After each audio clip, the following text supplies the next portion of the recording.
Alrighty, we are live. Finally. So, not only did we have driver issues with the camera again, but we also had, on top of that, OBS, which is the studio I use, crashing. So it's been fun trying to troubleshoot that. But we are back for one of our live streams, our observing live streams. Of course, we've done a bunch of our presentations in the past few months. We rebooted for in-person programs here at Kopernik Observatory, but we've also kept our virtual component so you can watch our presentations on YouTube at home, no matter where you are. I know we have people maybe even tuning in now from across the globe, which is incredible. So I don't want to spend too much time chatting. I will quickly switch to our website in case you want to learn more about us, you can visit Kopernik.org. We have a bunch of upcoming programs here. A lot of them in person, but Friday nights we still, like I said, stream out these events here. So if you want to find even more information, you can go to upcoming Friday nights and special events. That's also a good place to access our live streams. Of course, the best place is to subscribe to the channel. And you can see here we have some really neat stuff coming up. All of these, let's see, yes, is the Apple Red or Black. That'll be streamed. Black Holes on Black Friday will be streamed as well. The Star of Bethlehem, that's only in person. Titans to the Stars will be streamed, and Holiday Horizons is a special in-person event to celebrate the holidays here at Kopernik. So if you're in the area, you are welcome to come up on December 18th, anytime from 5 to 9 p.m. for sort of an open house setting. We did a similar thing for Halloween. We sort of tour the building and do a bunch of themed activities and everything. It's going to be a lot of fun. So I want to quickly see how many... Okay, we have about 20 people watching. Very cool. I'm so glad you're able to join me this so early in the morning or late in the evening, depending on how you look at it. And I think the skies might hold up. I think. I got up here and it was super clear. So while I'm having this conversation, I'm going to switch right now to our observing view. Oh, one last thing I want to mention before we wrap up, and I don't know if there's a item on our website for this, but we are approaching our year-end donation period. So if you can support us in that way, there is a link in this video's description for PayPal donations, or you can visit our website and visit for more information there. All right, let's switch to the observing view and see if we can catch the moon. And again, if you're tuning in, I see some people, we have international viewers. If you're tuning in anywhere across the globe here, we are based in New York, so we're Eastern time. And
there we go. Sorry, I guess that didn't capture my mic input on this slide.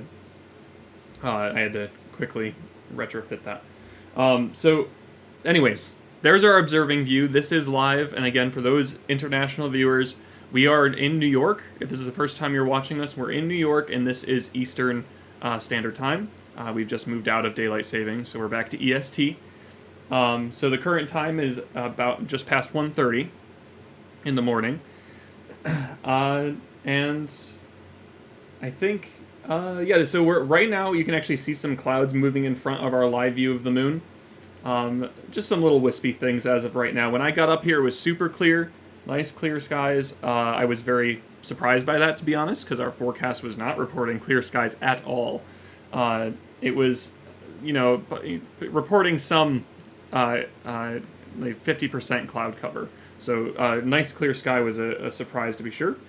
And what else here? So we are in the eclipse right now. The eclipse has started, and when you think about eclipses, there's about 3 stages you can, at least as you enter the eclipse, there's 3 stages. So you start with the penumbral eclipse, which we're in right now. And this is just this very faint shadow. There's the penumbra and then the umbra. The umbra is the hard shadow of the Earth. The penumbra is sort of this very dim shadow. Maybe dim is the wrong word, bright shadow, surrounding the umbra. And as you head into that, the moon will start, changing its brightness a little, but it's not super noticeable. We probably won't see it here very, very well, but that's the phase we're in right now. Let me bring up the times for the remaining... Our new EV rental fleet is the absolute GOAT. Hopefully you're not hearing that ad on your end. You might have heard the first bit of it. Sorry about that. It was capturing my desktop audio. Uh-oh. Let's turn this on. You might hear some fan noise because I'm realizing my laptop's chugging along here as it's running so much in the background. Okay, so Penumbral Eclipse began at 1:02 a.m. And then the partial eclipse begins at 2:18 a.m. All right. So that's when we should start to see noticeable dimming on the moon, where you actually are casting the Earth's shadow on the face of the moon. So in the next, when did I finally? Yeah, I said it's 1:30, so we should start seeing that shortly. Yeah, I'm gonna have to go and adjust the scope in a moment. We're getting a little bit more cloud cover there. We might lose the moon in a moment based on how it's been thickening up, but I'm keeping my fingers crossed. I'm wondering what the current forecast is showing now.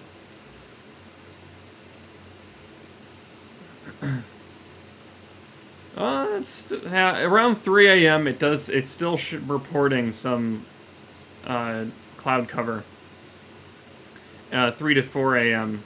It looks like it might cloud up a bit. But we should be able to capture at least the first part of the partial eclipse. That's my hope, is that we can at least show some of that to you tonight.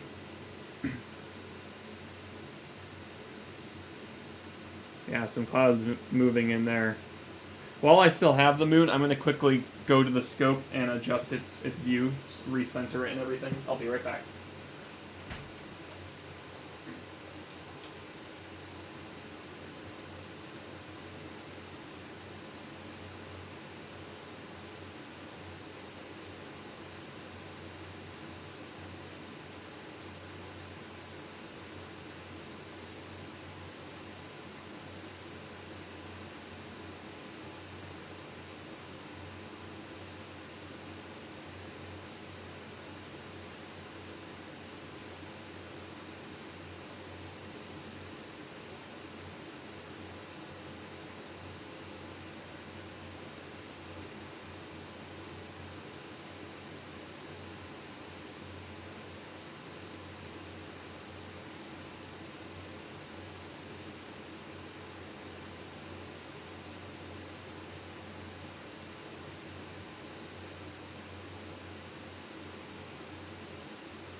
All right.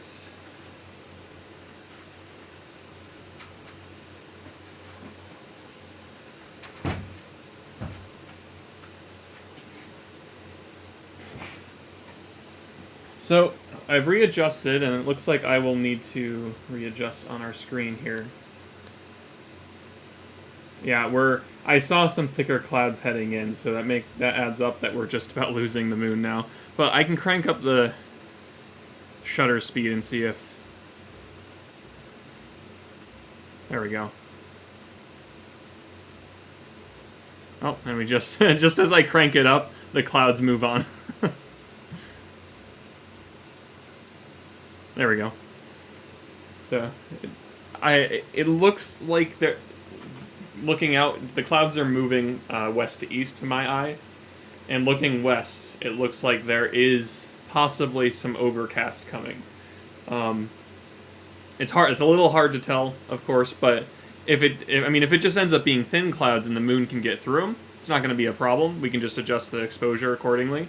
But otherwise, we're going to have to watch that carefully. Yeah, we'll be moving in and out. So all the shadows we're seeing right now, any dimming of the moon, is all coming from clouds. We'll start noticing a shadow at around what was it? 2:18? Was that what it was? I keep forgetting. Yeah, 2:18. We'll start noticing this little shadow start to appear. I'm also going to bring up Stellarium. Stellarium is in the lower right-hand corner of your display. As well as the current time. And you can use Stellarium. It's free software. And by the way, I'll check the chat in just a moment and talk to you guys. I love to interact with the chat, so just give me one moment to finish out my introduction. I'll try and get back through the log of questions there. And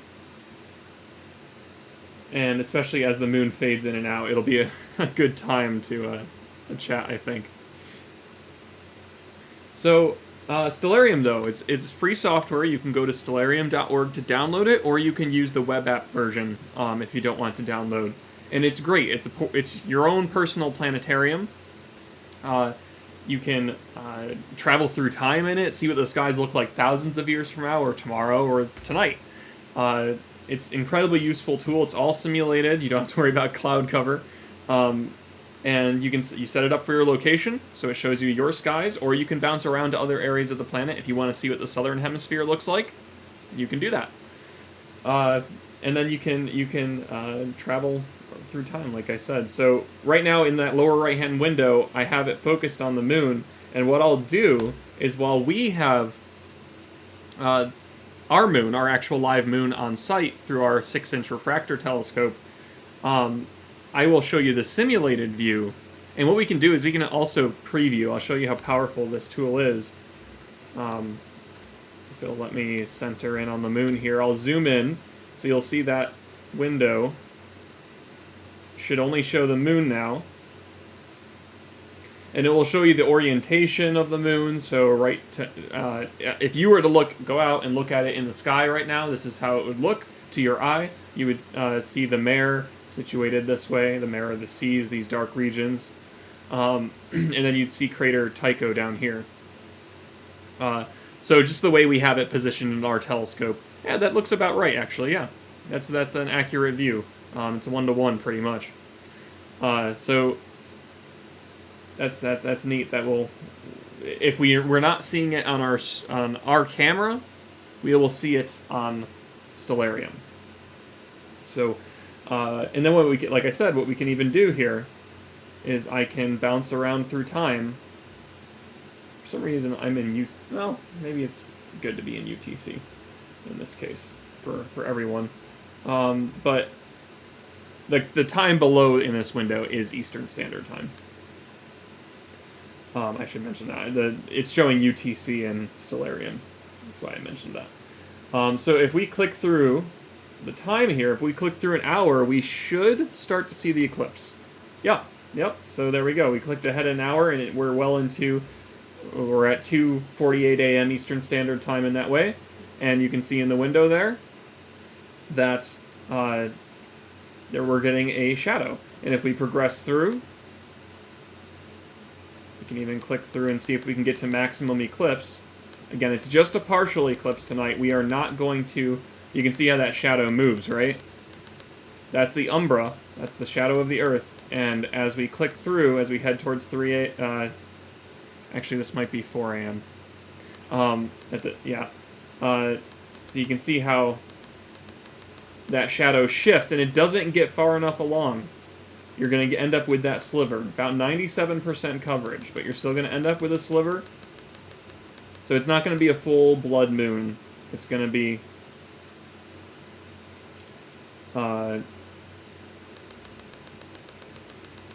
yeah, it's gonna just be that 97%. What is cool about this eclipse, though, just a fun fact about it, there's always something special about a celestial event. You can always sort of pick something out. And for this one, what's neat is that this is going to be the longest duration eclipse. I think it was over a 1,000-year time span. So the 15th century, there was a long eclipse, and in the 27th century, there will be a very long eclipse. But in that about 1,000-year gap,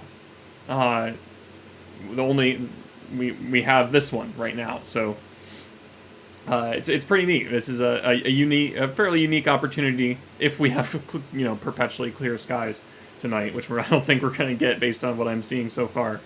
That overcast might be moving along here. Let's see if I can adjust my shutter to get some more of the moon out. There we go. It's pretty cool that we have this opportunity to spend a lot of time watching this eclipse. It's going to go on for a while.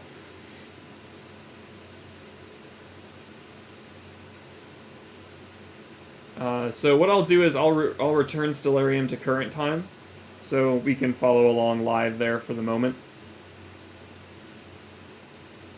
I'm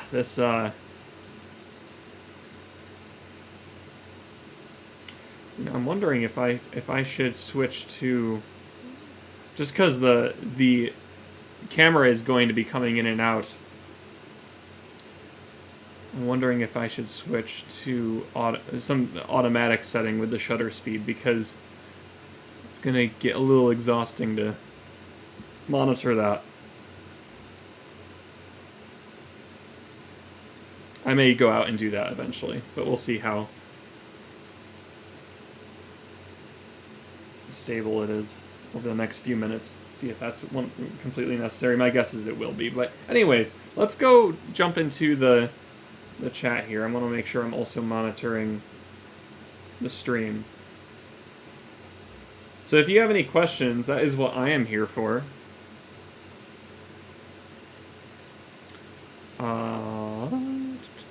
There we go. There's the chat.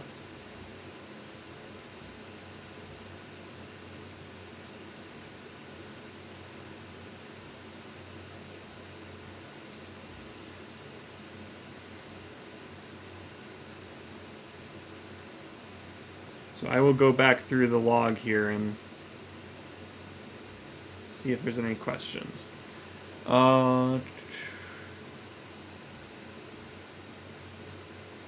Yes, Matabale. He says the qualifications for an astronomer in 1971: optics, dome mechanics, etc. In 2021, you got Windows 10, your networking, your USB, camera, and you're good to go. Yes, it's amazing how far we've come. And how inexpensive it really is. Of course, at Kopernik, we do have expensive telescope equipment, but with the moon especially, you could do this same thing. If you have a Windows laptop, you have a decent camera you can use as a video source on that computer. Something, it doesn't even, you could even use your smartphone. We've done that in our streams before, where I stream directly from this, and it works really, really well. So that's an option. And so laptop, some phone, even, or some camera, even your smartphone. You could do this for stuff you already have. The only thing you need is a really a telescope. And with the moon, you can get a very simple one. It doesn't even have to be very large, because the moon's a big object. You need a nice wide field no matter what, no matter which way you slice it. So we're using our 6-inch refractor because it provides a nice wide field. Doing this on one of our larger scopes, the field might be too narrow for what we want to do in this case. So we have a 14-inch reflector here, for those who aren't familiar. 14-inch reflector and a 20-inch reflector is our largest scope at Kopernik. Those are all domed. We, of course, have a bunch of portable scopes as well, like Dobsonians, and we have what's called our Springsonian, which is a fancy Dobsonian. And it just has a big counterweight at the top, and the eyepiece stays at one height level. It's very convenient. So yeah, it's a great comment there. That this is something everyone can do, and it's great that we can stream it out to you. It's something we've done for since the early mid 2020 is when we gave it a go, and we started with Comet Neowise when that comet was coming through, and that was great. That worked really well. I think we did that on that was the first time doing it, so we just used the smartphone to get that to work, and it worked reasonably well. We carried on with planetary observing, and we did lunar observing as well. Some deep sky stuff where we do long exposure photography. So you can always go back in our backlog. All those videos are saved, and I will say it's a good place to subscribe if you want to stay up to date on current sky events. We try to do the big ones because we have opened in person, so a lot of our bandwidth is partially taken up by in-person activities. But we are trying. Oh, did we lose the moon? Yeah, we're starting to. I have to crank it down to a 1/3 shutter speed there. Is what it's at right now. We'll leave it at that for the moment. It's going to be way overexposed if the clouds clear up, but we'll try that. What else? Oh yeah, back to the chat here.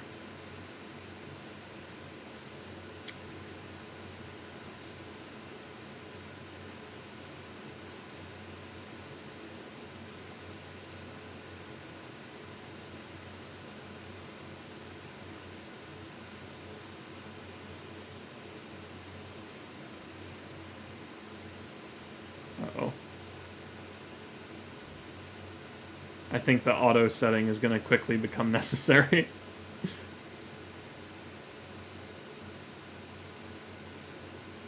Alright.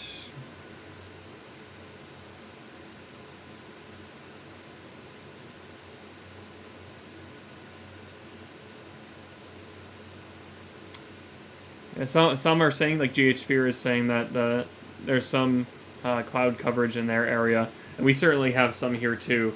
But we're glad we're able to provide you with a view of this event. Hopefully our skies hold out as well, at least at the very least at the start of it, where we can actually notice some of the eclipse. And it should be starting. What time are we at now? About 20 minutes. We should start seeing the partial eclipse happen. So if we can just hold out until then.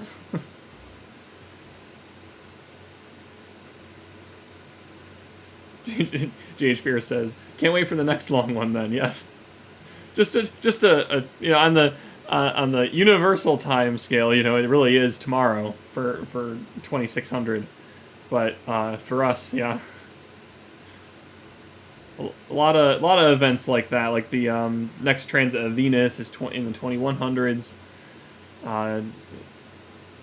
The Saturn-Jupiter conjunction was also a very rare event. That we didn't get a view of, sadly. We did have a stream, and that's one of our best viewed streams, which is awesome. It was really just chatting, though, as best I can, and I was trying to inform our audience about where you could see it if you had clear skies and what you were seeing. If you could get access to a telescope, definitely do that, and things like that. we didn't have clear skies that day. We were just past this massive snowstorm that we had in our area. That dropped like 3 feet of snow on us. It was bad. I mean, we were all snowed in. I was worried that I wouldn't even be able to attempt the Saturn-Jupiter conjunction. I did catch it while I was snowed in. Not the closest approach, but where they were close enough to each other, you could see them in the same field of view in a telescope. That worked reasonably well.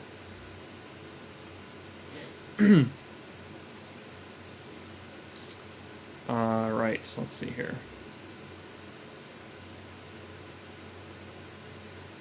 Let's see, we might have some other questions here. Again, if you have questions, put them in the chat, and I am happy to answer those for you.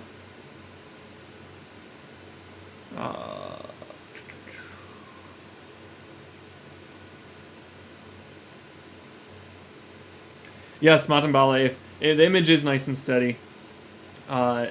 This is vastly different from my mobile rig that I used for the solar eclipse back in June when we viewed that. That was an early morning, not as early morning as this, I suppose. I started at 5:30 a.m. That rig did not have a tracking mount because I was on the road, and it just ended up being easier to use in Alt-Az, and I was just monitoring it there. So I had to keep catching up with the sun. It was also such a brief period in the end, we got it to work. But with this, if we get a stable, let me bring down that exposure. If we can get a stable view,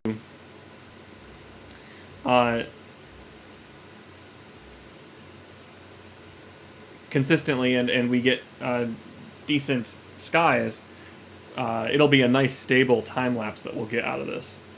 So that'll be cool.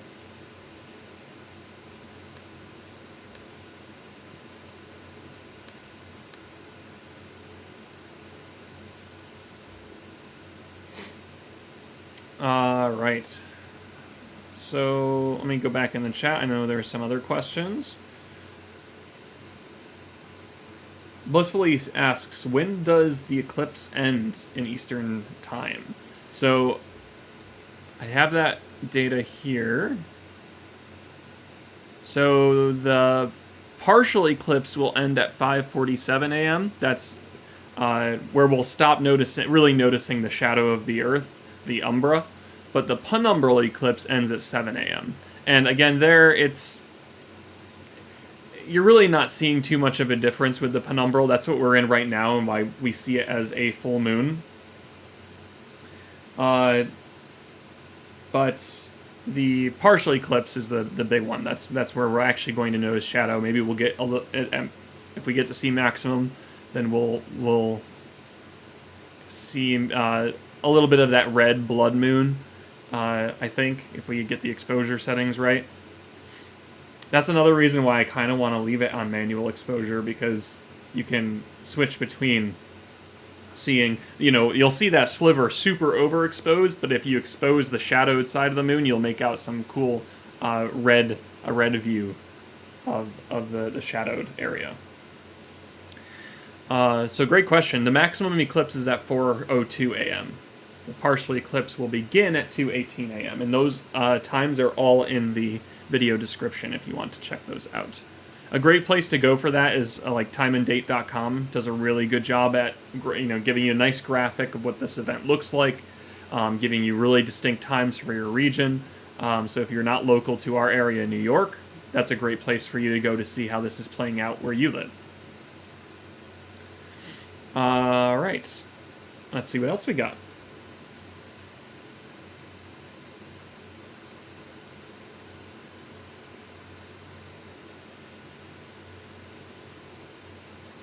I got someone, Raj from Orange County in California.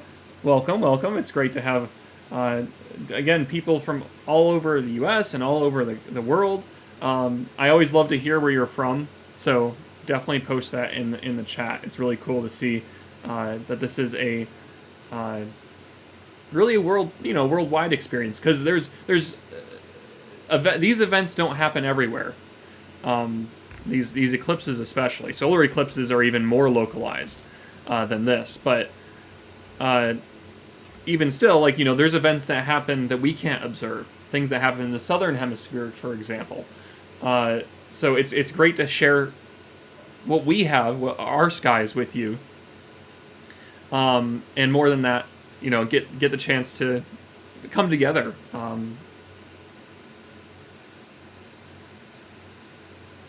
So, what else do we have? K-Man says, it was extremely cloudy here, where I am in Wisconsin. Cool. But as soon as, well, not cool for the clouds, but cool that you're from Wisconsin. But as soon as the penumbra started, all the clouds disappeared. Nice. Yeah, good. That's excellent. A similar experience, like, I had taken a nap in preparation for this today, and it was rainy and cloudy and messy and out in our New York area.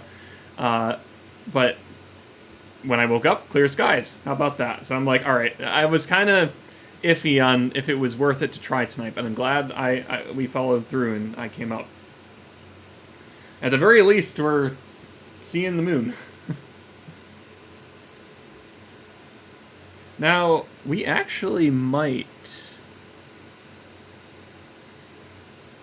because that's not cloud.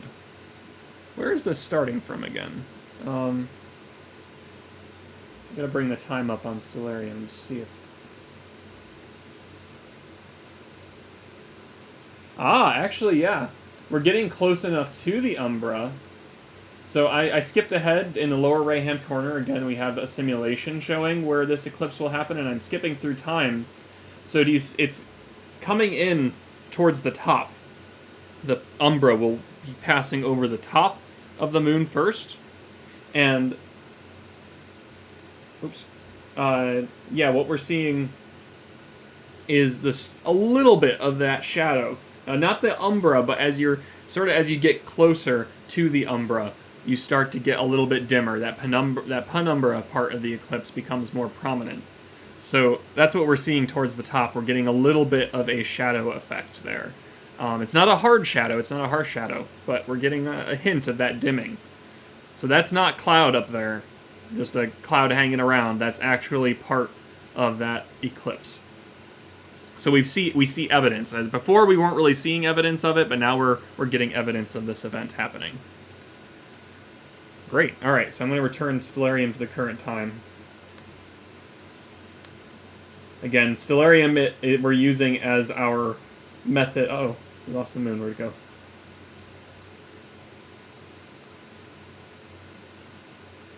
The moon just disappeared. There it is. I must have skipped ahead through the month or days or something.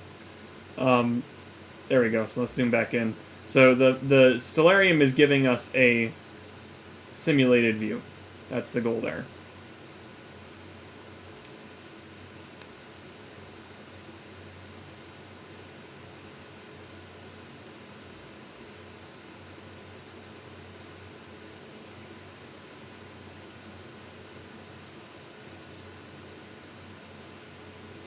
All right, so it's starting. You see, if I bump up the exposure here, that shadow is still very prominent. We're not into the partial quite yet, but we're getting there. That's evidence that we're about to get that harsh shadow on the moon. All right, jumping back into the chat.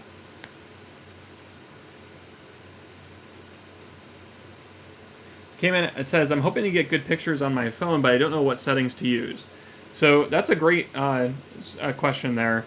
My recommendation, the moon is tricky because it's very bright, and usually default camera apps, especially on iPhone, which that's what I tend to use, the default camera app really struggles to get exposed properly to that bright object in the sky. That default camera app is more for day-to-day use, right? When you have a bright environment. So you definitely don't want night mode for the moon. Night mode is great for capturing stars out in the sky, but it's not great for the moon because the moon's already super bright. So my best recommendation is if you have access to a manual camera app, that's your best route. Otherwise, you're just going to want to do everything you can in your camera app to reduce the brightness, and also use your highest magnification lens if you have a multi-lens camera. So a multi-lens phone. So a lot of cameras, a lot of smartphones now have telephoto lenses. Some are 2x, 3x, 4x. Some actually have some really good ones that are up to 10x now, I think. Use your highest magnification lens, but don't make sure you're not digitally zooming. You want to actually use the lens switcher. So I know on iPhone you can switch between half X, 1x, and 3x on mine. So you want to actually click those to switch the lens.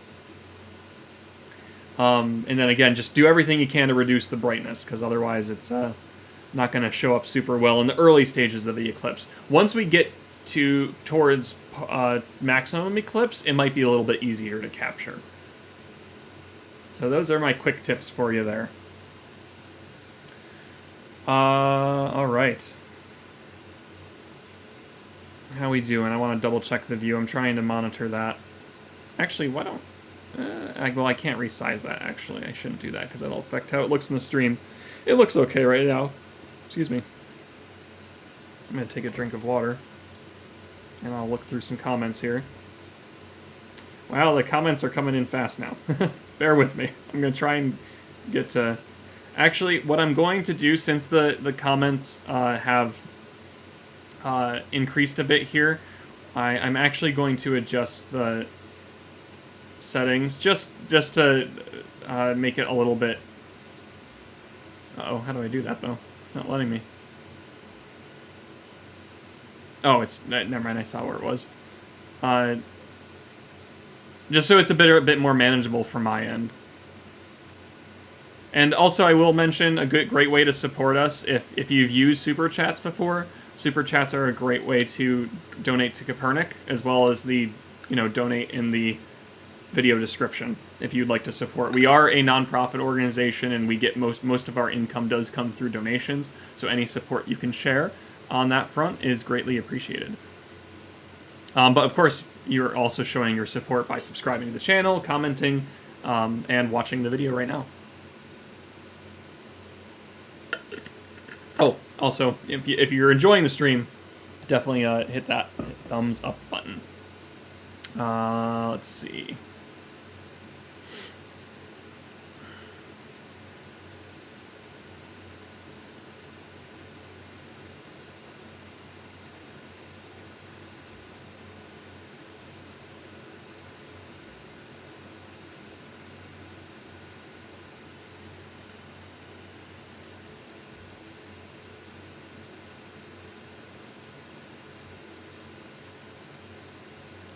Why can I not find this? Huh. Bear with me a second. Ah, here it is. Okay. I'm going to turn slow mode on.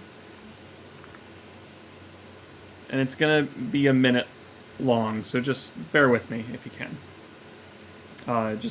That way I can make sure I answer as many people as possible.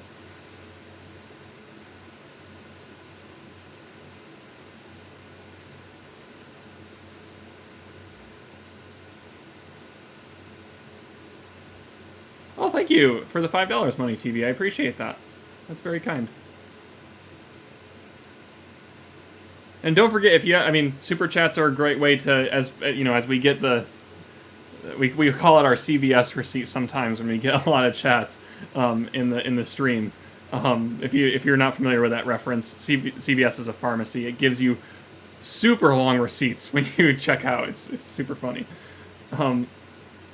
But yes, thank you for the Super Chat money. Let's see here. Let me scroll back up and see if I missed anything.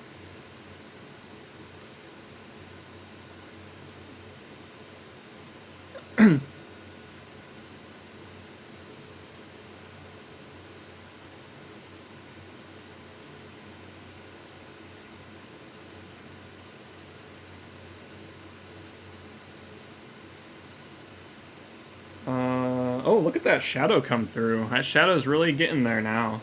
It's 2:12 a.m.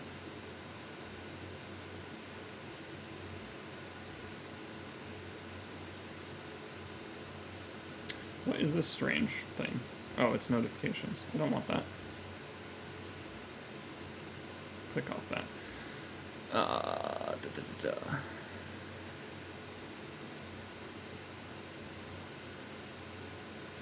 So, let's see. So, I see questions here that, like, asking when is it happening. A couple of those there. So it's actually it's starting right now. You're actually seeing the penumbral part of the eclipse. The partial eclipse will happen starting at 2:18 a.m., where we're actually getting into the Earth's harsh umbral shadow. All right. Let's bring that down here. I will have to go and adjust the view in a few minutes on the scope, but I'll try and catch some questions here.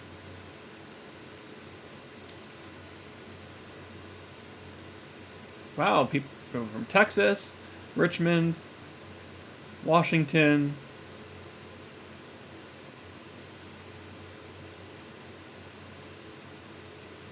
Arizona, Milwaukee. Yeah, I see some comments about trying to take pictures. It is difficult to get that setting. There's something called a manual camera app where you can actually adjust very fine settings, just like I'm doing on my camera for this moon. It's just a Sony mirrorless camera. I'm able to adjust very specific settings to get that to work just right. So there, you can get a similar application for your smartphone, and that's where you can tone down the brightness and really get it a good capture of the moon. It's difficult to do, though. The smartphones are not great without a telescope to capture the moon in particular. The moon is a big object, but in the sky, but it's still relatively small for a wide field system that's on your smartphone. Oh, I got another super chat here. Oh. Again, please make sure that the chats are relevant.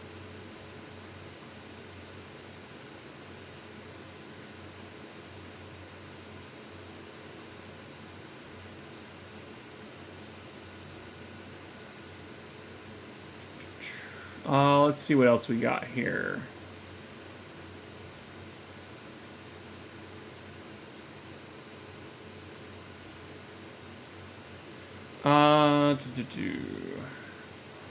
From France. Oh, wow. Excellent.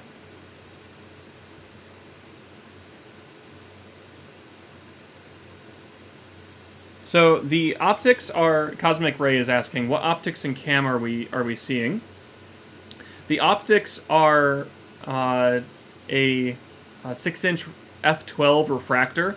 So the f12 is the focal ratio, and all we can think about is, in terms of that, is you got a super long telescope. And you can run super clear nights with that one. You can really push the magnification on it for planetary and lunar exploration. And just, you get really crisp views through that scope. The camera system, though, is a Sony a7 III, which is a mirrorless camera. It's a really good full-frame, low-light camera. Of course, for the moon, that doesn't really matter too much, but in the case of deep sky objects and things, and capturing the Milky Way as a wide-field image, capturing stars, it's fantastic. And I just recently got an f1.4 lens, and what that means is it's able to pull in a lot of light very quickly. So I can get images of the Milky Way with if you know what I'm talking about, you know exactly where I'm going with this. It's hard to talk about more advanced photography, I suppose, and with more basic terms. I'm not as experienced in that as I'm sure a professional photographer would have no problem explaining this. So I apologize if I'm being too advanced for those unfamiliar. But all you need to know is this lens captures a lot of light super quickly. So where if you normally would need to take a 30-second exposure to capture the Milky Way, I can do it in, maybe 10 to 15 seconds and cut that time so you're not getting star trailing as much, and it's a little bit and it's much quicker on that front.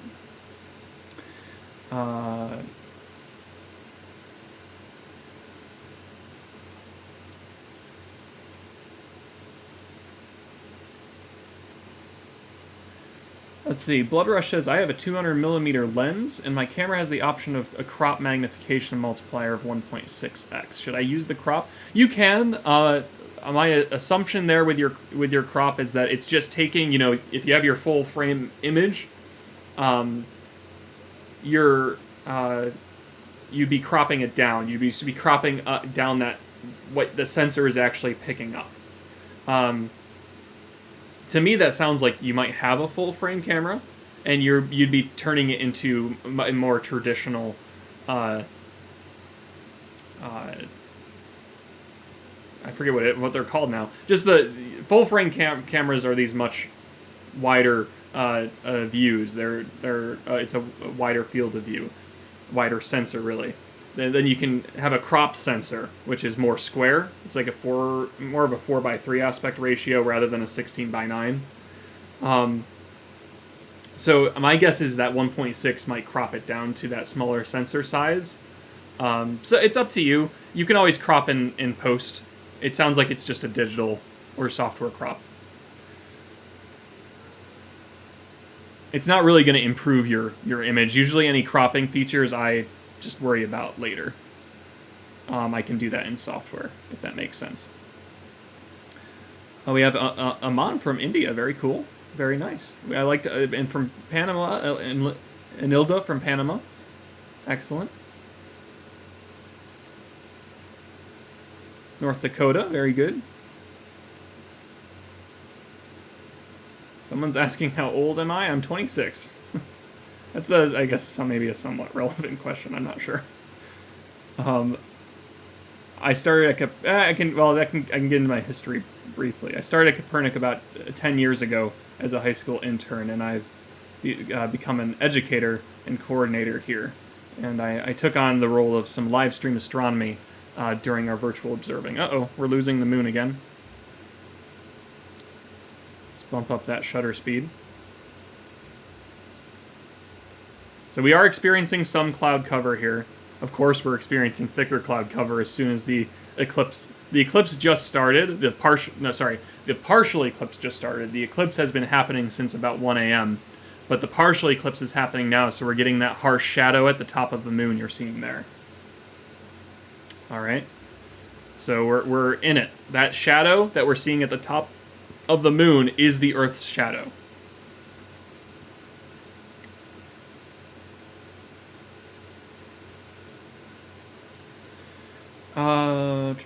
Again, cosmic ray. The optics we're using, it's a 6-inch refractor f12 telescope, really long, big telescope, and then a Sony a7 III mirrorless camera.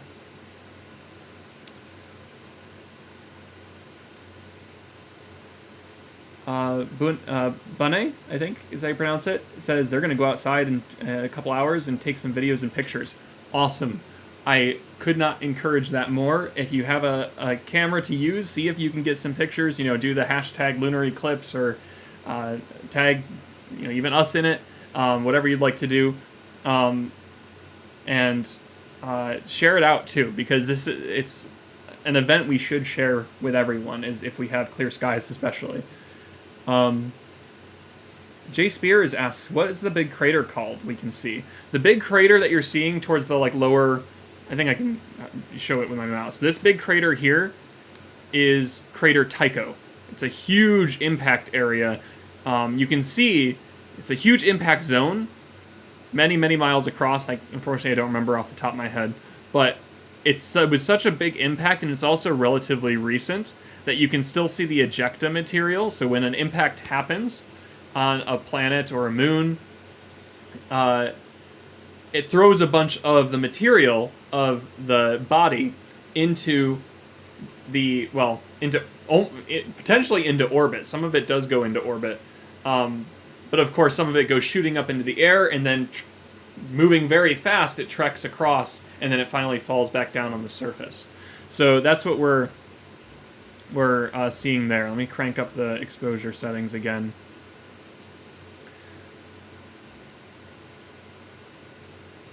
So we're getting some thicker clouds here, so bear with us. That's about where I can do maybe one. So this is a 1 second view. Well, actually not really. It's still a live view, but it's as good as I can get it with the live view. Oh, we're coming back though. The clouds are moving in and out. All right, back to the chat. Again, if you'd like to support us, I'll just take a moment again here to mention it. There's a donation link in the video description, or if you have a good question that you'd like to ask, you can use Super Chat, and that's a great way to support us as well. So we have Super Chats in the chat below if you have that connected up. And again, of course, like the video and chat with me here. That shows your support too. And if you have not subscribed to the channel, we do a bunch of observing streams all the time. Well, I shouldn't say all the time.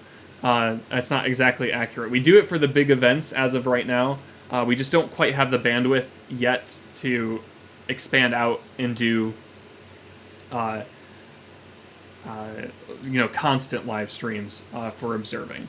But we're working. We'd like to work on that and see if we can get more active on that front. But big events we're for sure covering because we want to use our equipment to share events like this partial lunar eclipse with you. We did the solar eclipse back in June, and we've done a bunch of other observing streams on planets and deep sky objects and so forth.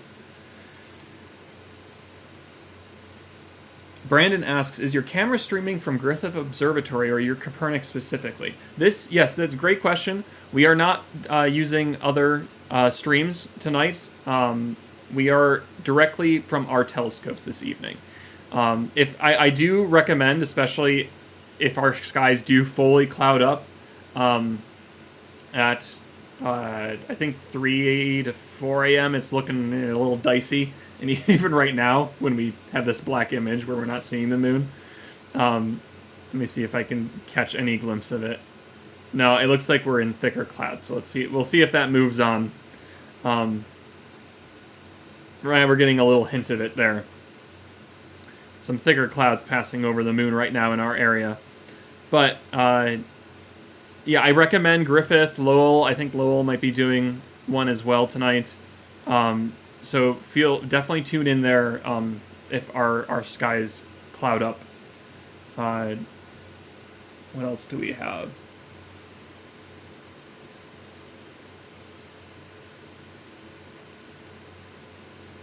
Danielle says, I'd love to take a time lapse on my phone of this eclipse. But like I said, the smartphones aren't the greatest tool. If it's the only tool you have, it's the best one to use, right? That's my thinking on it.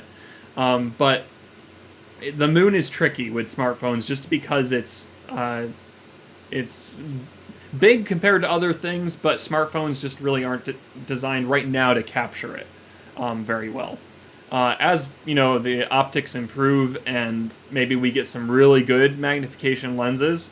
Of course, there's a limit on how magnified you can actually get those images from a device as small as a phone. But it's always worth a go and see what you can do with the devices you have.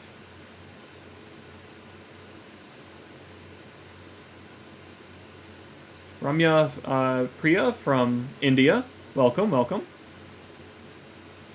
Trying to capture everyone here. I'm moving down the line, trying to answer everyone's questions. So I have a bit of a backlog to get through.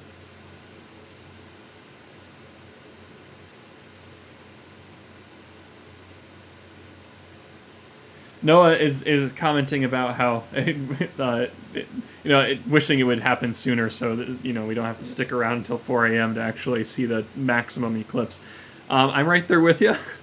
I wish we had more control over these events, but of course, if we did have control over the events, they wouldn't be special, right? When you think of it like that. So these astronomical events happen when they happen because the bodies in the solar system are trekking along.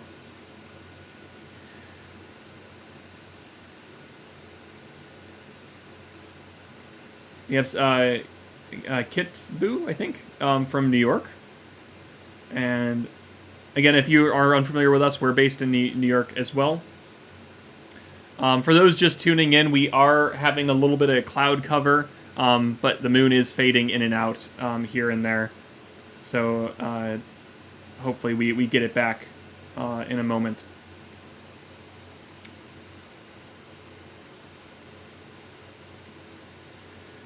So people asking, like Patty's asking, what time is it visible in Italy?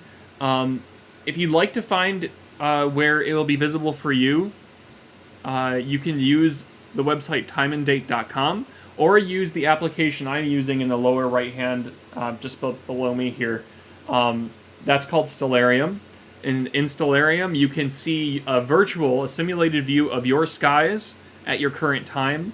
And you can even travel through time in different locations and things too. That's a great application to use to figure out where this event will happen.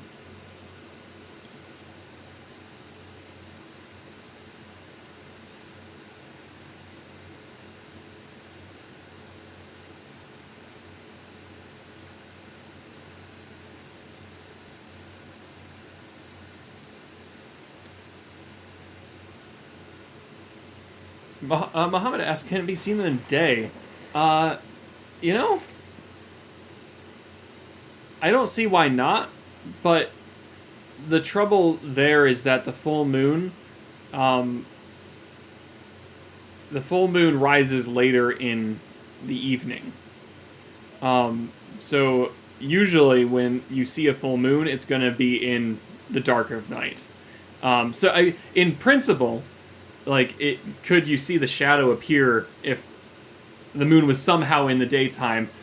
You could, but just the way the moon is positioned, why we're getting this eclipse, we only get eclipses, solar or lunar, during either new moon for solar and full moon for lunar. We don't get them during any other phase. So you usually only see the moon in the daytime when you, at least where we are, I think this is the case for a majority of the planet. At night, we only get to see that full moon. So that's the problem. But if physically, yeah, if somehow it was daytime, there'd be no reason you couldn't see this shadow appear. But it really is a factor of positioning. We have the sun, we have the Earth, and we have the moon, all in a line. And they're all lined up in such a way that the shadow of the Earth is projected on the moon. So we're only getting it during full moon, and full moon happens at night. Great question. It has started, although it's not nearly as shadowed as we're seeing here in our live stream. The big image to my left, right over here. Oh, wait. Over there. Sorry. I have a mirrored view. The box there is supposed to have the moon. We were seeing it before, and of course you can back up to see the start of it for us. The below me is the simulated view from Stellarium that's showing us what it's supposed to look like.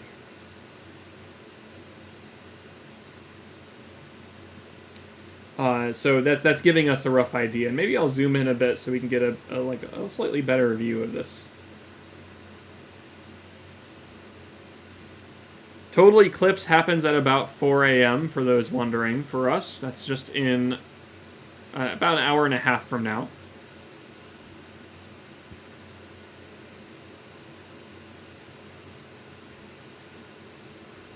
Okay. Again, if you'd like to support Kopernik tonight, we are a non-profit organization, and a lot of our support comes through donations. So if you're in a position to do so, we do have a donation link in the video description. And you can also, if you have a good question to ask, and for example, we have a very long chat.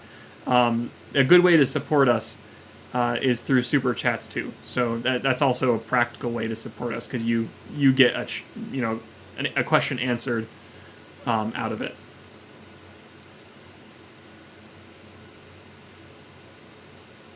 I'm seeing people are saying that they can see it. Very good. Some are saying it's cloudy and snowy. Gia's saying it's snowy and cloudy where they are. I think... we're getting it back here for us. Maybe. It's fading in and out. Mark is asking, where am I located? Kopernik is located in Vestal, New York. It's in the southern tier part of New York. And we're an observatory and science center, so we have a bunch of telescopes, and we have classrooms, classes, public programs, and things throughout the year.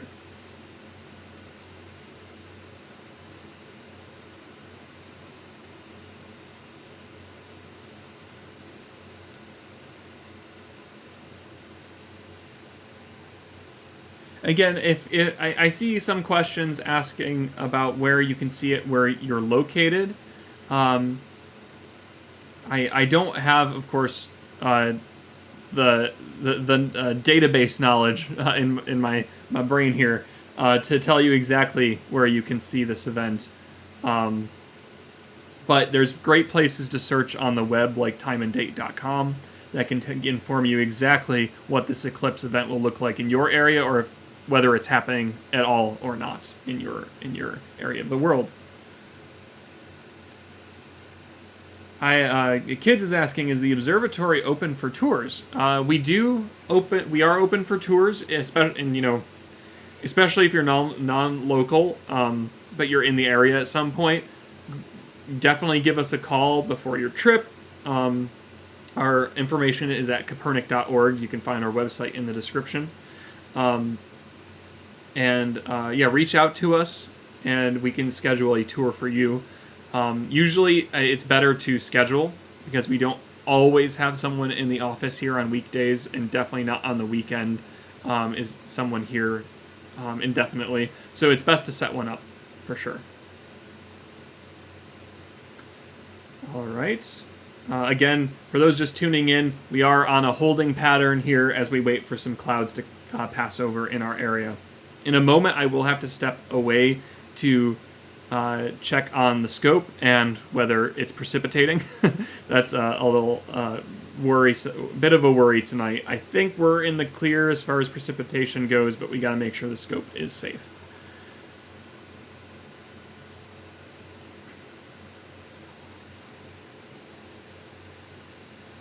Robin Lynn makes a comment here that says that this happened 600 years ago.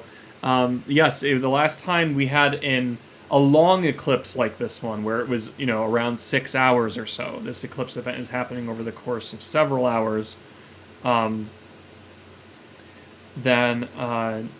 Yes, the last time was in the 1400s for us, and then the next one will be in the 2600s, I think. So partial eclipses happen a lot. Like, if you don't see this one, you're going to see one another time. But the length of the eclipse is the crucial part there. And this one is over the many hours, about 6 to 7 hours long. It's like I think it's 6 hours, 1 to 7 a.m. And the reason for that is because the moon is further away from us than other eclipses in more recent memory. So we had an eclipse earlier this year that was mostly visible on the west coast. I think that was just before the solar eclipse, sometime in May. The moon was closer to us at that time, so that meant that the eclipse happened quicker. When the moon is further away from us, like tonight, the eclipse is much slower. It takes longer for the moon to pass through the Earth's shadow. So that's why this one is so long. There's a period in orbits called perigee and apogee. Perigee is the closest point to the parent body. So in the case of the moon and the Earth, you have the moon at perigee is the closest point in its orbit. Then you have apogee, which is when it's the furthest out in its orbit from the Earth. And that's what we're approaching right now. We're really close to apogee. So that means it's going to take a long time for the moon to trek across the shadow of the Earth. So that's why this one is such a long event.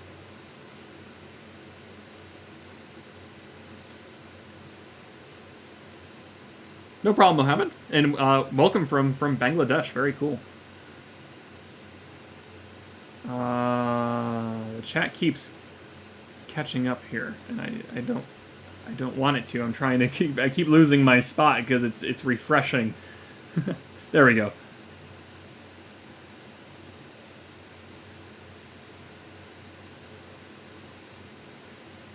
Robin Lynn also asks, what causes the moon to turn red?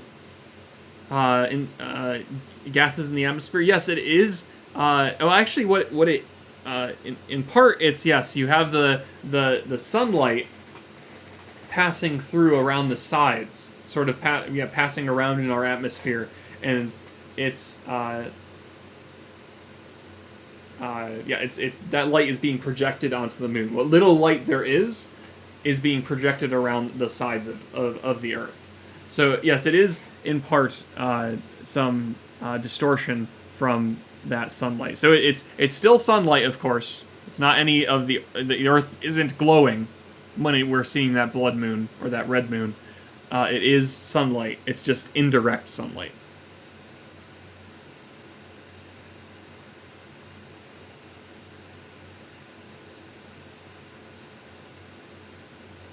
Some people are saying they have clear skies. Very good, very good. We do not at the moment. I wish we did. But I'm hoping that it does clear out a little bit in the next few minutes here. I'm going to go check on the skies in just a moment. Maybe Seal says, I'm in Pennsylvania and can see very clear. That might bode well for us. Hard to say. Usually, again, if anyone is tuning in from the Owego or Elmira area, definitely let me know what your skies are like there, because that is a good data point to tell us if we have clear skies moving in at all.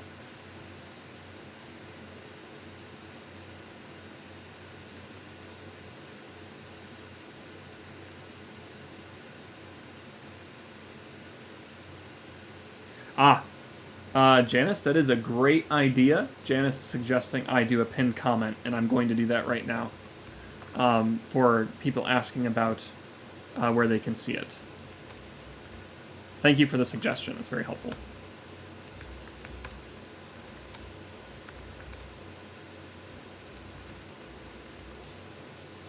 I think timeanddate.com is just one word. Time and date. Time, yeah, just one, no hyphens or anything.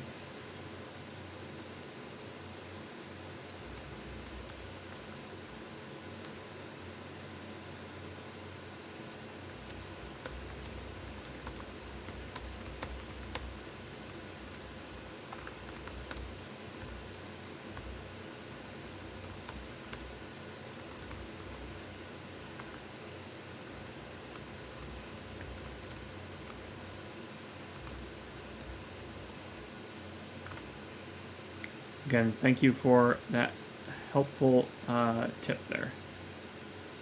Pin message. Very good. Okay, let's see.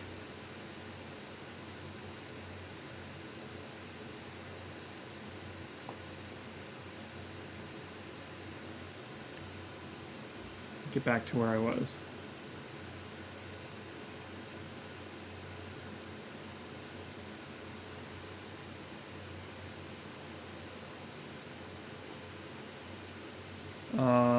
Wow, I really wish it...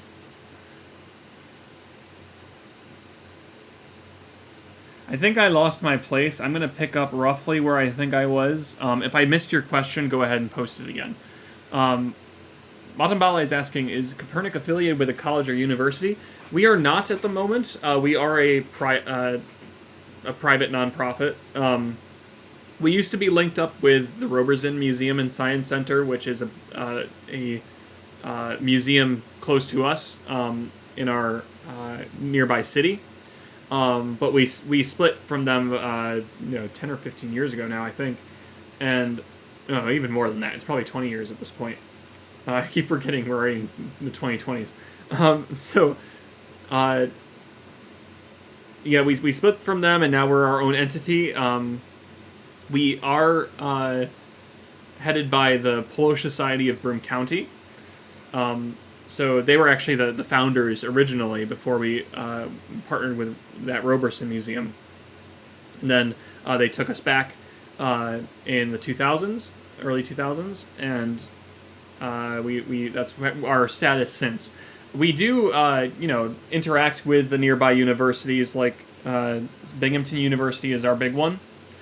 but usually it's just on a programming basis. We don't do any major research as of yet, although it's something we'd love to get into, just some light research with our 20-inch reflector especially. Great question. Bear with me here. I'm going to leave the chat window up where I left it. I got to go check on the weather in the telescope quickly. You can see again below me, this is the simulated view showing the eclipse. This is where we should be right now, and I'm going to go see how this telescope is doing and if there's any bad weather out there.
Alright, I'm streaming out of the radio room, which is our ham radio station at Kopernik, because the domes are not heated, and this allows me to... There's a lot of computers in here that are providing their own heating, but I have a space heater too, so a little more comfortable. In the summertime, sometimes what we do is we set up in the dome so you can actually see our scopes, but that's just not feasible when we're in this cold weather period in the northern hemisphere.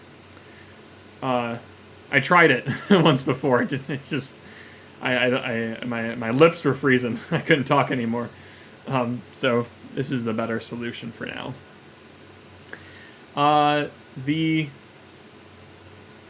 weather's not looking great for us at the current moment. I'm gonna stay on for a bit though, and see if anything improves. I did have to close up the dome because it was starting to snow lightly, so we do have a slight bit of precipitation. What I'd like to do is check our forecast quick and see what's going on there. Whoa. Well, that's unfortunate. Our weather has been all over the place today. Yeah.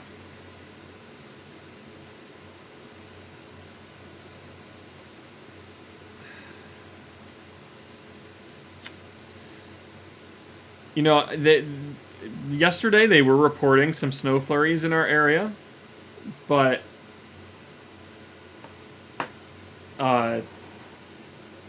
I'm sorry, I lost my train of thought. Yeah, they were reporting snow flurries, but then this morning and into the afternoon, nothing. You know, it was going to rain, but it wasn't going to snow at this point in the day. But of course now, it's going to snow quite a bit actually. Probably not any major accumulation, but it's saying 90 to 100% chance of snow over the next couple hours. So I don't know. I think we're not in a great spot now. Again, it was already iffy if we were going to get this to work with the partial eclipse, at maximum eclipse especially. But we did get to see the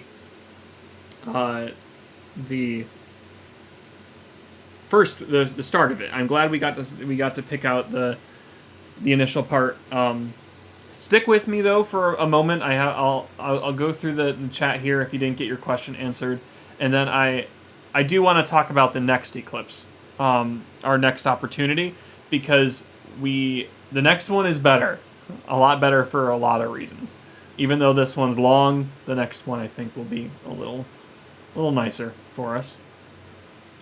Let me see if I missed anything here.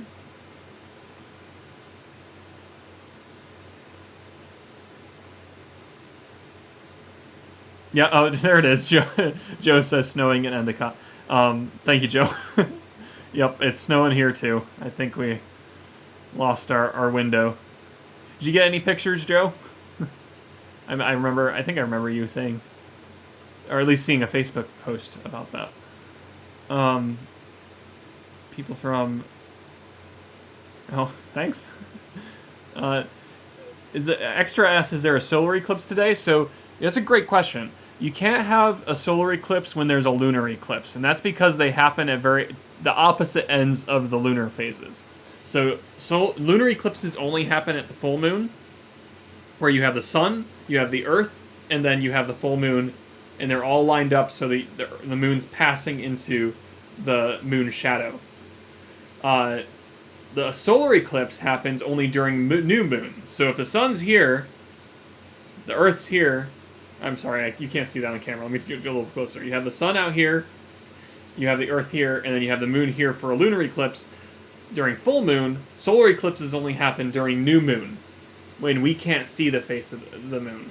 Our face of the moon is completely dark during new moon. So that's when the moon has the chance to cover up the sun. It doesn't happen every single time. It has to be positioned right, but that's when it has the opportunity. Great question there. That's a good distinction to make. Lunar eclipses are full moon. Solar eclipses are new moon. Cosmic Ray asks, what software is controlling the cam and HDMI feed? What I sometimes do exactly what you're talking about there, where I pull the screen data from the camera with an HDMI. But I did not use that for tonight, only because I'm limited in the bandwidth of the long cable I have connected to the scope. If I'm inside the dome, I can do an HDMI feed because I can use a shorter USB high-speed cable. This cable's lower speed though. It's super long. It's like, I don't even remember how long it is. It's got to be at least 100 feet or more. So it's got to be a lower bandwidth, and I can only use the remote camera application for that. So that's not as clear of an image as the HDMI would be, but it lets me use it over. And in the end, when we're streaming it out, it doesn't make too much of a difference because it's all being compressed by YouTube anyways. So that's what we have to face there. But it's a great question. That's a nice... HDMI works when you're right next to your camera. And there's another way we could probably get it to work too, but we don't have a permanent setup. We're always mobile and moving things around, so we do what we can. I will say the application. The application is Sony Remote.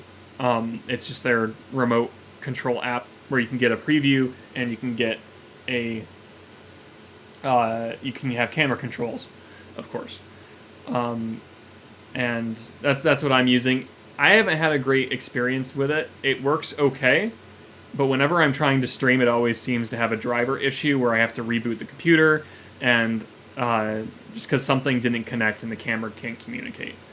If anyone has any knowledge of that issue, feel free to mention it in the chat here, because I can't seem to get those drivers to consistently work.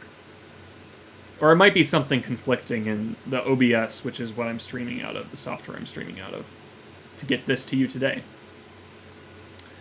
What else do we have? Clear Sky in Virginia from Daniel Schaefer. I'm so happy for you. There are some other places that you can go to stream the lunar eclipse tonight, because I think we're pretty well clouded out. So I think Griffith might be doing one. Lowell Observatory, they should have one as well. There are some options out there for some live streams, so I recommend you explore those too, because tonight I think we are inhibited by the clouds. We got it at the early... You can go back, click back in this video, and you'll see the start of the eclipse, but just after that, you can see the clouds move in and covered it up, so... it's Binghamton area for you. Sometimes it misbehaves. Spencer says Vestal is getting snow tonight as well. Okay, yep, that sounds consistent with what our reports around the area, our local area at least, that we now have snow. I've closed up the dome so it doesn't snow on the telescope. I think I caught it just in time. I'm glad I went out because it looks like it'll pick up in the next half hour.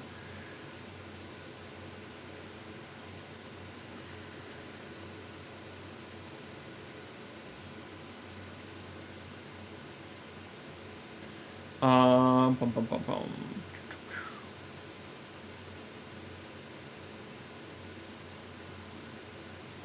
It's, oh, I see here.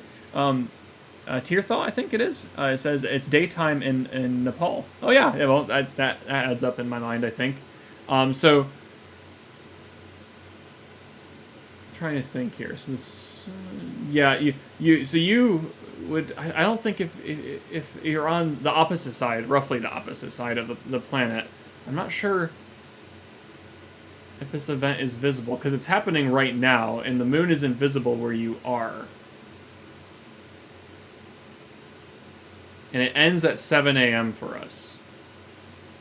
So it ends in the next few hours. So if the skies were to darken in the next few hours, which I guess you're probably approaching midday, maybe. Yeah, I'm not sure if this one's visible for the opposite side of the globe. I'm just thinking out loud here. Dana, hi from Romania. They say, watching this, you realize how small we are and how old our planet and solar system is. Yes, big events like this are a great opportunity to just think on that. And I mean, anytime you look at the night sky, really, you realize just how wide and vast a universe it really is. And we can only observe, at least to our eye, we can only observe a small portion of it. Of course, our big telescopes like the James Webb Scope going up in December, on December 18th, that one will reveal a lot to us, far beyond where we've been able to explore before.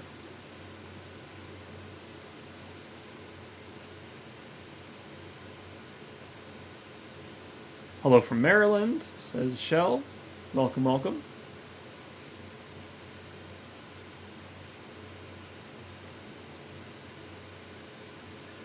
Devendra says, at what time does the lunar eclipse fully visible? In our location, which is Eastern Standard Time, the maximum lunar eclipse happens at 4 a.m. We are currently at nearly 3 a.m., and the partial eclipse, we're well into it now. You can see just below me here, this is the live simulated view of the lunar eclipse. To my side, here. To my side, I keep getting that messed up because my webcam is flipped. To my side here, that is the live view through the telescope, but unfortunately we are clouded up at the moment. Washington State, they say it's cloudy and rainy. Interesting point, Nancy, about Washington State there, because from what I understand, our weather systems are very similar to that area on the West Coast. We're on the East Coast in New York, of course, but the Binghamton area is infamous for its just cloudy skies, and I know Seattle comes in, I think, first on that front, but, infamous for its cloudy skies as well. So, welcome from Washington. I apologize that you are sharing in our cloudy skies at the moment.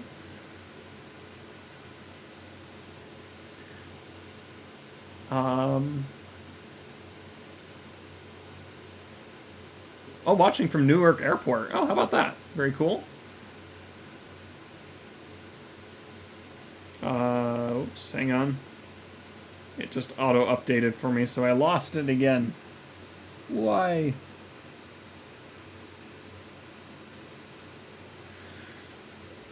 Oh my gosh.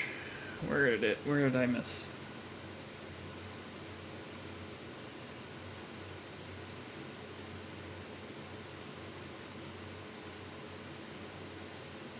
Yes, Kyle, no people, yep, us in the Northeast can see it, assuming we have clear skies. Pat from Ontario, Canada. Very cool. Oh, we got another person from Ontario. Cool to see that in the chat.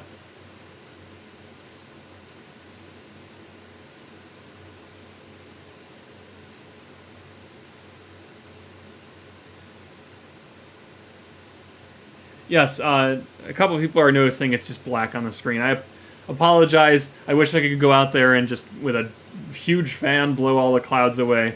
But we are clouded up. In fact, why don't I add a little text box so new people coming in know that it's cloudy at the moment.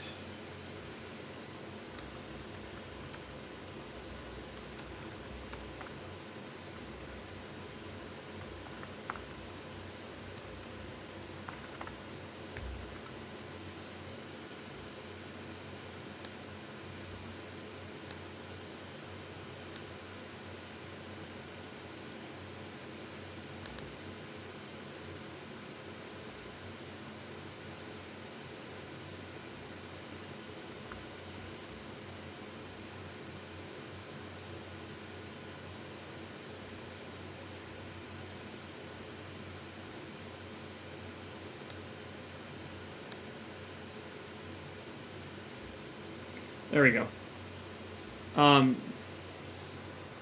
Where was I here?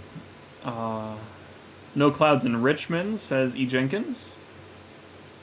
1/3 is dark now. Yep, that's about what we're seeing on our live view. That adds up. Very cool. Glad you have a good view of it there.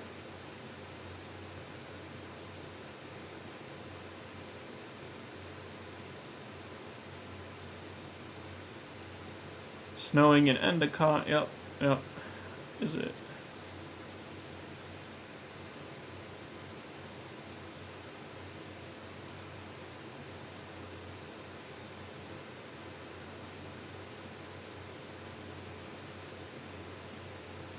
Autumnbale says, patch of sky opened here in Colorado, and I can clearly see someone has taken a pretty big bite out of the top of the moon. Very cool.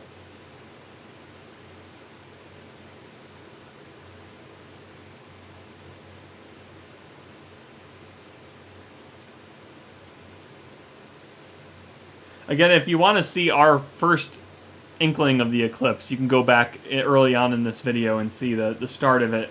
We caught it a good portion, maybe 15-20 minutes of it before we got some clouds and a little snow.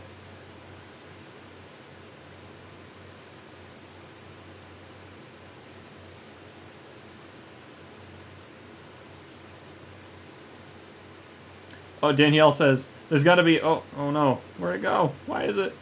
Why did... I was just about to read your question and the chat updated. I may just have to switch to the live, or as close to live as I can get, so it stops doing that. Yeah, Danielle says there's got to be a lot of clouds for the screen to be completely dark the whole time. It's a good observation there. The problem we're running into is actually I had to close the dome to actually keep the scope safe from the snow. So that's really why we're getting pure dark. I mean, we would probably be seeing pure dark too, even if we were peering out the dome, because we'd just be looking into the clouds and the exposure setting on the camera isn't quite right. Oh, actually, I wonder what happens if I adjust the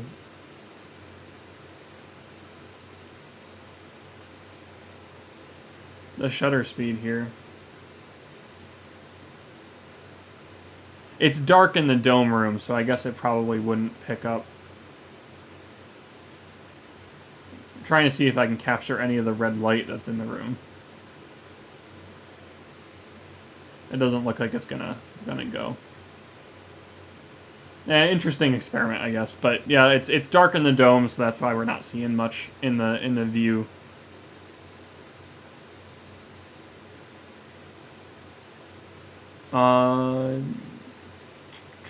People from California.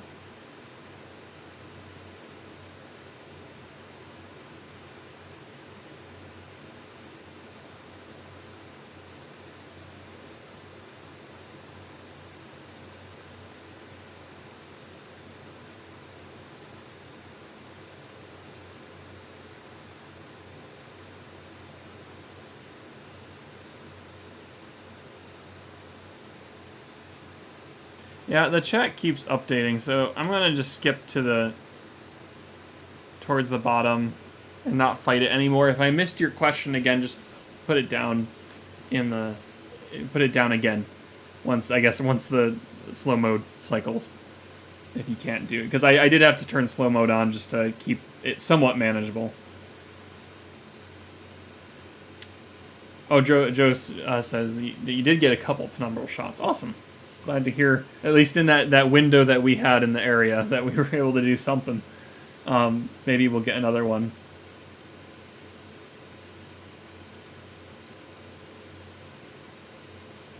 Oh, Sean says, I think this is a follow-up from the question I answered before, but that it's confusing because where's the sun when we were talking about solar and lunar eclipses, maybe? So yeah, it's weird, right? Because we're in the dark right now. We're at night in our area, but we're seeing the influence of sunlight and the Earth when we're seeing this lunar eclipse happen. And of course, when you look at it, if you can look at it, look at the solar system, or at least the sun, moon, and Earth system. In 3D, it makes more sense, but when you're trying to think about it on the ground, it becomes fairly abstract.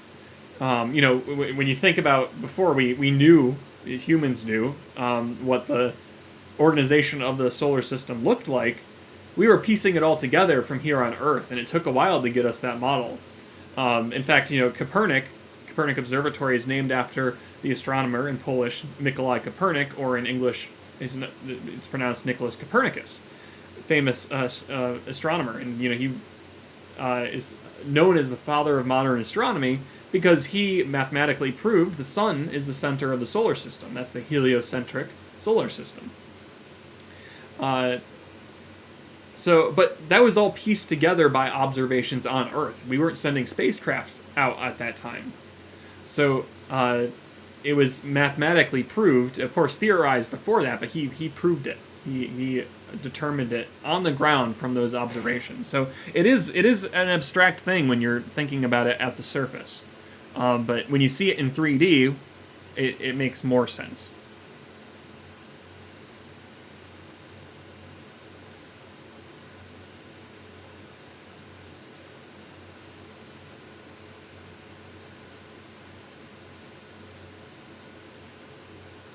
I have a request that maybe we can switch our stellarium, our simulated view, to the big one. We could maybe do that. How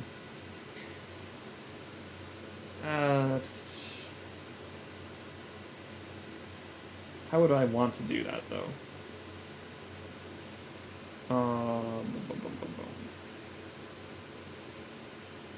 Maybe I should just duplicate it for now.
How's that? Sorry for the text on there, the way it was, but we got it, I think.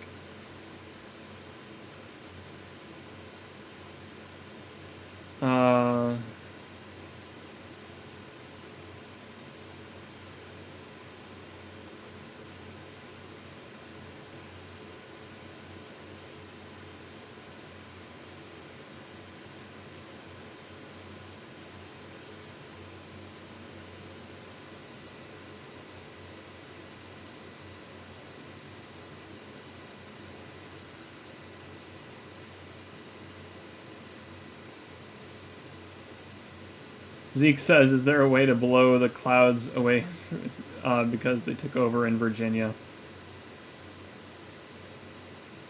I wish. I wish we could do that here. Because all we can do is show that simulated view for the moment.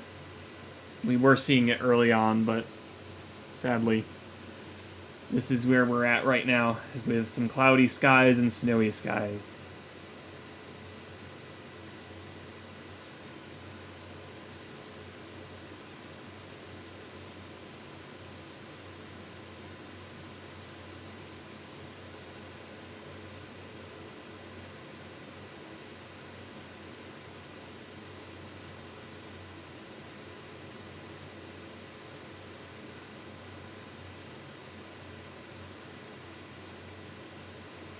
Apollo, I like that name, Apollo. Can you show the moon, please? I wish I could. We were seeing it early on in the stream. We caught the very first 10 to 20 minutes of the partial eclipse happening, so we got to see some of that shadow come down. But unfortunately, it clouded up and got a little snowy here in the New York area as well. So that's like I said, that's where we're at. We were talking about how if only we could blow those clouds away. I'm sticking around because as long as there's questions, I want to do my best to answer them. Am I finally caught up? Wow, look at that. I think I caught up.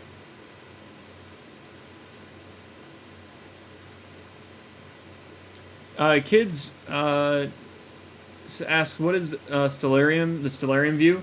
So, I don't know if I put in the description the...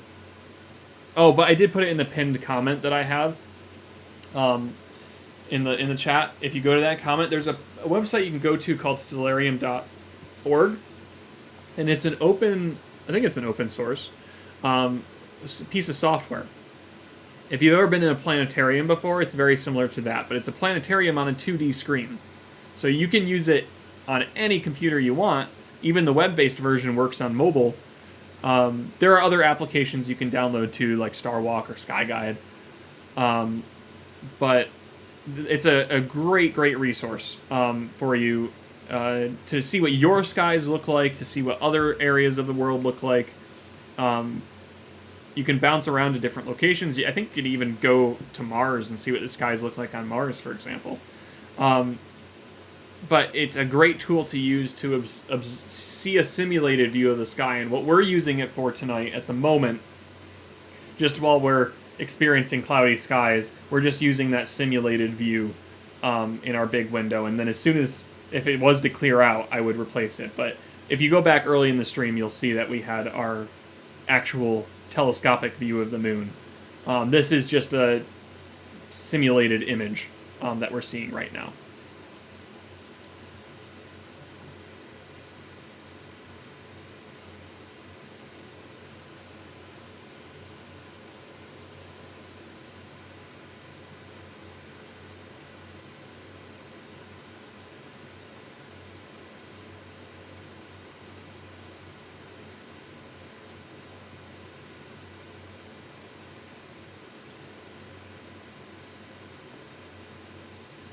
Well, Mandine, thank you for tuning in.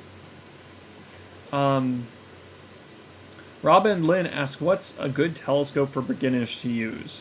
So I won't give you any specific options, but more or less just the route I'd go. Thank you for the super chat, Bombstrong. I appreciate that. So anyways, the rough direction I'd go, it depends on how much you want to invest, because you could scale up to a decent beginner scope quickly. Usually the route I recommend people is, if you're not doing astrophotography, you're just doing visual, go for a Dobsonian reflector, because they're really inexpensive for what they are. You can get an 8-inch, supply constraints notwithstanding, you can usually get an 8-inch Dobsonian reflector for around $500. they're really great big scopes. And they're really easy to use too. They just swivel on a base and they move up and down in altitude, and they're just really great simple scopes if you want a big telescope. If your goal is just to do observations of the moon, maybe just wide field views of the planets, some star clusters, things like that, you can go a little smaller. You can get just a more basic refractor in the $200 range. That's a good... I usually do aim people away from the very, very starter scopes that are like sub $100. Just they're not going to do really what you want to do, and you won't be able to scale up very much. You'll be very limited on how far that can go. So you can certainly observe the moon with them, but beyond that, it's going to become more of a challenge to do other objects. Great question. So yeah, like again, a refractor, in the $200 range is a good place to search, and then if you want to go a little further along, you can go a reflector. If you're talking astrophotography, it's a whole another ball game, and that gets very expensive. But it's fun if you want to make a hobby out of it. It is fun. There's a couple of astrophotographers in the chat here today, I think.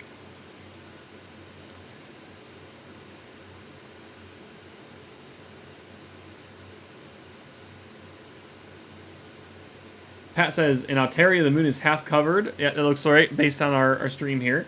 And the skies have totally cleared. Oh my gosh. If only for us. But I'm happy. Of course, I'm super happy you're getting clear skies in your area.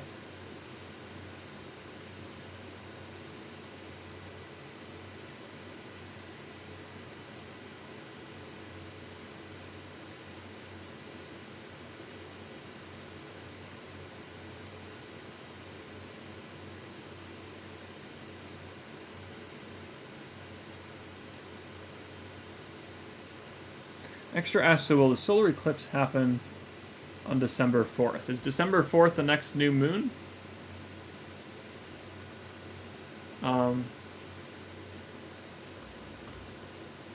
Next new moon.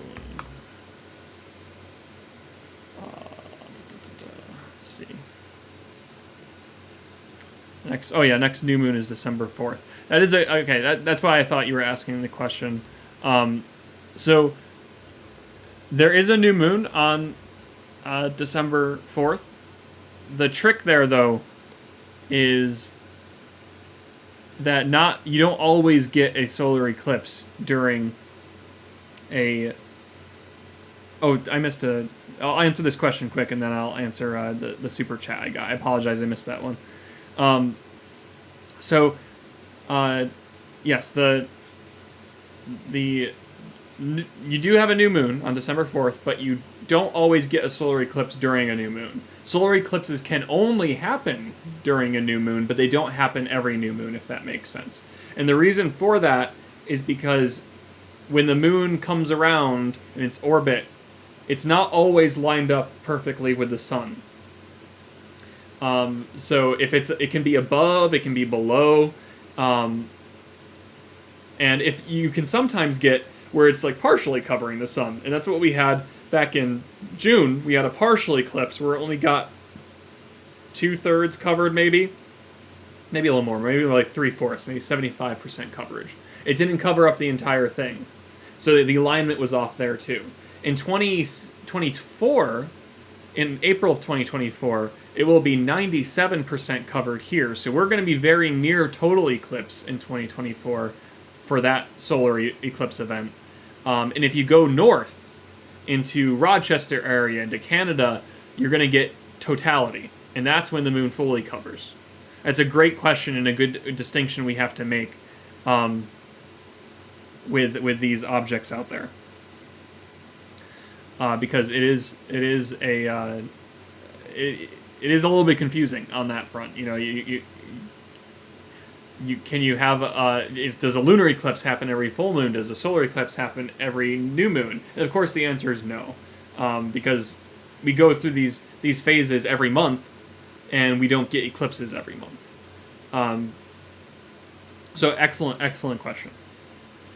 Hello World says, how would the Earth look from the moon? Oh, I can... You know, there are pictures. We have pictures of the Apollo missions and what the Earth looked like from their vantage point, and I recommend taking a look at those. But of course, nothing is like being really being there. And you know, there are some cool ways to sort of simulate it. Like there's some cool virtual reality experiences that you can try out if you have a headset or if you have a place to access a headset. Where you can simulate, like, what would it be like to look at the Earth from the moon, and its proper scale. You're at the proper scale, you're walking around on the moon, you're seeing the Earth at its proper scale in the sky. Yeah, it's a hard thing even to really, like, it's almost like you would have to live that experience to get a perspective. But it's not as big as you'd think it'd be. Think about how small the moon is. And let me look up the factoid here. The lunar diameter is moon diameter. I don't remember it off the top of my head. Is about 2,200 miles, just under 2,200 miles across. Earth's diameter is about 8,000 miles across. So the Earth is 4 times larger than the moon. And that you can roughly translate that to being about 4 times larger in the moon sky. So if you're on the moon, the Earth would be 4 times larger than how we see the moon in our sky. Again, if that makes sense. But when you think about scaling that up, the moon is only the size of about your pinky nail. It's not super big at arm's length. So when you hold your pinky at arm's length, the moon is just under the size of that nail there, or about the size of a dime, I think it is, in the sky. And when you think, sorry, again, I lost my train of thought. Again, this is early morning for me, so I'm probably a little sleepy, but yeah, when you think about that, you scale that up 4 times. That gives you a rough idea. You have 4 dimes, a circle 4 dimes in diameter. That gives you a rough idea of how big the Earth would be in the moon's sky. So it'd be sizable, but it wouldn't be as big as you think. You'd certainly be able to make out land masses and everything, no problem, though.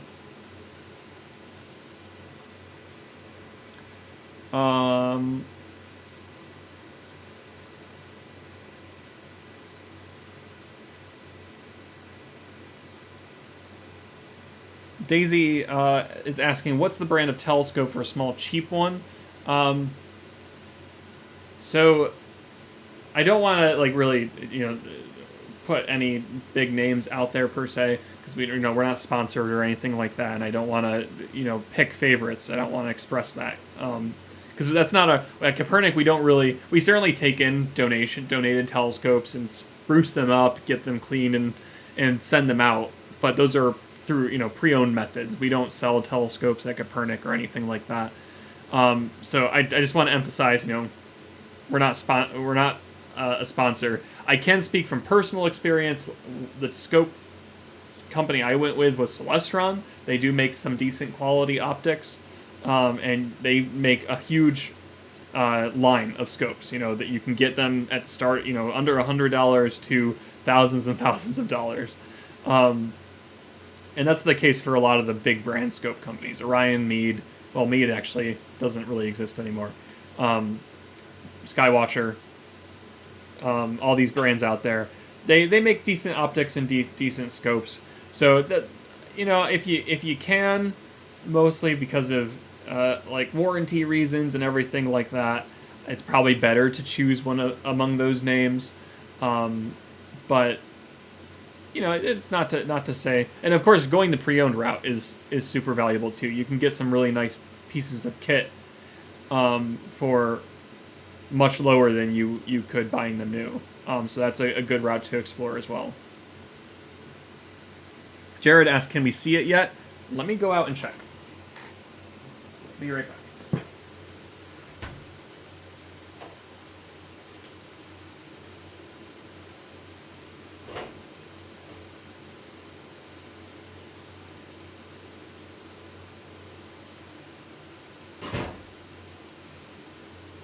I think by the fact I got pelted in the face by snow. The answer is unfortunately no, as of right now. Again, I'm going to keep a weather eye on it, and I'm still answering questions. So I'll stick around for a bit longer and see if anything crops up. Yeah, I just immediately felt snow hit my face. And I think there was a flake on my glasses, but now it has since melted. So we'll see what happens there. John Gray is asking, how much does the Hubble cost? I think you're saying there. Good question. I mean, I guess I'm just doing full disclosure. I'm just searching because I'm curious how much the Hubble how much it was. So you could do the same thing, but I don't know off the top of my head. So it says at a quick search here, the total construction took $2 billion, and the running costs have exceeded $10 billion over the years. And of course, that's like, over the length of the mission, and the Hubble Space Telescope has been in orbit for many years now. Since the 90s, I think.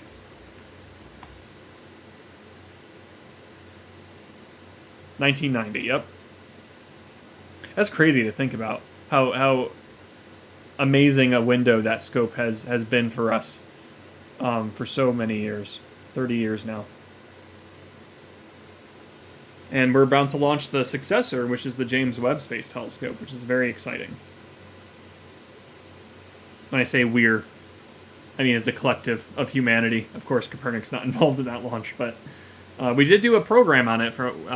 We had Michelle Thaler, an astrophysicist at NASA, She came in over Zoom and gave us a presentation and Q&A. You can go back in our videos and watch that if you like. That was a great... Michelle Thaler is a great speaker, very informative, very good at, taking abstract concepts and explaining them in more simpler terms.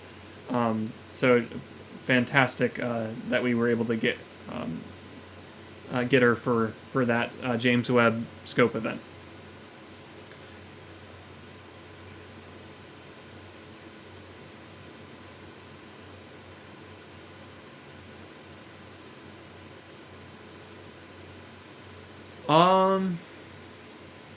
Kids is asking if he can pin a link for a good website to explore for telescopes for beginners. Again, I don't really want to. I tread carefully in this area just because we don't have any sponsorships and we don't want to get in trouble in any way. But there are some good sites out there, some good general technology sites like B&H Photo, App. I can't remember that. It's where I got my telescope. I can't remember the name now.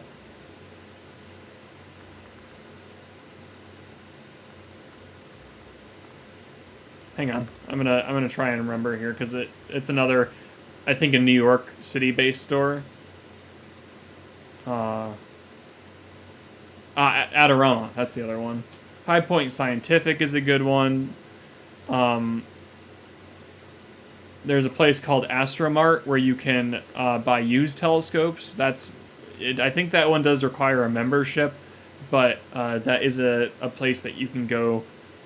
It's kind of nice that it requires a membership because it helps weed out any potential issues there with selling used telescopes. So that's a good platform to explore if you're going that route. But the other sites I mentioned, they're very official. So you can purchase them through there. Those are not bad places to go.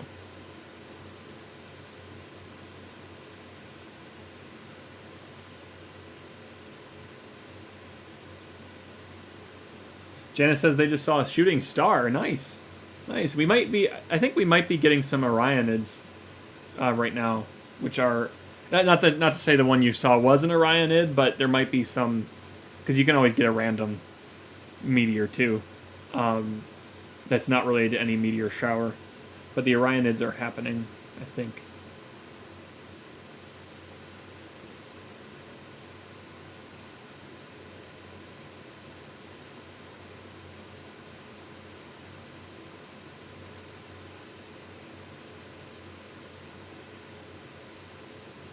Robin asked, does the lunar eclipse affect the tides at all as far as gravitational pull? Not that I know of. Gravitationally, there's not really anything going on that's different compared to, just a regular full moon. It just so happens that it's, a different alignment. So, whereas before you might be just above the shadow of the Earth or just below when the moon's orbiting around and entering full moon. In this case, it's right in line, or nearly right in line, at least enough to give us a partial eclipse. For total eclipses, you're well in line with it, so you get the full shadow.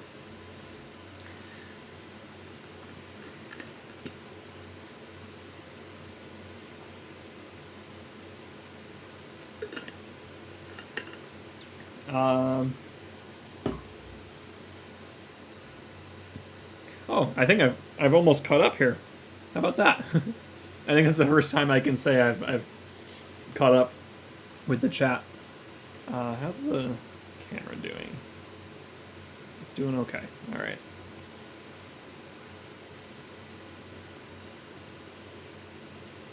I'm going to take another look at our forecast. Before I do that, let me make sure I did in fact.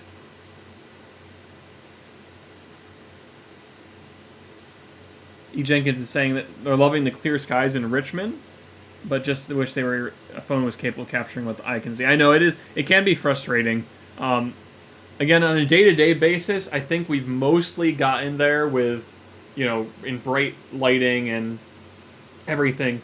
What you see with your eye is usually what you end up with on your phone, or at least thereabouts. Color-wise and exposure-wise and everything. They've done a good job with that, but for night sky photography, it's still a work in progress. Night mode has improved that a lot. Night mode on Android and iOS. That does help. But still, the moon is a challenge because it's not a night mode object. It is, the moon's tricky to get, especially with landscape and everything. The moon's at a tricky exposure. It's very bright compared to, dusk. As the sun has set, you're only getting some indirect sunlight. It's a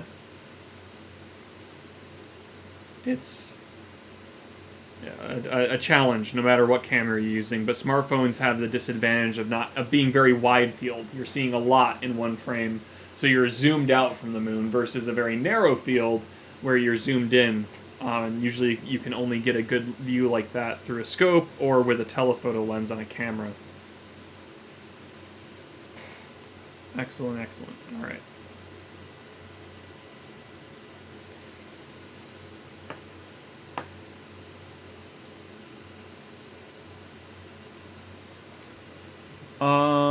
What else do we have?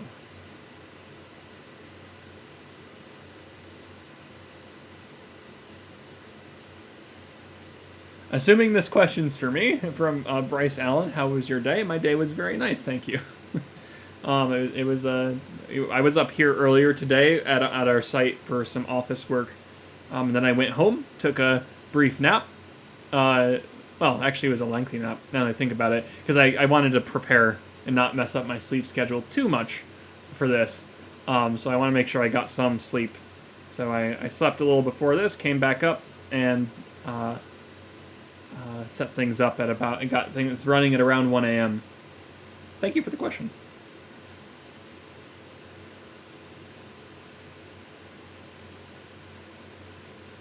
Daniel Schaefer says they're watching through their kitchen window.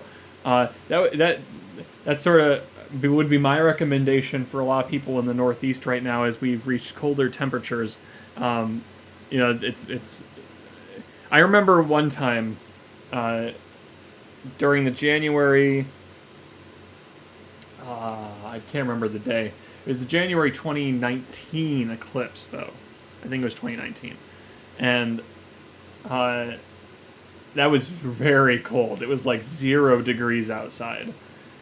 And I went out and observed. But I had to. I made sure I set up my scope right next to the door, so I could just rush inside when I needed to warm up. That was my second eclipse I imaged. The other one was in 2015. I can't remember the date for that one. September maybe was the 2015 eclipse. These are lunar eclipses, by the way. That was fun. That was an interesting time, but it was very cold. And when it gets that cold, your telescope, because a good portion of it is made of metal, it almost gives, like, if you left your hand on your scope for too long, you'd almost be guaranteed to get frostbite just because of how cold that day was.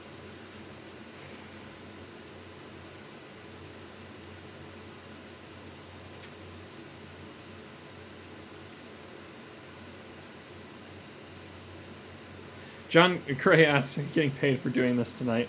I am a staff employee at Kopernik, so it is like just part of my job.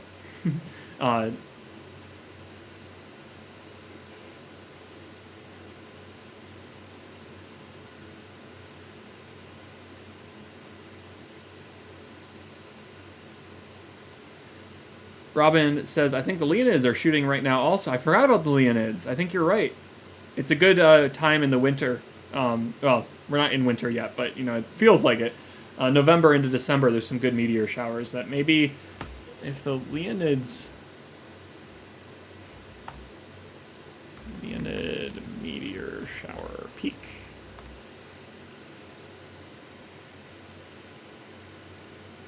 Oh, we missed the peak. I guess it was yesterday. I thought I had more time on that one.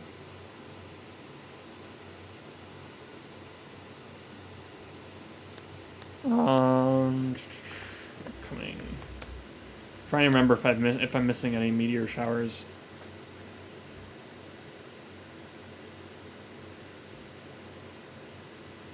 Orionids.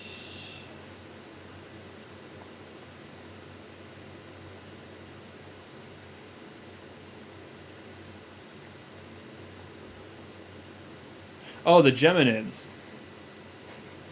The Geminids peak on December 13th. Those are the ones I've wanted to do. So, as a... What day is the 13th?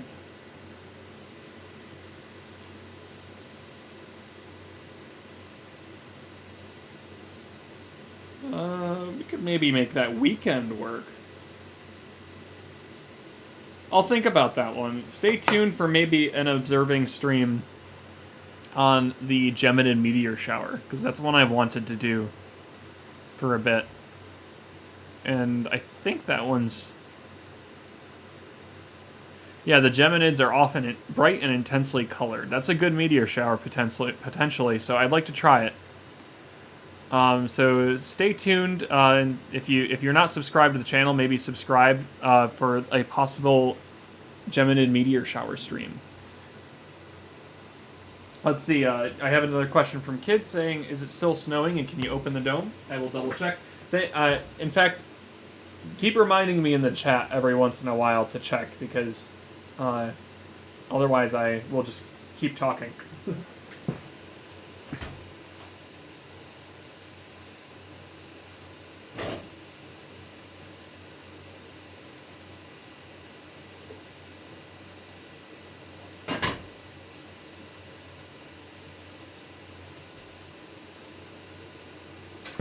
So, same thing as of right now. Still cloudy, very dark. Still snowing. But what's a little worrisome to me is that before I feel like I was catching some moon glow still, but now I don't see any moon glow. And that means the cloud layers are pretty thick up there.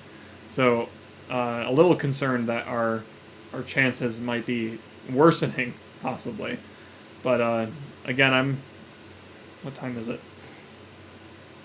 Oh, we got 20 minutes till the maximum eclipse, so it'd be great if we could snag a peek at that, because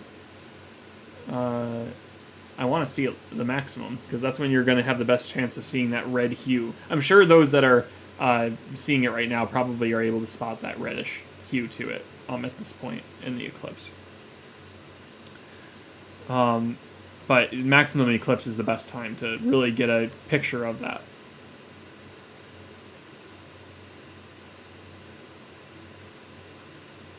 John asks, do you search for the little green men there too? We have an alien mask that, well, at least we did, that floated around. It was just a fun little, like, on a tripod, little spooky thing that we had. But no, otherwise, we don't do any monitoring of that, I suppose. Fun to think about the possible life in the universe, though.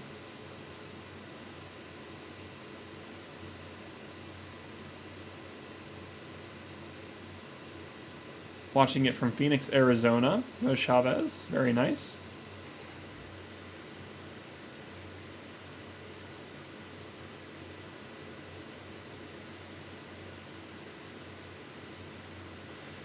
Yeah, Zeke says, I think I'm going to give up on this one too many clouds and gotta work at 7.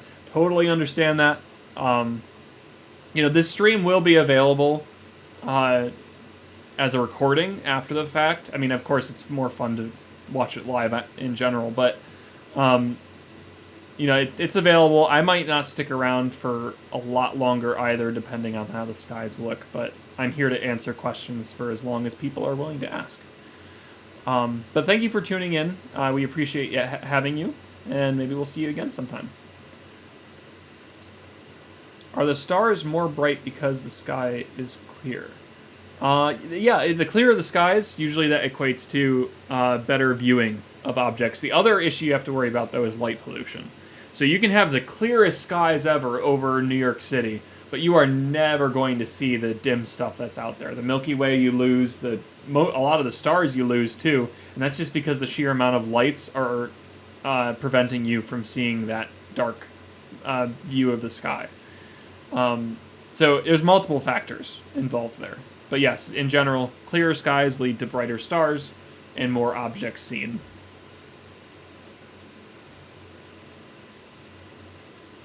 Bronze Monk is asking, so what does it mean that this is in Taurus?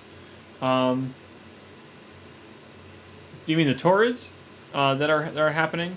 If you mean the meteor shower, then all that means is that in most cases for meteor showers, you have the Earth running into a cloud left behind by a comet. So a comet came into the solar system and left behind a trail of debris. And the Earth is moving through that trail of debris, and that debris coincides with a particular location in the sky.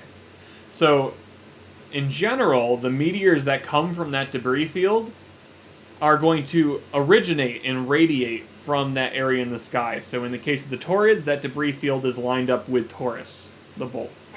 Great question.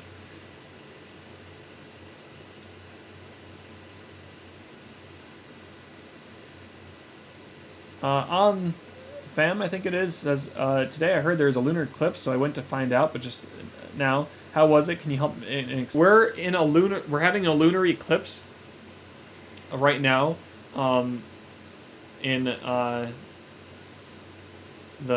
guess the Western Hemisphere, you'd say, in the Northeast and in Canada. We've had, people have been seeing it all across here. Anywhere that you can see the full moon right now, there is an eclipse happening. The Earth is covering up. So the Earth's shadow is covering up portions of the moon. It's not going to be a total eclipse. So right now in the simulated view, again, we don't have a true view through our telescopes right now because it's cloudy. We're hoping it improves a little bit. But in the simulated view here, next to me, actually below me too. That's showing us that the moon is approaching 97% coverage. So we're approaching what would be a total eclipse, but we're not going to quite get to that point. That sliver is going to be left behind, that extra 3%.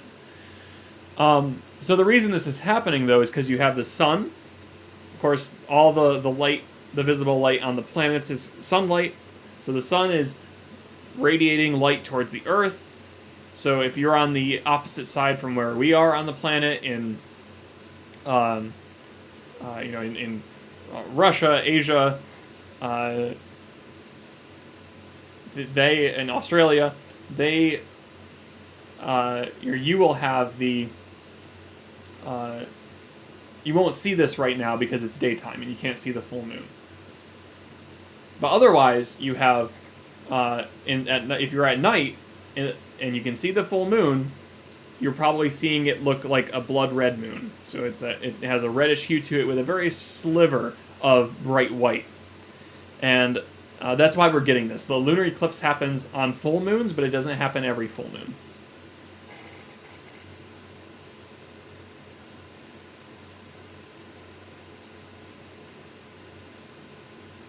Spencer says, and the Ursids are during that time as well. Yes, the Ursids are coming up too. Lots of meteor showers in the wintertime. Lots of opportunities.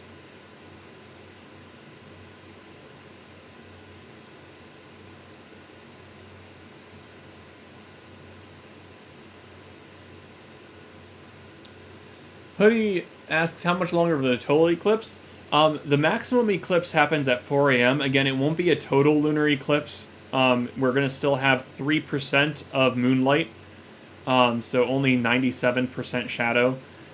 This is only a partial eclipse, but the maximum occurs in the next like 15 minutes or so.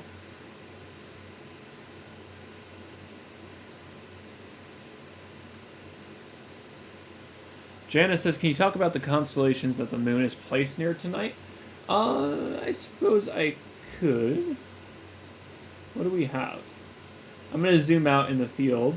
Oh, maybe that's what you're... So, yeah, the moon is near Taurus as well. So we have the Taurids happening, the meteor showers, and the moon is also near Taurus, the bull here. I can bring up the artwork there so you can see what Taurus, the bull, is supposed to look like. It's also kind of cool because you have the moon just below the Pleiades star cluster, also known as Seven Sisters, also known as Subaru. And I'm sorry, I do have to make this terrible joke. Yes, that is what makes a Subaru a Subaru. That is what the company, what their logo is based on, and then where the name comes from, because Subaru is the name of this star cluster. So. That's sort of neat that you have the Pleiades just above the moon. That would actually make a pretty cool wide shot if you could capture both the star cluster and the moon. Especially during the eclipse where the moon's so dark. So that would have been neat. I should have checked that beforehand to see how close it was going to be to Pleiades. Because that would have been a worthwhile shot, potentially. I bet we'll see some images of that tomorrow as people process their data.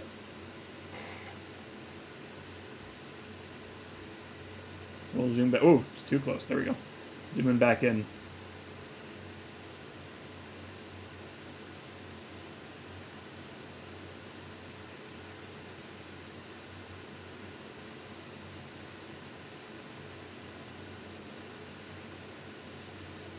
Andrea says, yes, there is a red tint. I assume that's where they are. That they're seeing that red tint to the shadowed region. So we have some confirmation there. That should be the case.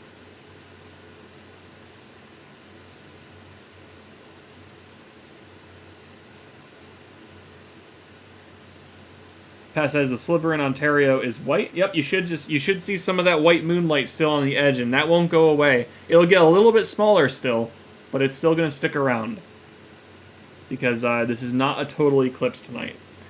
If you've been you probably heard, those that have been watching for a while, you probably heard that I mentioned how this is the longest eclipse that's happened in 600 years, I think it is. And there won't be another long eclipse like this for another, 500 to 600 years. I think 1400s was the last time one lasted this long, about 6 hours, and 2600 is the next time. And that's because of just how far away the moon is.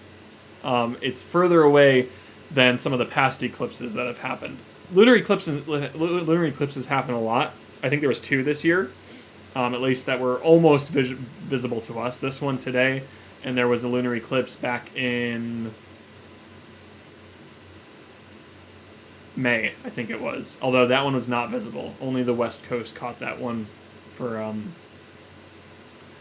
at least in the vicinity on a national level. Red Lotus says, seeing a lot of red tint here in Texas. Very cool. Very nice.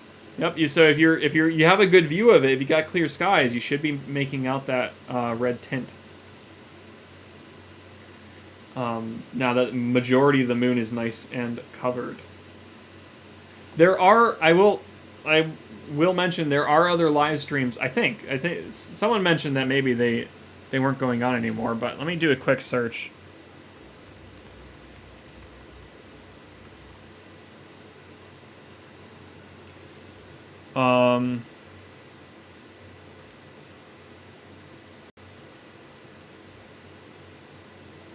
Oh yeah, Griffith has a great one. High Point Scientific is doing one. Time and Date. Looks like maybe they have one.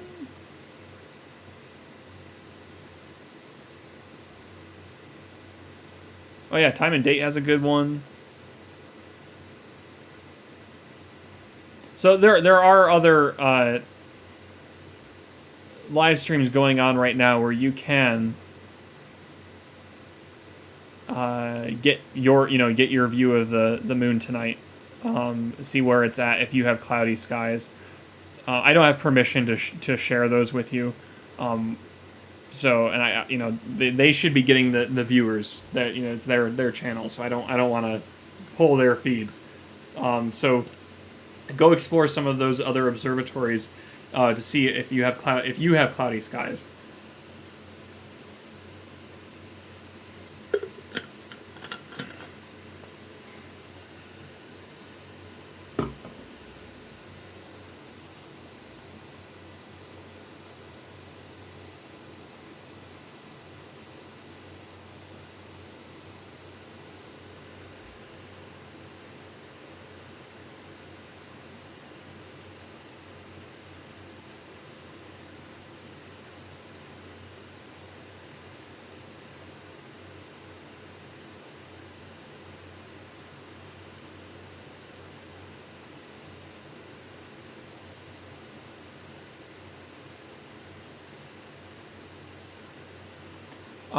Spencer Clanton asks, is there a place I could send my pictures that I took of the eclipse? That is a great question. If you'd like to share them with us, you're welcome to do that. I'm not sure if that was the framing of the question, but we do have all our social media channels in the description. We're most active on, I think, Facebook, Twitter, and Instagram. So you're welcome to follow us there and share your images if you'd like. But otherwise, there's some. If you get a really nice picture, that there's some magazines you could send it to. They do sharing like that. You could always. I think NASA is probably having. They have a tag. I don't know what it is necessarily. There's probably lunar eclipse tags on Twitter and so forth that you can put in on your images. And so there's a couple different locations. But if you want to share it with us, there is a link to our social media in the description. And that goes for anyone. If anyone wants to share their any lunar eclipse photo they received, that's a opportunity to do that.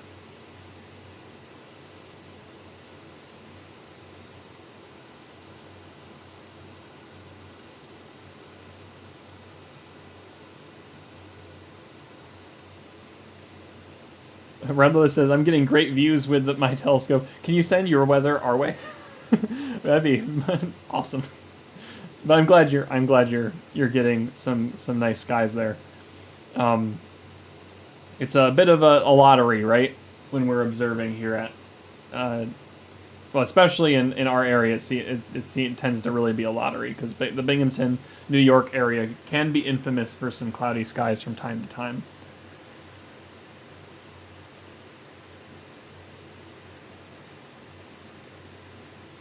Thank you, Togahan. I will check the clouds.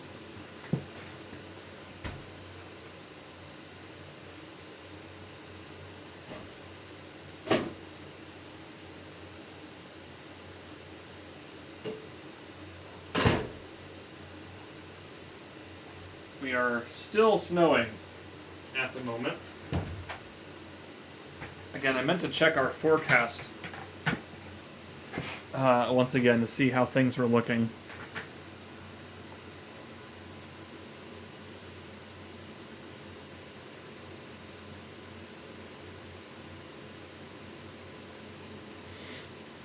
Yeah, 3 to 4 timeline. Of course. Let me see if I can show you this. Maybe I can show you. It's probably better to just show you on the stream. So I'm gonna, since we're not seeing anything through our scopes at the moment, I'm gonna switch my feed here to the web browser so I can show you our clear sky chart.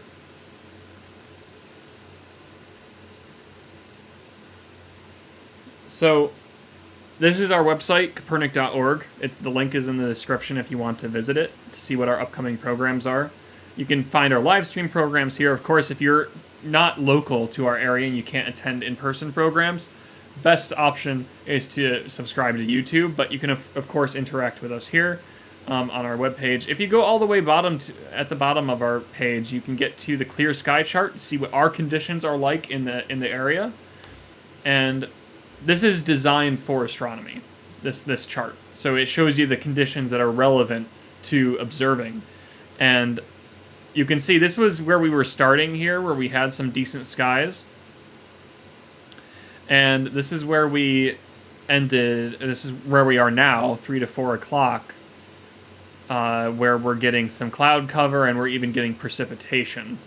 So that's where we're at. And of course, that's, we're going to, it's blue on both sides where the cloud cover might be decent. But of course, for the maximum eclipse, we have to have cloudy skies. It's just funny how it's blue on both and cloudy there. Just coincidence for our area, but I just found that visual entertaining. Tomorrow looks okay. Tomorrow we'll be open for an in-person Friday night program where we'll be observing. You can observe directly through our telescopes if you're in the area.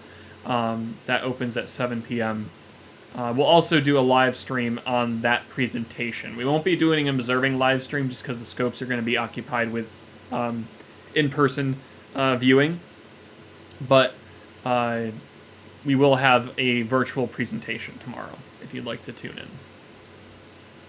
That presentation is on let's see. I can't remember off the top of my head. So it's called "Is the Apple Red or Black?" and it says how do we see and process the world around us, and how do we know what we're looking at? Do we really see everything? And what happens when things go wrong? So it's a really cool abstract look from a professor from Binghamton University. So that will be streamed tomorrow. Okay, let me go back to our observing view. I just wanted to show you the forecast as well. Take a moment to explore that.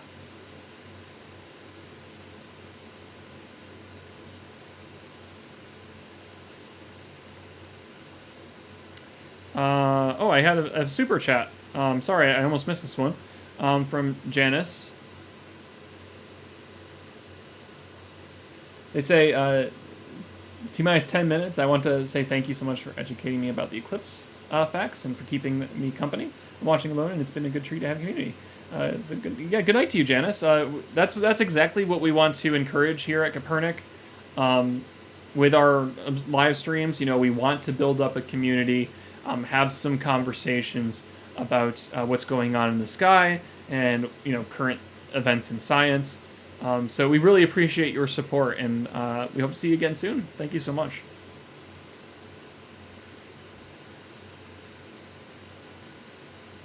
Oh, and thank you, kids, for the support as well. I appreciate it.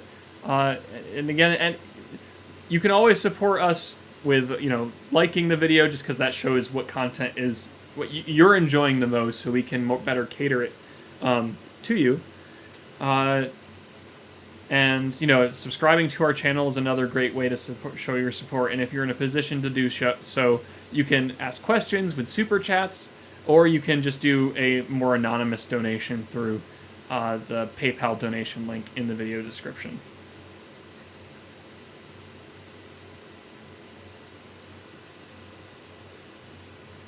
Let's see, did I miss any other questions here?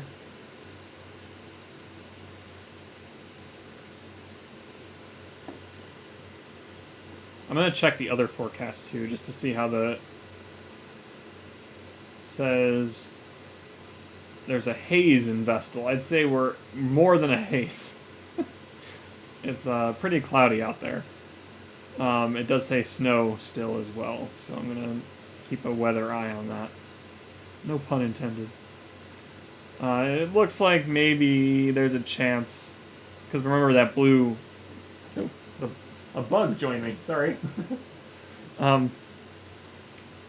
He must be trying to seek warmth, because it's freezing outside.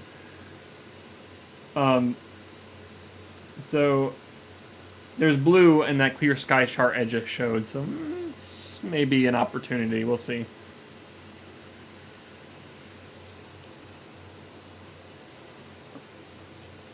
Alright, going back in the chat here. I see people are saying it's cold where they are. Yes, it's cold up here too. Not fun. Clear in New Jersey, that's good to hear. It was a warmer day today. It was like 60 degrees in the area, which is vastly different. I thought we weren't going to get any more 60-degree weather. It just seemed to in September, the temperatures seemed to plummet, and they never really caught back up. There was a couple warmer days in October, and November has been pretty cold, though.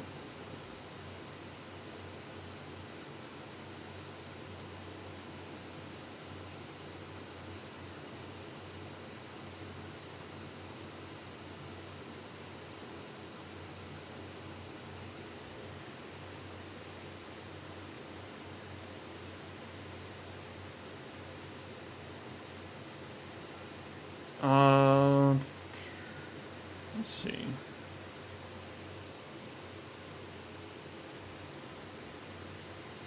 Someone's asking about the, sorry, I gotta get the name. I don't like to say STEM one, I want to say, Togahan is asking, what are about the quadratids? I don't know how to pronounce that one. Quadratids, I think it is. Those ones look like they peak on January 2nd through the 3rd, and they start in late December, on the 26th of December. So there's a lot of good meteor showers, and there's a lot of good opportunity to see those in the next month.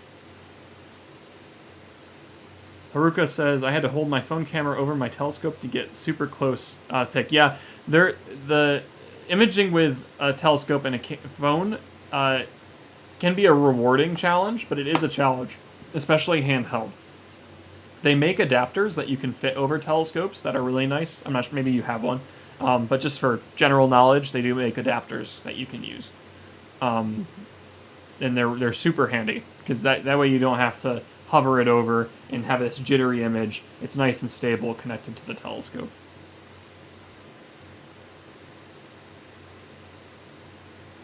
Janice says they took some good pictures as well. Very nice.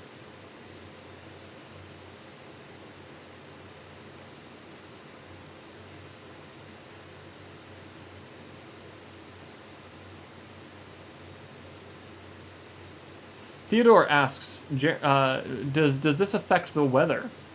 And that is a great question. As far as I know, there's not any real weather implications for this.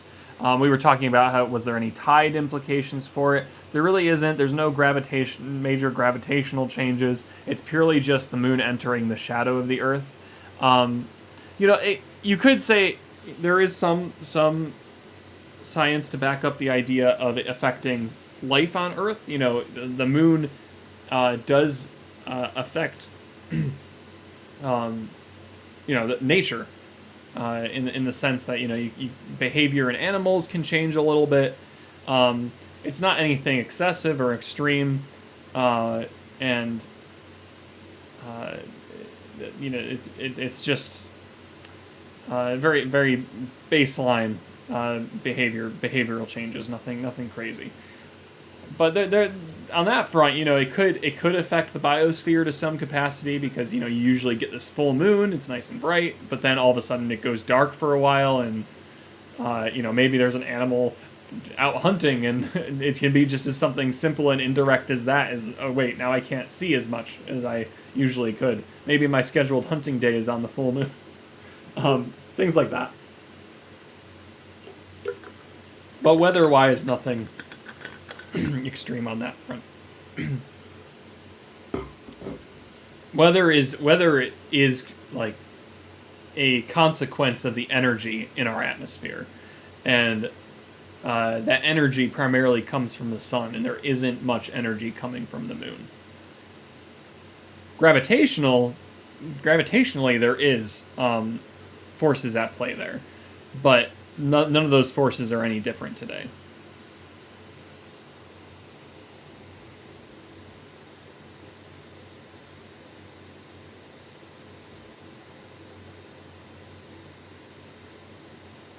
Daniel says drinking water to stay awake. Yeah, it's more just to keep to keep my voice. If I'll get hoarse if I don't try to remember, and often I don't. I'm not good at staying hydrated.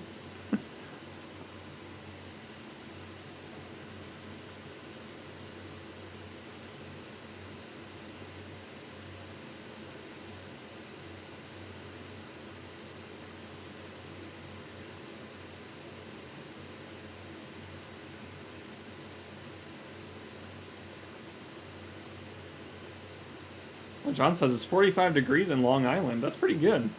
We're at, what did we drop down to? I mean, snowing, so it's got to be freezing. Yeah, it's 32 degrees exactly right now. So we're pretty chilly here. Could be worse.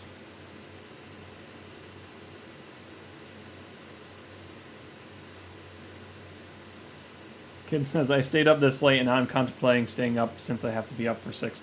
Yeah, I mean, I got a nap in earlier today in anticipation for this, a couple hours. I probably will still want to sleep more, but I don't know. I have things to do today too, so I'm not sure how that'll play out, but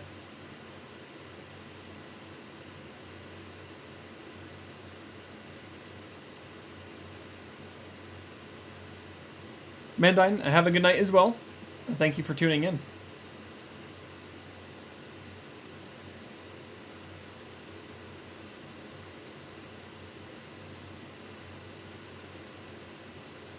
John says, you think all the werewolves are confused right now? Maybe. We have coyotes up here that like to howl at the moon from time to time. That is an interesting point. Like, when you think of the mythology of werewolves, if they existed, how would a lunar eclipse affect them? But then again, there's not really much science going on there to begin with, but it's an interesting thought.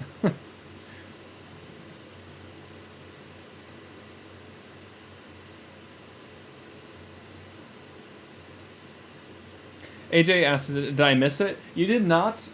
It's still going on right now. We're, I think, just past maximum eclipse. So you can see in the simulated view that we have actually below and to the side.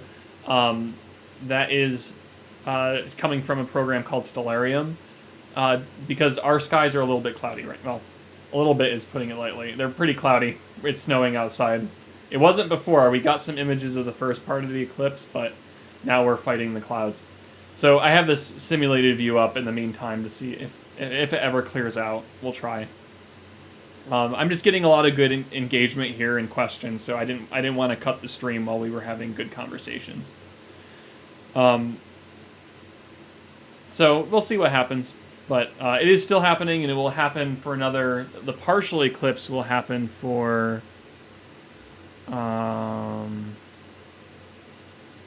It ends at 5:47 a.m. Eastern Standard Time. So the big shadow that we're seeing on the moon will continue on until 5:47.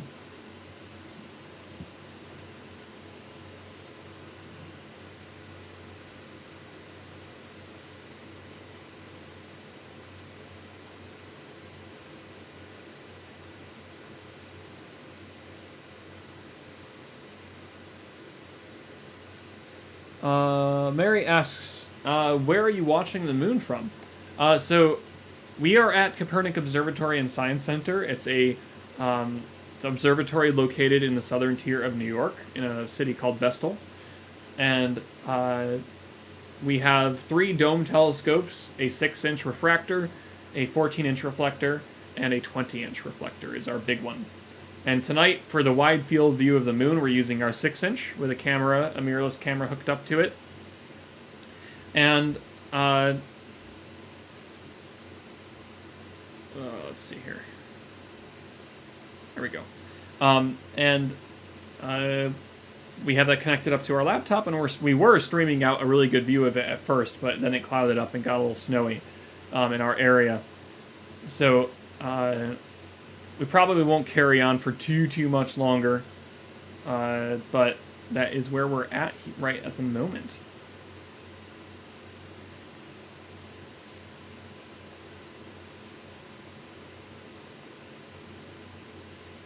Joanne is here. Good morning. Yes, watching in Wyalusing until about 10 minutes ago, and it was obscured by clouds. Yeah, Wyalusing isn't too far, so that's it's good to know that you had some clear skies. Again, if anyone in the chat is in the Elmira or Wego area, let me know how your skies are looking, because that is a good indicator for maybe some clear skies coming our way if it's clear there. Gia says, it's supposed to be clear at 7 a.m. Will I see anything? So 7 a.m. is around the sunrise, and it's also around when the eclipse ends, the penumbral eclipse. Once we go into the penumbral eclipse at around 5:50 a.m., you're really not going to see too much of a difference from a regular full moon. So 7 a.m. is really pushing it where the penumbral eclipse will be just ending, and really the moon is just going to look the same. Right now, the moon looks vastly different. If you can see the moon where you are right now, it is just almost completely covered up except for a thin sliver like we're seeing in the simulated view next to me. Cosmic says Pleiades is really close. Yeah, I bet that looks fantastic. Because I didn't, like I said, I didn't catch that it was going to be so close to the moon tonight. So getting a nice wide field shot of the moon in Pleiades would probably be really neat during this lunar eclipse, and I hope to see some cool astro photos tomorrow from people that took those images.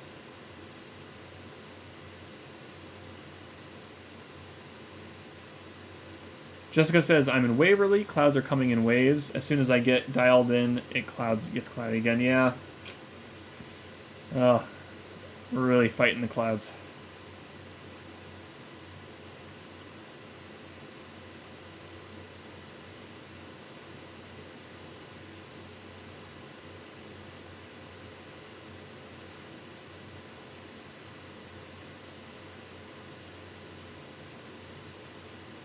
In northern PA, Aaron's saying that they have snow falling. Same with us. We have snow too.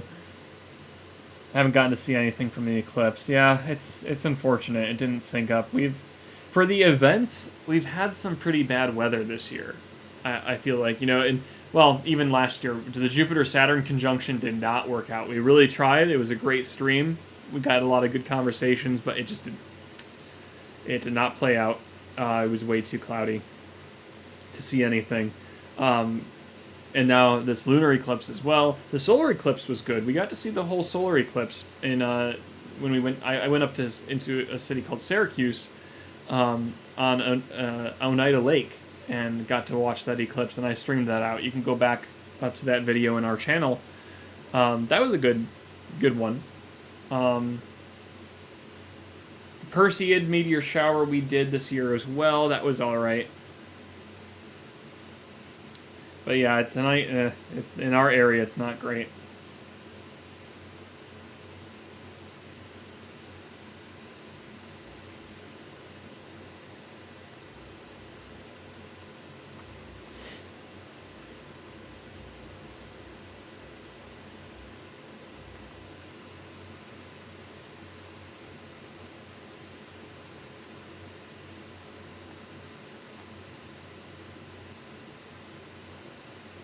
Let's see.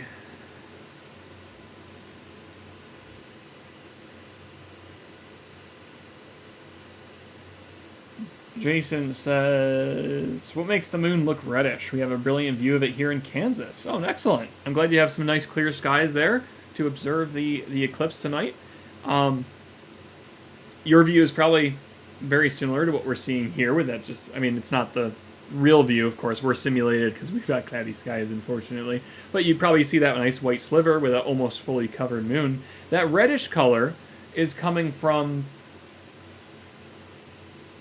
the atmosphere. So the sun is behind the Earth, right? If you're standing on the surface of the moon, all shadowed and covered, the sun is behind the Earth, and that sunlight is coming around the sides and funneling through the atmosphere. And that light that's coming around the sides is what's being projected onto the moon. So the moon isn't glowing or anything like that. It's not, actual light emitted from the moon. It's still sunlight. It's just very indirect. So that light is coming through the atmosphere and onto the moon. And because it's passing through our atmosphere, it's giving it that reddish color as that light gets scattered. You can think about it like, why do we get redder skies or pink skies as the sun is setting? Why is the sunset orange or pink or red rather than blue? It's the same reason. That light is passing through the atmosphere, you're looking through more of it, so it scatters as red rather than blue. Great question. And thanks for tuning in.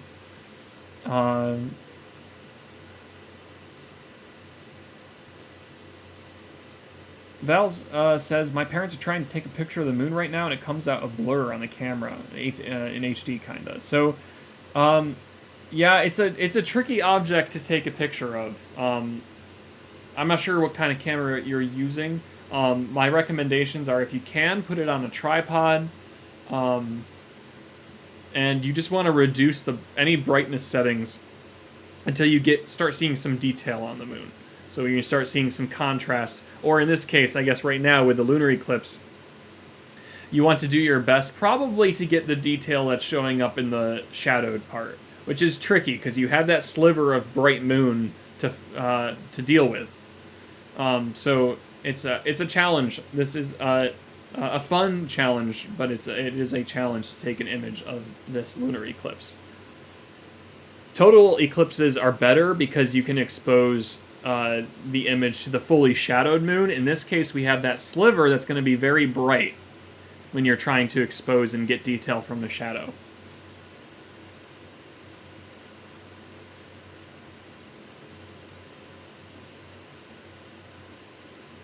Aaron says, I would be out taking pictures of it. I use a Canon T3i and have a 10-inch Meade. Very nice. I take astrophotography pictures on a basis, and I have my own observatory. Very cool. Yeah, it's a great rig you got there. Imagine you can get some pretty nice photos with that.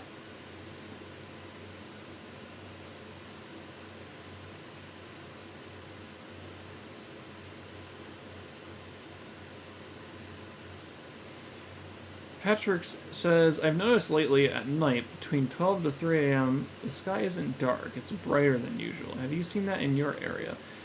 Interesting observation. I can't speak to that for our area of the sky. Our skies are usually pretty consistent. Assuming we have clear skies, and comparing that across time, they tend to be fairly consistent. You know, in the middle of the night like that, that's usually the time where you're going to get dark skies. So the only reason I you know, assume that the skies would be brightening up would have to do with if the moon's around, or because the moon, even if it's just below the horizon, the moon will brighten up the sky. Even if you can't see it, you'll get brightening of the sky there. Alternatively, if there's any, like, anyone's flipping on some lights, you know, that aren't usually on, light pollution can play a role there, and light pollution isn't always a static thing. Any, you know, factories that are nearby, things like that, can play a role in light pollution, and so that's a possibility too. But no, I can't speak to that otherwise.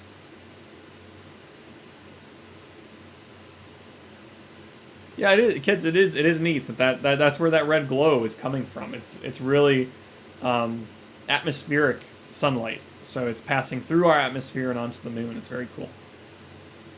Zakir asks, is it finishing now? We're on the downhill now, so we ramped up to the maximum eclipse at 4 a.m., and now we're ramping down, so we're going to start adding light back to the moon. The shadow is going to start moving away.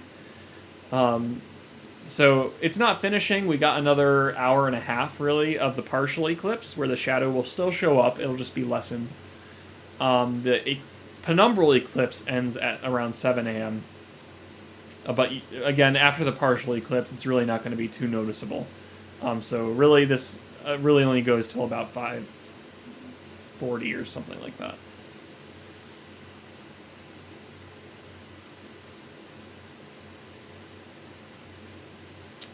Aaron says, I've been doing this for 3.5 years. Oh, the astrophotography, right? And you're also 17. Oh, very nice. Very, very good. You have your whole life ahead of you to continue to explore this hobby, and add to your equipment, change your equipment, all this. So it's a great rig you got there already, and look forward to it. You know, of course, we love seeing astrophotos. We're trying to branch out on, you know, building up that astrophoto community. So, you know, you're always welcome to share those with us if you'd like, especially any lunar eclipse photos you've taken tonight. Our social media links are in the video description. Not just us too, you know, reach out to other observatories and museums and science centers, and pass your photos along to them too, if they've requested them. We're happy. Like, I won't speak to anyone else specifically, except for NASA. I think NASA always loves receiving pictures, but look out for anyone that's, you know, requested from the community for some astrophotos of the event. What else do we have here?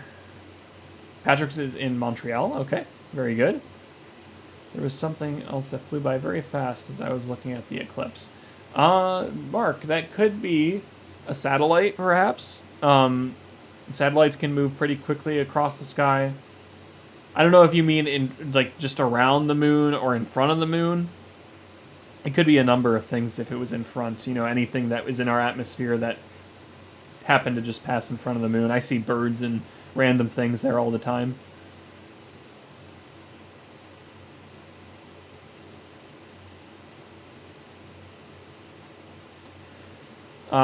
Ray says, so the full eclipse passed. So, yeah, just elaborate on that point. Yes, the maximum eclipse has passed. We're no longer at 97% coverage, which was maximum, and we've moved past that and are now losing the shadow and gaining light back to the moon. And by 6 a.m., we'll be back to a full moon. Fully lit moon, I guess. What I found interesting, just as a fun thought, because of course we can't see the opposite side of the moon. The moon's tidally locked, so that means we only ever get to see one face of it as it orbits the Earth. It never shows us the opposite side. We know what the opposite side looks like. We've sent spacecraft there. We've mapped it.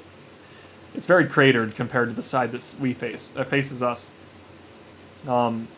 There's craters on this side, but not as many. The opposite side's very cratered. So that's kind of cool. But more than that, it's neat to think that during a total eclipse like this, almost the entire moon is completely dark. I mean, there's definitely some light on the Earth-facing side, because of that atmospheric shine that projects on the moon, but the otherwise, like if you're walking around on the moon and you travel all the way around, it's just going to be dark during this event completely, which is pretty neat.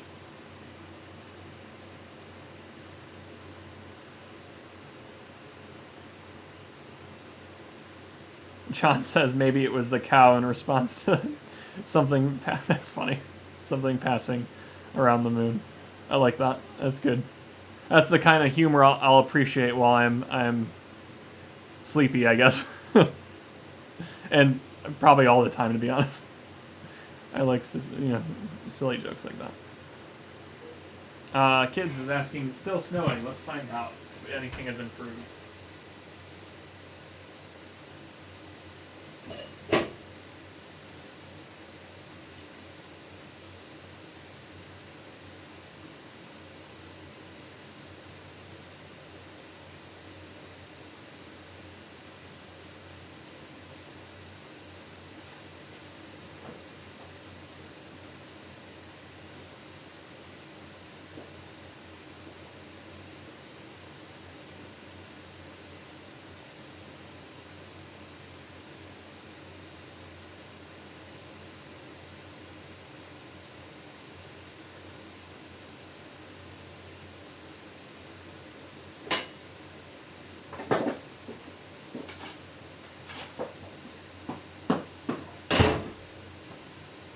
Good news, everyone.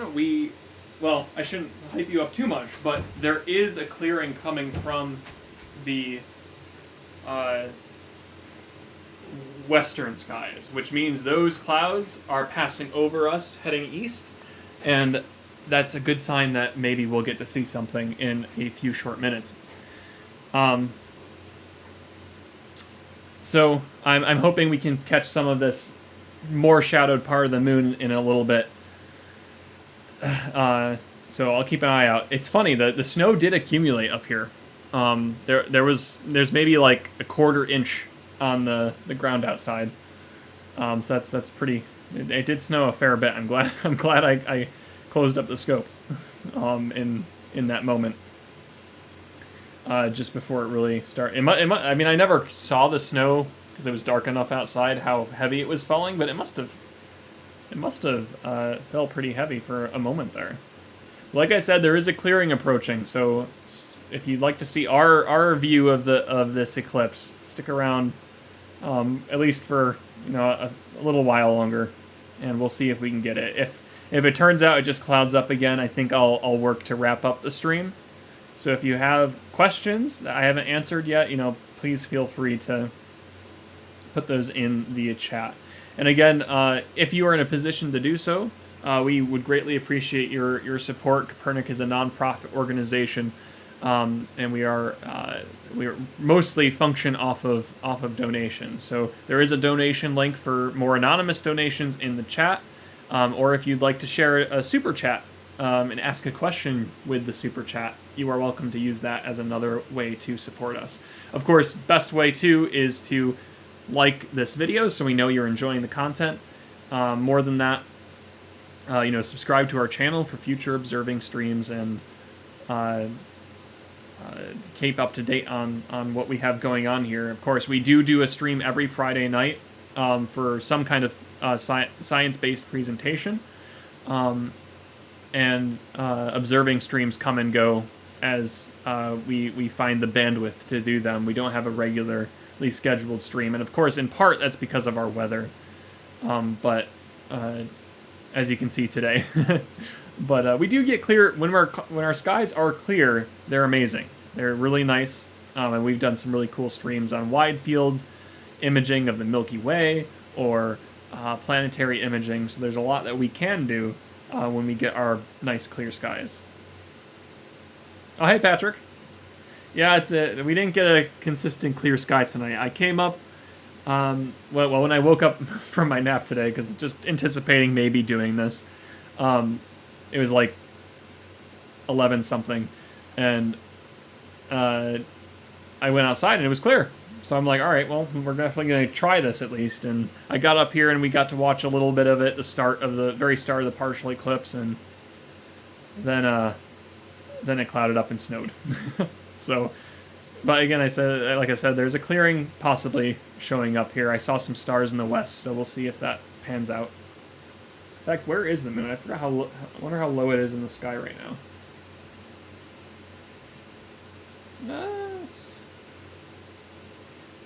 It's still reasonably high up.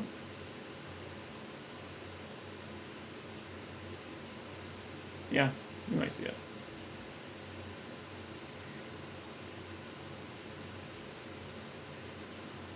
I may take a moment since I have a pause in the questions here. I think what I'll do is I'll go out and see if I can line the scope up enough and see what it looks like out the dome view. So bear with me on that front. And we'll see if we can catch a glimpse of the moon again. All right. Be right back.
All right, so I can confirm that I saw it for at least maybe a fleeting moment.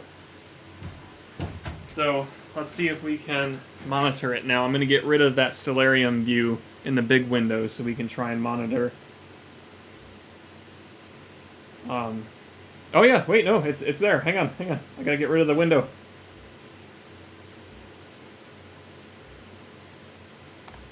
There it is.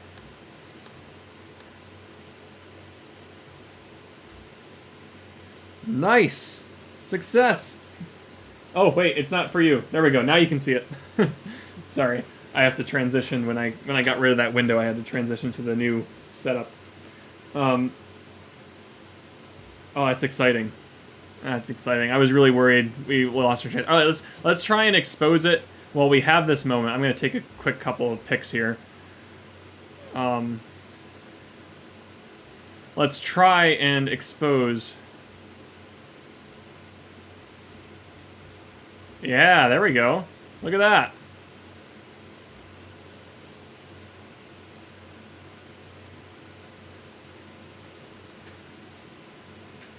I'm taking it probably paused for a moment. Oh, look at how awesome. Oh, I'm so excited. Sorry. I hope you appreciate my excitement. Because this is my first time actually doing some imaging on the... Oh, that looks so good. Oh, I wish I could... I'll see if I can show you the images I'm taking.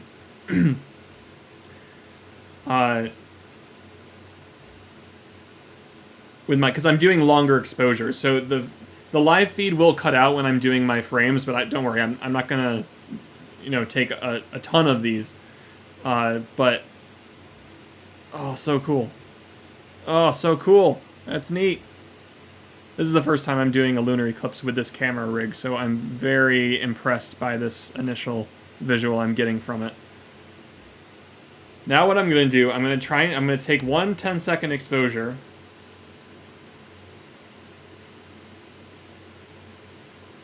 I'm going to try and monitor, because I can't see the chat. I'll try and monitor the chat on my phone here.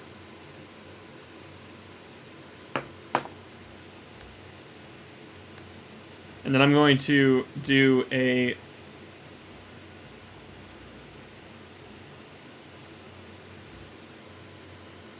quick exposure, and I'm hoping I can stitch these together.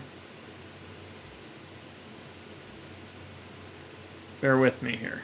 So again, what we're seeing here, this shadow that we're seeing on the moon is not like a regular, a phase of the moon, right? It looks like we kind of have a crescent, but this shadow is the Earth's shadow. This is the, you can see the curve of the Earth's shadow here.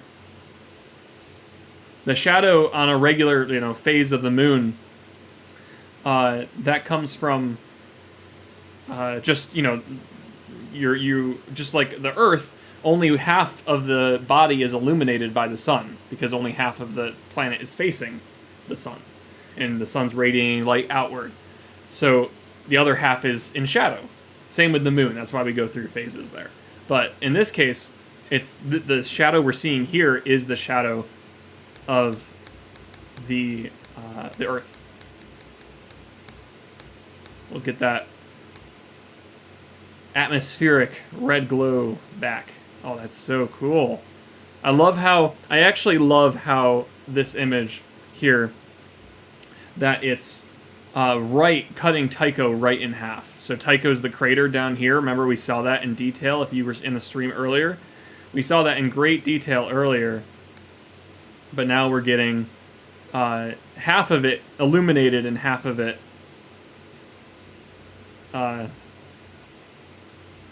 in that atmospheric shadow.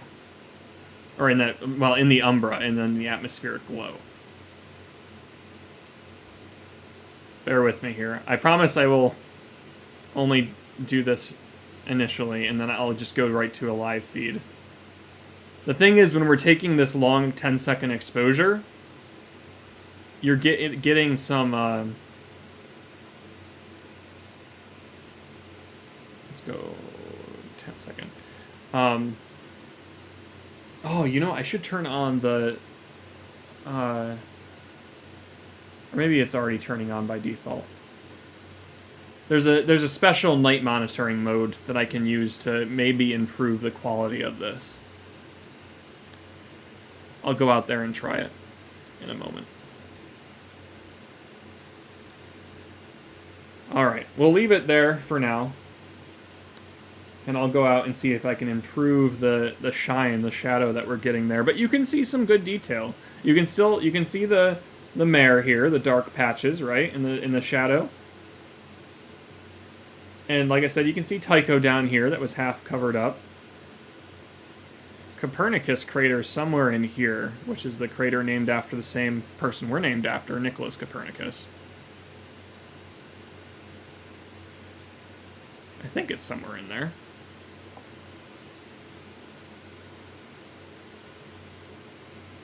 Oh, thank you for removing the watermark. I appreciate that, for reminding me here. Sorry, I got so excited. Uh-oh. Maybe over-excited, but that's okay. Thank you for the reminder. You guys are great. I really appreciate the interaction you provide, keeping my head level.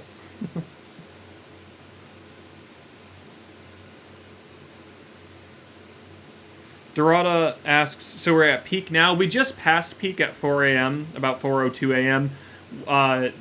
We are more covered up then, but I'm pretty happy that we at least got to see more than half of the moon in eclipse. But we are adding moonlight now. So you'll see that light, this patch of light, grow as time goes by.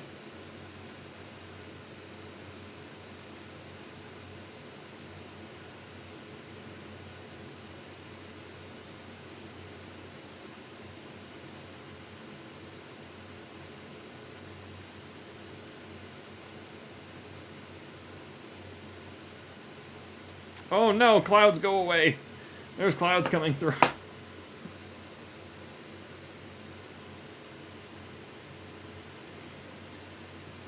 Oh, some wind too. That shakiness is the wind blowing our scope around a bit. Well, you know, if that's the only... Even if the clouds do cover up, I'm just glad we got to see it. Oh, the watermark is still there. I have to remember, there's a studio mode where I remove it from the preview, but I have to remember to transition the slide. If I don't do that, then it doesn't change on your end. Thank you again. Mel asks, where is this from? This is at Kopernik Observatory and Science Center. We're a observatory located in the southern tier of New York in a city called Vestal. We're a smaller observatory than some of the other streams happening, like Griffith and Lowell and so forth. But we still like to use this as a platform to reach out to community and have conversations, have people ask questions, and reach out in that way. Share our tools, because you can visit us in person on Friday nights and look through our telescopes yourself.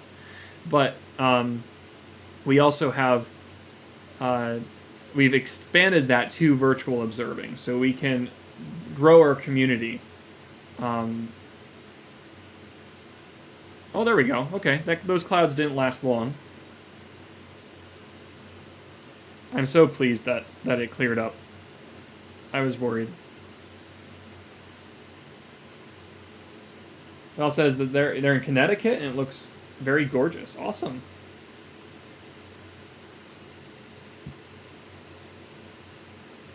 Val also says that they're trying so hard to stay awake, but they're falling asleep. Totally understand. I'm partially right there with you on that front. This is not a conveniently timed event. I think the one happening in May next year is a little better. I think. Yeah, it should be. I think it's at least it's not right in the middle, like early morning hours.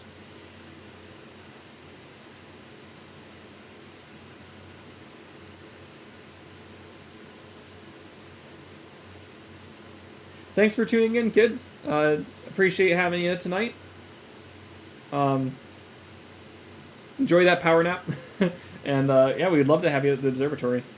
Let's see, another comment here.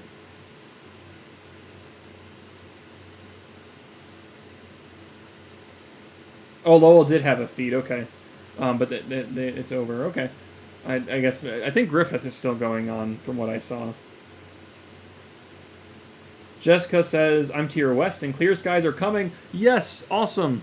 So hopefully that means, like, we're getting clear skies up here now. Hopefully that means it's just consistent from here on out.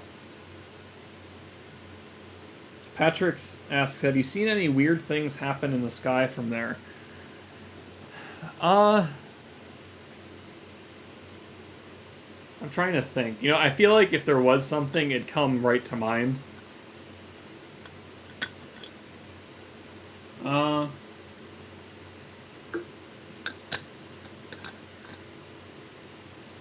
I don't think I have one for you that I can think of. We certainly we see satellites here. Our skies are clear enough for satellites. We can see deep sky objects really well up here. We see the Milky Way across the sky. Those are all beautiful visuals. But everything I can think of, I know what it is. We were able to identify it. There's some cool satellite patterns that you can see in clear sky sites like Kopernik, where you get... Oh, there's a ladybug in here. That's funny. Sorry. Distracted. And in dark sky sites like Kopernik, you see satellites that you otherwise wouldn't. So I haven't identified it yet, but there's this array of... Or maybe someone has told me what they are. I can't remember. But there's an array of 3 satellites that are in a triangle formation. And they move together. So that's kind of a cool one to see. But I can't remember what satellite array that is. I haven't seen Starlink, which is the SpaceX internet satellites. Those usually appear in a line across the sky. I haven't seen those yet, though. The ISS I've seen, but those are the only things I can think of. It's a good question, but that's all I got for you.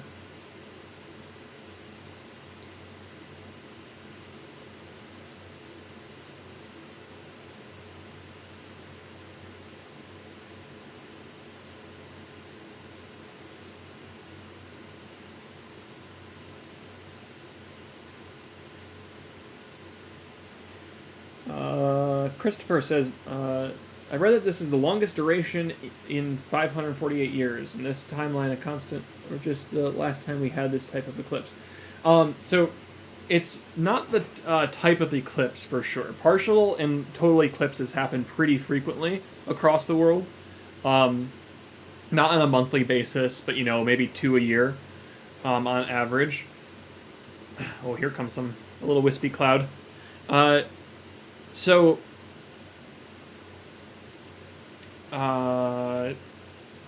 they're relatively frequent on that front.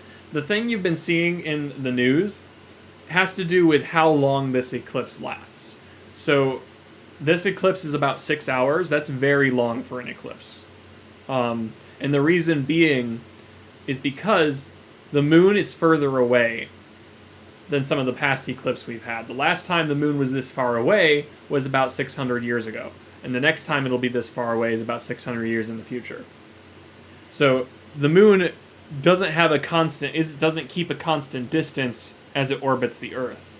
It changes it, and there's something called perigee and apogee. And when perigee is when the moon is at its closest point in the orbit, apogee is when it's at its furthest. And it just so happens that we're really close to apogee right now, which means it's taking a long time for this eclipse to play out compared to past lunar eclipses. That's a great question.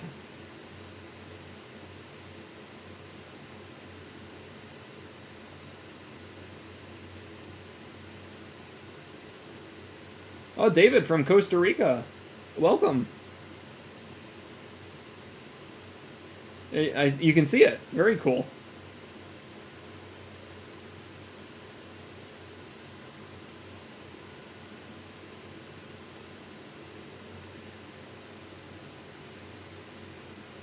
So I'm going to take another set of images here. Again, one is going to be this 10-second exposure I'm trying out. Doing the long exposure is letting me capture the shadow. But if I want to capture the other side, I have to do a second short exposure. Like this. So I'm going to lower the exposure so we can see the side that is lit up. And then through software, through Photoshop, really, or at least a Photoshop equivalent, I will stitch those two together, is my plan. So I'll remove that shine that we see at the long exposure, and we'll see how that looks. At the very least, I'll mitigate the shine that's coming from the longer exposure. But this is what it looks like in the field when you lower the shutter speed and get rid of that red shadow that we're seeing from the Earth's shadow. This is what you get. You just get what looks very similar to a phase of the moon. The only difference, though, is that this curve is very different. If you measured this curve versus a similar, like, crescent moon, it'd be different.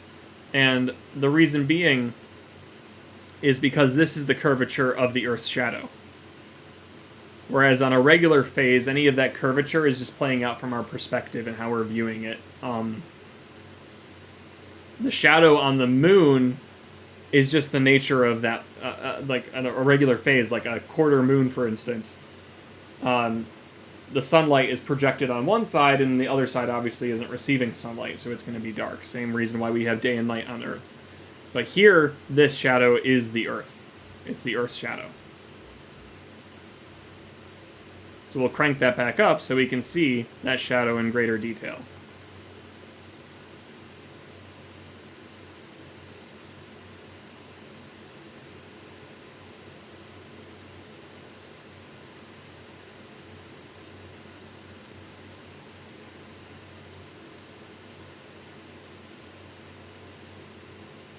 It's a squirrel. I know exactly what you're referencing there.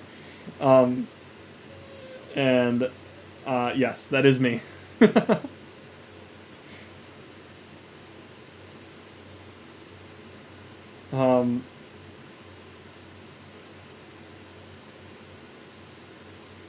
Lorena, I think it is. Were you able to see the comet there? Yes, Comet Neowise, we were able to observe. You can go back in our videos to the ones that I think it was in July, late July 2020. We did do a live stream on Comet Neowise, so you can go explore that if you'd like to.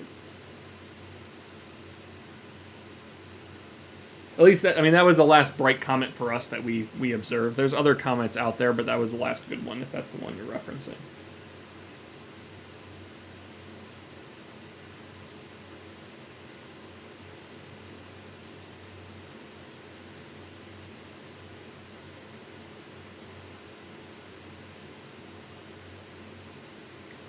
Also says they wish the moon was closer. Imagine how beautiful it will look. It would be cool if it was that much closer. Of course, it probably would mean that, assuming it's the same size and the same mass, it would probably have some pretty dramatic influence on our tides, more than it does now. That'd be an interesting dynamic, but it would look nice. And if you could see it, if you could have that happen without influencing the tides, that'd be. I'm sorry, I'm probably getting too much in the weeds of it, but yes, I agree. Because the moon is pretty small in the sky. Like I said, it's only about the size of your pinky nail. So it is an issue there. Not an issue, but it would be cool to see it much closer.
So, Lorena says long exposure seems less clear.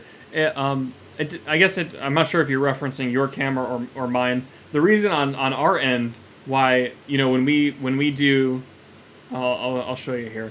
When we do a short exposure, I bring this down, less light, right? Shorter exposure. We lose the shadow, and we get a nice clear part of the moon there. When we up the exposure to capture the shadow, the reason it looks so much more blurry than the bright side of the moon is because there's less light. And when I take I wish there was a way to easily show you. Oh, there might be. I might have this set up already. How about that? Oh, that'd be cool if that was the case.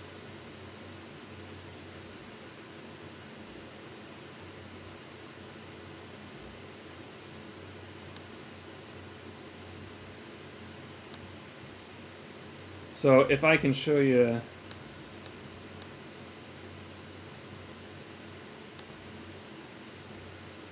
I'm gonna make one edit here.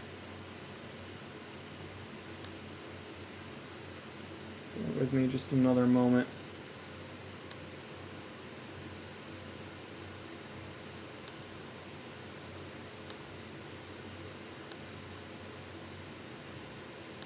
This isn't exactly right, but it'll get my point across.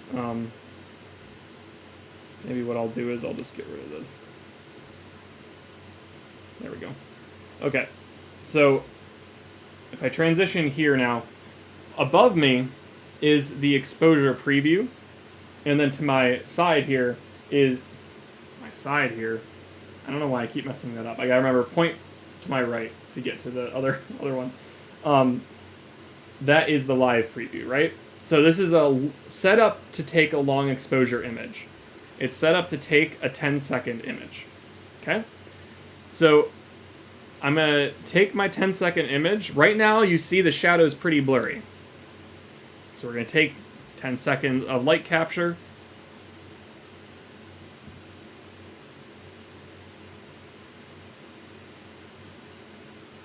All right, now we see in the exposure preview, because I captured 10 seconds worth of light, I'm going to zoom in here so we can really see the effect.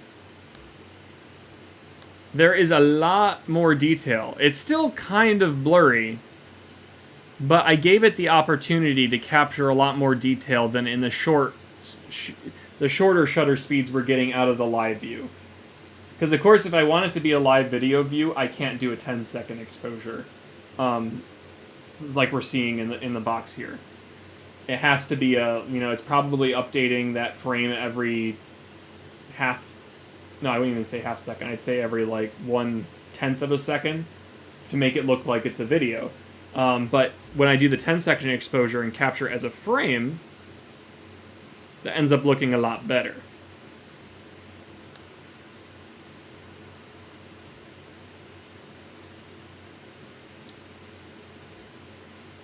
So I'm not sure exactly if that's what if you were talking about our camera feed, or if it was something you were trying on your camera, but that's what we have going on here.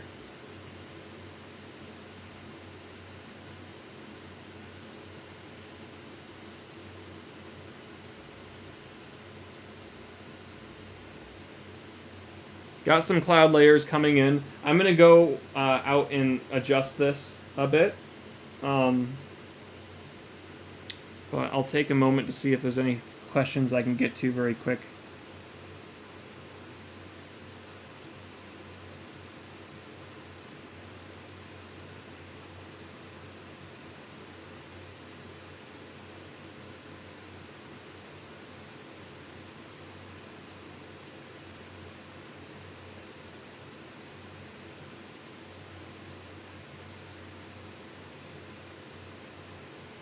Yeah, Pat, I'm glad it finally. I saw some clearings happening and a clearing happening in the west. I'm like, oh, awesome. So I'm glad we got to see this. I'm glad I didn't go home. I was thinking about it, but I think it's worth the loss of sleep to try this out.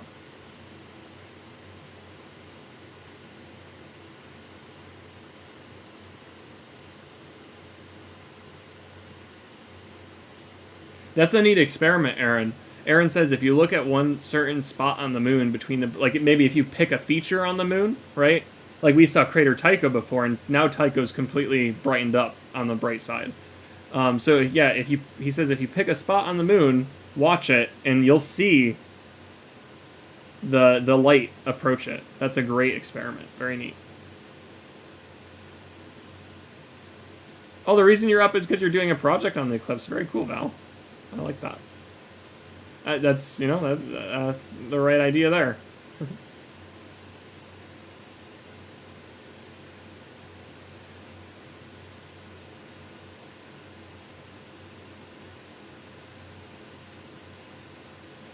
Can you detect the shadow of the Earth with your telescope, or only like this? You can, if you were to, if this was a public program happening on a normal schedule where we'd be open in the evening, you can see that Earth shadow, that red Earth glow,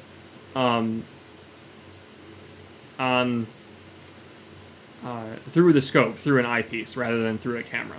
It's totally possible, and your eye does a better job of exposing the shadow and the bright side at the same time. So your eye will probably pick this up better than a camera can, in that sense. So that's another great thing to mention. If you have a scope, it's a better experience just because your eye handles different exposures better than a regular camera.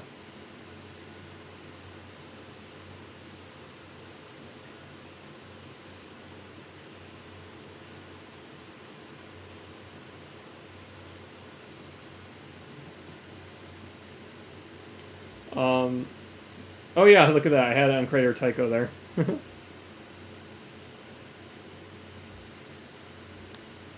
That is pretty cool. Again, here is some of those other images. Yeah, these are pretty nice. Getting a lot of detail from that. I wonder if it's stable enough. As soon as those clouds pass, I'm going to try a much longer exposure and see what happens if I can get even more detail. This one's pretty good. There's quite a lot to see here. I think we even... is this Copernicus crater? I think that's Copernicus. Right up in there.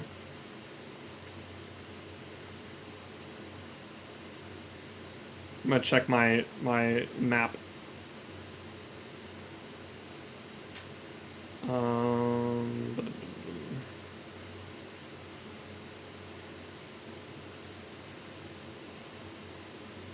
Or maybe...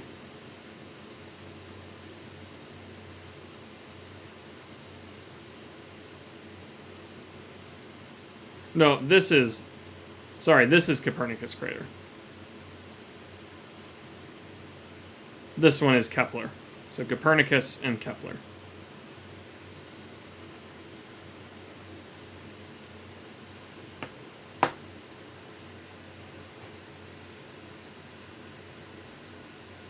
I think it's more valuable to leave the exposure preview up there, so I think that's what I'm going to do.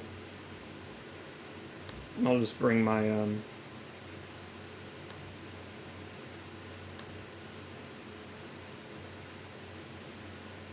forget what that's called. What did I call that? That is called upper right window.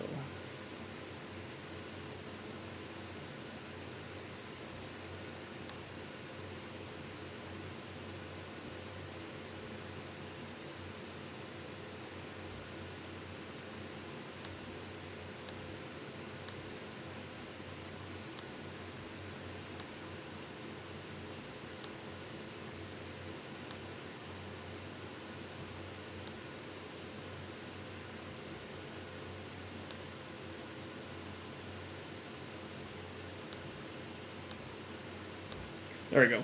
Just I don't like that blank box. I wanted it to be filled with text of some kind, so I just threw the other title in there. So I'm gonna go to the scope quick. Again, if you're enjoying the stream and you're in a position to support us, definitely see the link in the video description to donate to the organization, or you can ask a question through Super Chat when I come back. That's another good method of support. And of course, subscribe to our channel. We'd love to have you for future observing streams. We really want to build up a good community here, so we'd love to see you again sometime. And like the video if you're enjoying the content too. Pat, I'm using the 6-inch tonight.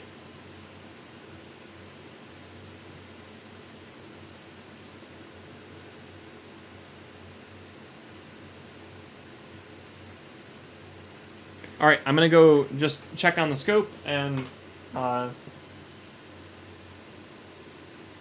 am I doing battery-wise on my camera here? I think we'll make it. It's possible I might run out of juice. I'm connected in. I'm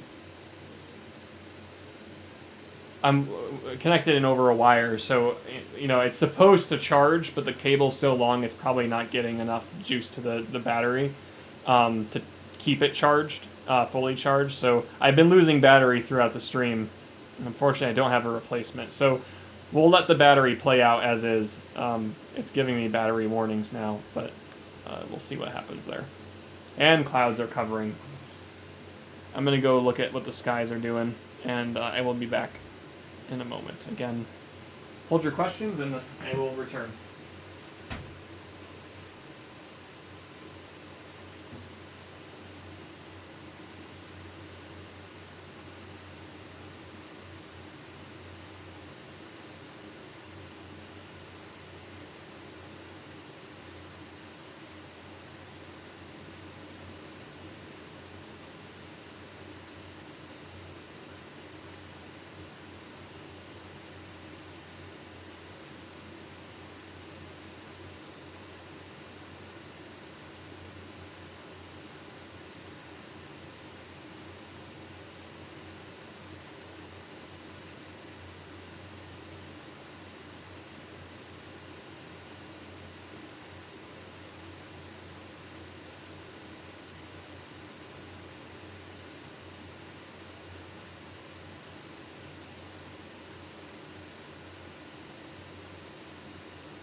Alright, so things are looking better. I think we got some more clearing coming up, so I'm pretty pleased with where we're at now. Before I forget, I'm going to do another long exposure. It's a little shaky, so I'm not going to do that long. I'm going to drop it down to... Let's try this. Do a 20-second exposure. See how that looks. Probably would have been better to try the longer exposures when we had less of the bright light, but it's worth a go just to see what we can capture from that shadow.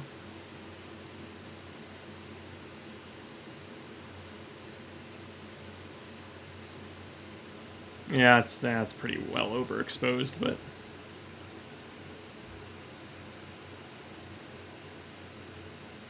it's kind of cool.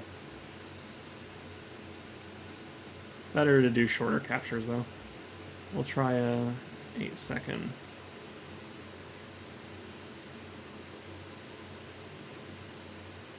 Those that are curious about my camera settings, about my manual settings, it's this is an 8-second that I just took. 8-second exposure at ISO 100. Keeping the ISO low because there's plenty of light. I don't need to worry about noise.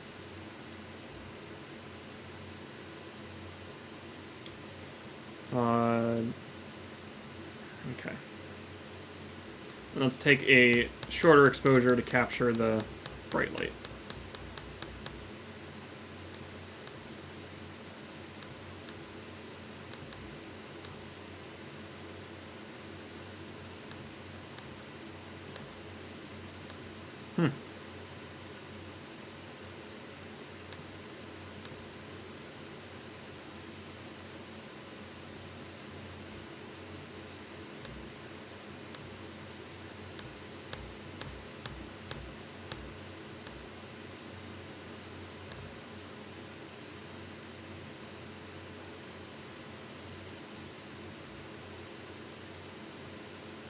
And we'll go back to a long exposure. If anyone has a preference, or if they don't mind like me switching back and forth, or like just let me know if you prefer the... I think it's cool to see the shadow still while we can. I mean, I think once it gets small enough, it's probably better to just see the full detail that's available on the moon, but while we still have a good portion of it, look at how cool and rounded it looks. Like that's... You can really tell that really is the Earth's shadow. It's the curvature of the Earth's shadow you're seeing there. So cool.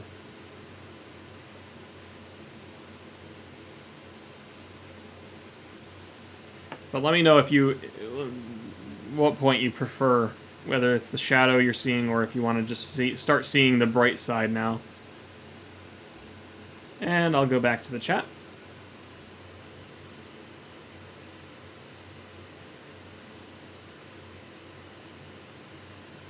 Anon says, how often are there lunar eclipses? Like I said earlier, if you maybe you're just joining in, but usually you can get about 2 per year. Sometimes I think it's maybe 3, but usually it's about 2. There were 2 this year. There was 1 in May, and there was 1 now. There's going to be another 1 in the springtime. So usually around 2 per year. Not always visible everywhere, though. That's another key point. But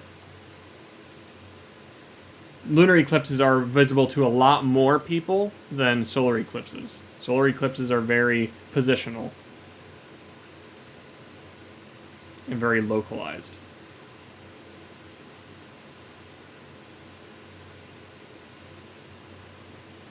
Blink says, I definitely want a telescope now. Oh, well, good. And I hope you're able to get one at some point and do your own observations. It's strongly encouraged.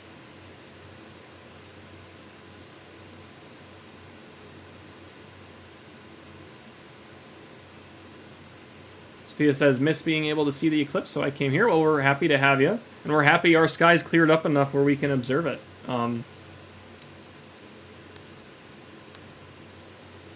because that wasn't the case an hour or two ago, where we had snow and cloudy skies. But the funny thing about it is it was snowy and cloudy at maximum, at the maximum eclipse. So we missed that window. It was clearish before, and now it's clear now. But at the window of maximum eclipse, it was cloudy. What are you gonna do?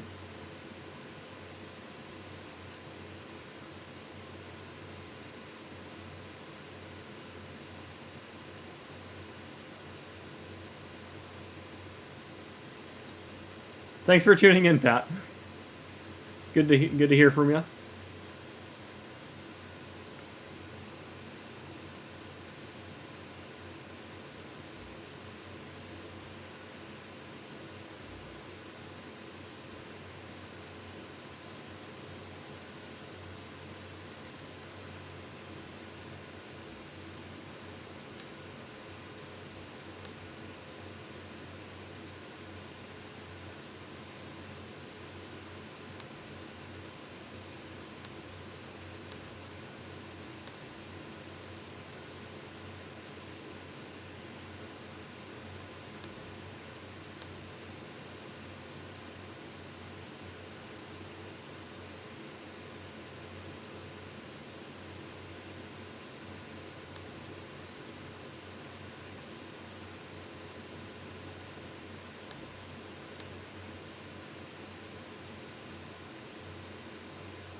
Love says, it's said that the moon is down at the horizon from the Philippines. Yeah, it's I think that adds up. Yeah, it should be below the horizon, unfortunately. So this event is not visible if it's below your horizon in your area.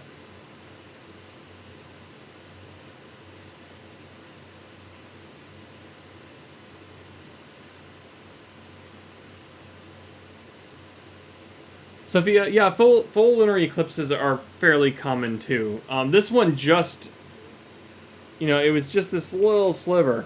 The Earth's shadow is really big.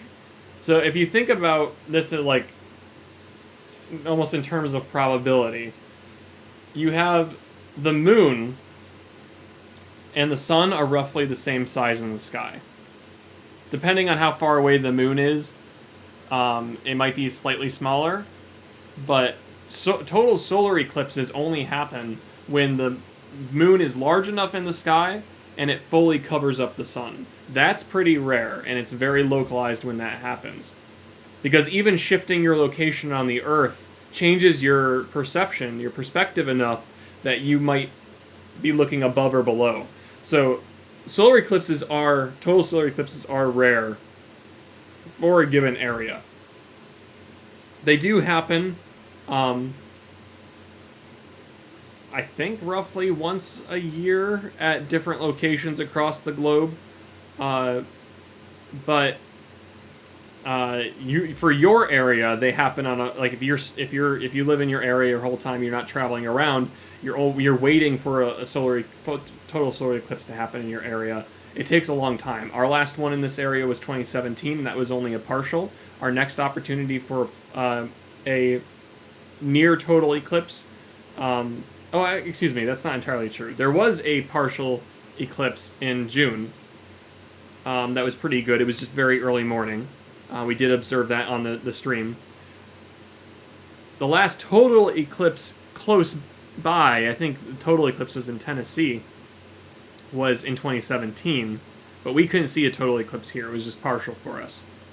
The next close total eclipse for this area is 97% coverage in 2024, and if you go north an hour or two, you'll get total eclipse. So those are rare, and they're local. But the lunar eclipses happen far more often, and totally lunar eclipses are more often too. So, again, it's about twice a year, and a lot more people get to see them because, again, when you think about it, the Earth's shadow is much bigger. And can cover a lot. You know, the moon only has to fit in within that shadow that's much larger than it. Again, think about this curvature we're seeing on the view here. This curvature is coming from the Earth's shadow. So if you expand that out, that shadow is way bigger than the moon. And the moon only needs to fit within it to get a total eclipse. It didn't quite make that today, but that's the idea. Where are we here?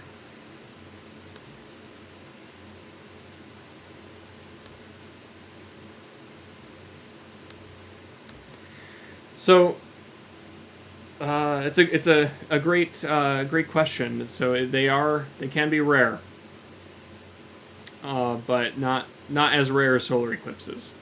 A lot more people get to see total, and more than that too.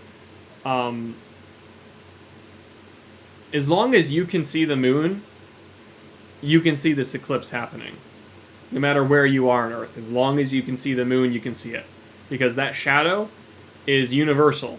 It's not based on perspective. No matter where you are on Earth, if you have a view of the moon, you can spot this eclipse. That's different from the solar eclipse too, because again, this is dealing with a shadow, and the shadow being projected on an object. No matter your location, you're going to see that shadow. With solar eclipses, where the moon's passing in front of the sun, you can change your location, and changing your location affects your perspective on the moon. So you'll be looking either a little higher or a little lower, and doing that will shift your perspective. So the moon will look lower and you'll see the top of the sun, or the moon will look higher and you'll see the bottom. Or if you are in the right spot, it'll be dead on and it'll be covering the entire sun. So that's another way to think about it.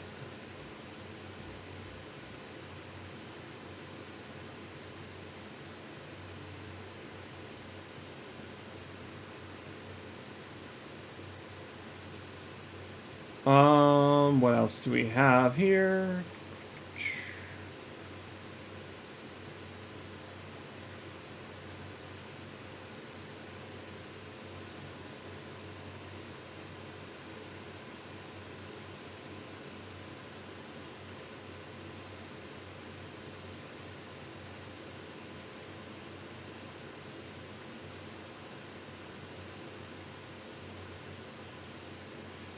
Now the moon is shining. Yes. Yep. Yep. We got a nice bright moon now. It's really glowing. It's How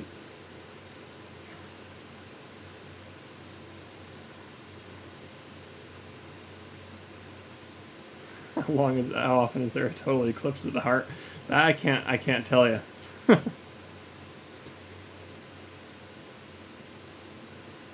Sophia says they got to see the last solar eclipse in Michigan a few years back. Yeah, very nice. It was probably maybe the same one, 2017, perhaps. We got to watch that one in our area, but like I said, it was only like 2/3 coverage, so it wasn't as good as it was further south for us. That was a total eclipse there. A couple people from Kopernik went down to Tennessee to watch that one, but here it's funny. Like we're kind of debating. We still have a few years to think about it, but the eclipse in 2024 is going to be 97% coverage here. But that extra 3% is not. It's still going to be too bright. It's too bright to show you the corona, the atmosphere of the sun, and it's too bright to look at with just your eye. You still need to wear protective glasses, or use filters and telescopes, or do solar projection. You have to still use safety measures to observe that event. Whereas, again, if you go an hour north, or an hour or two north, up to Syracuse and into Rochester and so forth, that'll be totality. So we're not exactly sure what to do. Enough people will probably be unable to travel, so we'll want to be open. but I know for sure I'm going to want to go see totality. So I probably won't be here. But it's a complicated, like, we're so close, you know? We're so close to totality. It's just not enough though.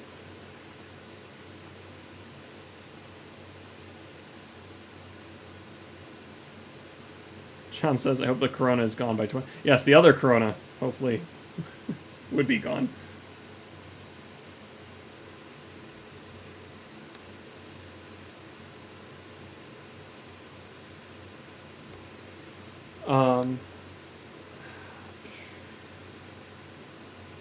I'm wondering now if I should switch to... It didn't seem like there was any preferences in the chat, but I think I might switch to this view.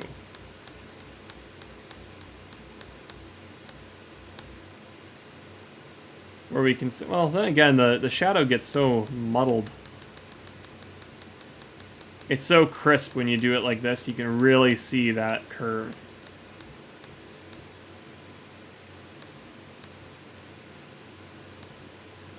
That's too bright. Let's try that.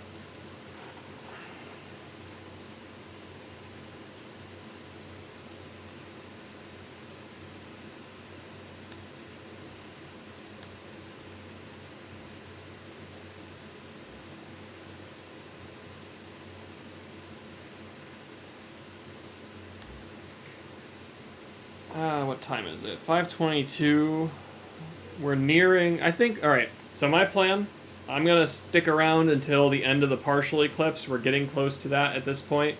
I'm probably going to cut the stream, though, after that's done. Just because I do need to see if I can get a power nap in before I have some work to do starting in the morning, so I do want to get a little rest. So that's my plan. We'll go to the end of the partial, and then we'll wrap up. So that's about 20 minutes or so, a little over 20 minutes. So if you have questions, again, this will be the time to ask them. Let's do it shorter.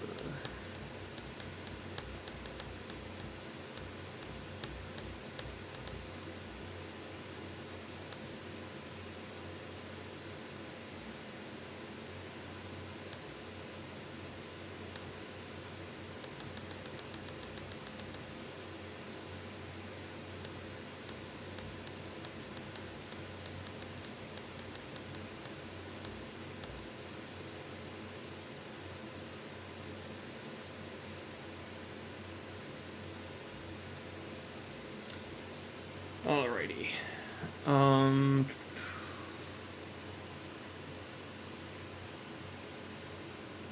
Lee's Bees, I think it is, says, how many different eclipses are there? So on Earth, there are two. There are solar eclipses and lunar eclipses. We talked about the difference there being solar eclipse is when the moon passes in front of the sun. You get totality when that coverage is total. You have the entire moon in front. No sight of the circle, the disk of the sun visible. And then the lunar eclipse, which we're experiencing now, is the shadow of the Earth projected onto the moon. So we have two. There are other kinds of events that you can have called transits, which is a similar vein. It's that transits are when a planet comes in between the sun and the Earth. For us, in our case, there's other, you could have transits happen on other planets too. If you were on Mars, you could see a transit of the Earth potentially. So there are transits. We saw the transit of Venus back in 2012, and that's where this Venus passed in front of the sun. You can see it as a small circle because it's much further away, right? So it's not going to cover the entire sun like the moon does. We saw the transit of Mercury as well. So those can happen. Those aren't, those are objects eclipsing the sun. They just don't call them eclipses. They're more transits, just because they're smaller objects. There are of course other eclipses on other planets. So on the Mars Curiosity rover actually recorded 2 eclipses on Mars because there's 2 moons. So 2 solar eclipses, a solar eclipse of Deimos and a solar eclipse of Phobos, the 2 moons of Mars. Those are much smaller than our moon. They're captured asteroids. So they are more akin to a transit where you're just seeing the object pass in front. But it's kind of cool because they're very irregularly shaped. So you're seeing this irregularly shaped object, not a circle, but an asteroid object pass in front of the sun. So you can go back and look at those videos from the Curiosity rover. Those are really cool. Seeing an eclipse happen on another world. You have eclipses happening, solar eclipses happening on Jupiter all the time. We actually have recorded that. Not from the surface of Jupiter, of course, but you can see the shadow of Io projected on... Io is one of the moons, projected onto the surface of Jupiter. That's the same idea with a solar eclipse.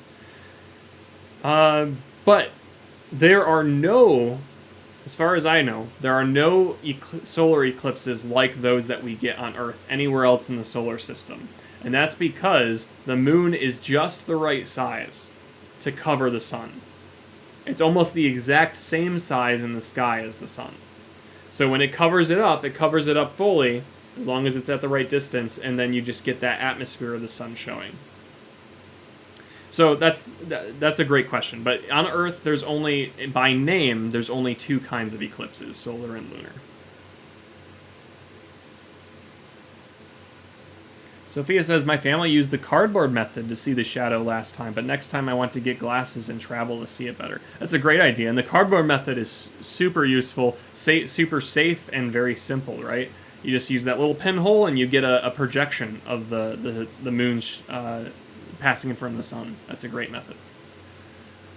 But yeah, those glasses are great, and if you get to a place with a solar telescope to safely view it, that's good too.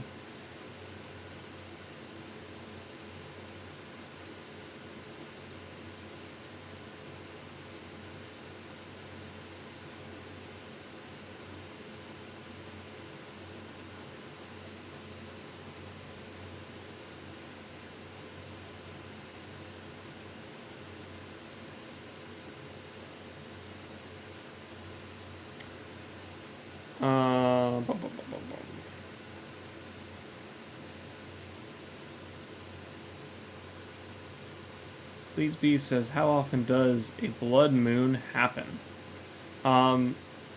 So a blood moon happens anytime during a major partial eclipse. So we're even seeing it now, right? This is a partial eclipse happening at this point, and you're getting the curvature of the Earth. And that is a... that's a blood moon still, to some capacity. You're seeing a red hue come off from that shadow. That's because it's coming from our atmosphere around it. The sunlight's coming through our atmosphere and projected onto the moon. Now, that red light, like I said, shows up at most parts of the eclipse. Once we get that sliver of a shadow, it's probably not going to show up very well.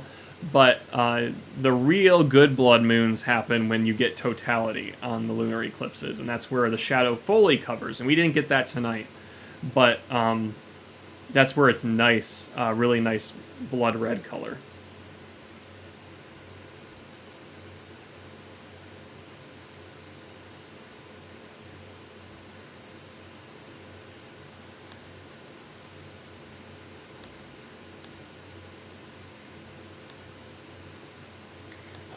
Patrick's just get ahead of that. It's just not... I'm not necessarily avoiding, I'm just... It's not really a question in my mind. It's not a question. It is, but it isn't, if you know what I mean.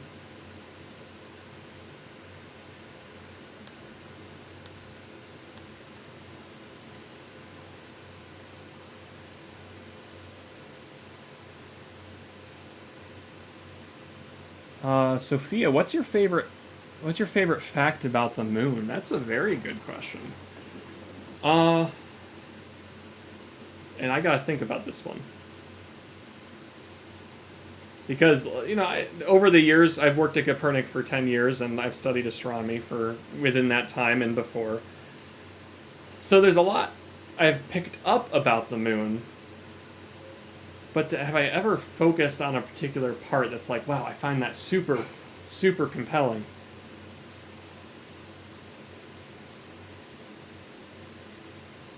Well, in most current events, I will say, and maybe this is more just a consequential concept. I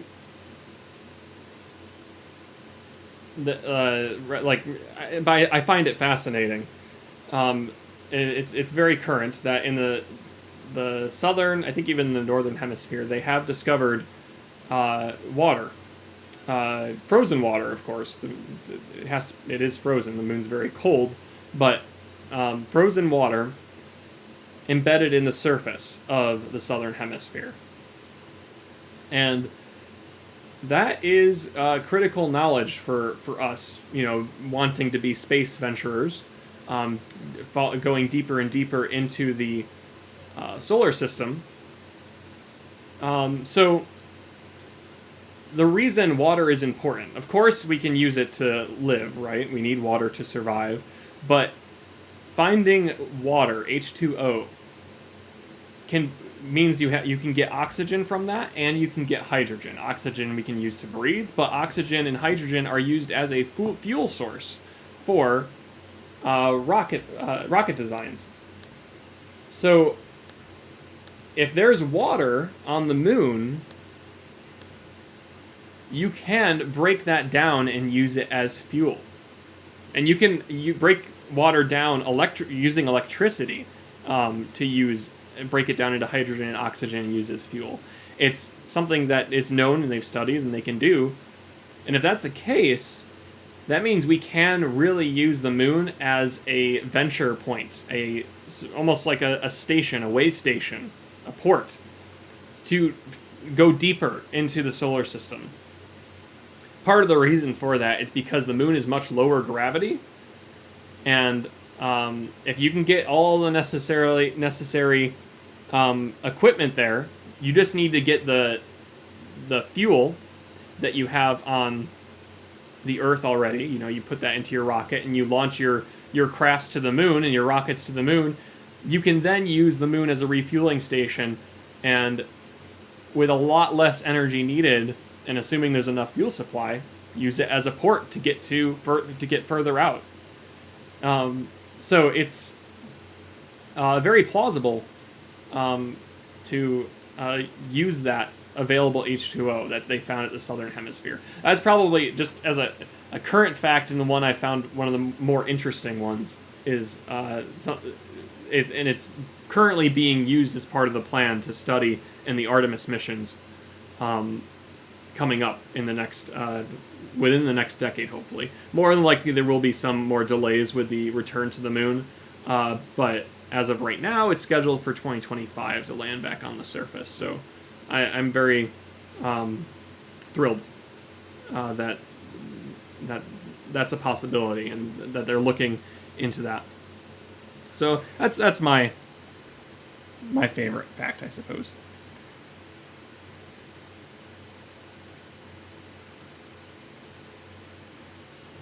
So someone asked, will a lunar eclipse happen in Iraq? So you say to give a yes or no answer. So no. Only because, and I know you might not, based on your comment, you might not understand, but no, only because the full moon right now, as it is, as I understand it, it's not visible. And Iraq is roughly halfway across the world, a little bit less, but because you can't see the full moon right now, only those that can see the full moon is available. But that's not to say it won't ever happen in that region. It just so happens that for this lunar eclipse, it's visible on the western hemisphere. The next one would be visible on the eastern, potentially. So that's the only thing there.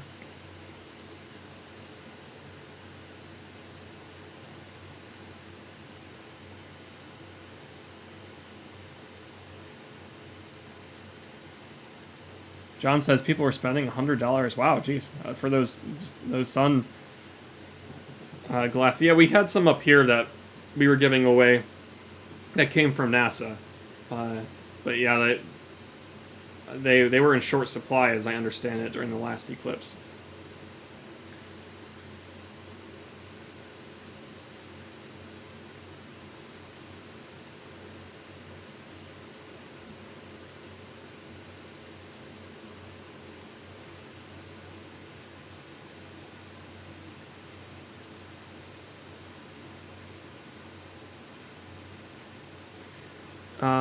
Youth, yep, says, how many minutes does the eclipse last? So this eclipse, the partial eclipse, has been going on since, I think it was 2:18 a.m. for our time, Eastern time. And it ends in the next 10 minutes, looks like, for the partial eclipse. The entire eclipse, there's another phase of it called the Penumbral eclipse, which is just a slight dimming of the moon. That occurred from 1 a.m. and it ends at 7-ish.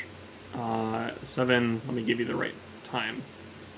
7:03. So this really is a 6-hour eclipse event. And it's one of the longest ones that's happened in an over 1,000-year time span. The last one was in the year 1400, somewhere in that range, 14 to 1500, and the next one will be in 2600.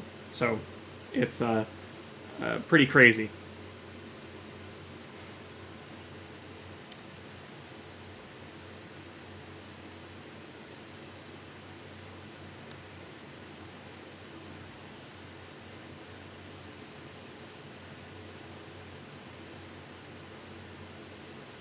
Theodore asks how your favorite fact about the moon. I sort of did that, referring to the fact that they found H2O, water, ice, in the southern hemisphere.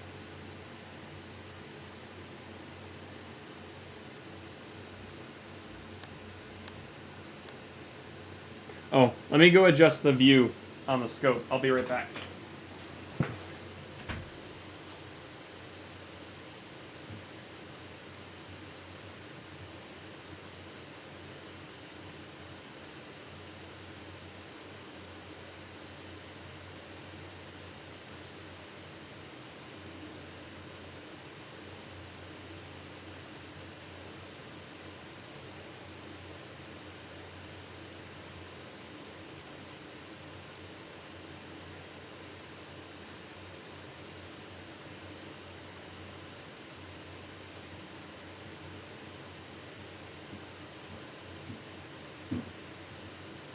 It's so strange seeing this event with your eye. Like, you expect you have an expectation of the moon. Either it's in phase, or it's a full moon, or you don't see the moon at all. But with this one, there's just this strange shadow, and at least my brain's like, whoa, that's really weird to see it that way. And it's also very different to see it with your eye. The camera's doing it justice, I'd say. But the cool thing about your eye is that it is better at handling exposure. So what I'm going to do, actually, is I'm going to adjust the exposure here, because the red moon is mostly faded away. Oh, wrong direction. So now we're just going to focus on the detail, okay?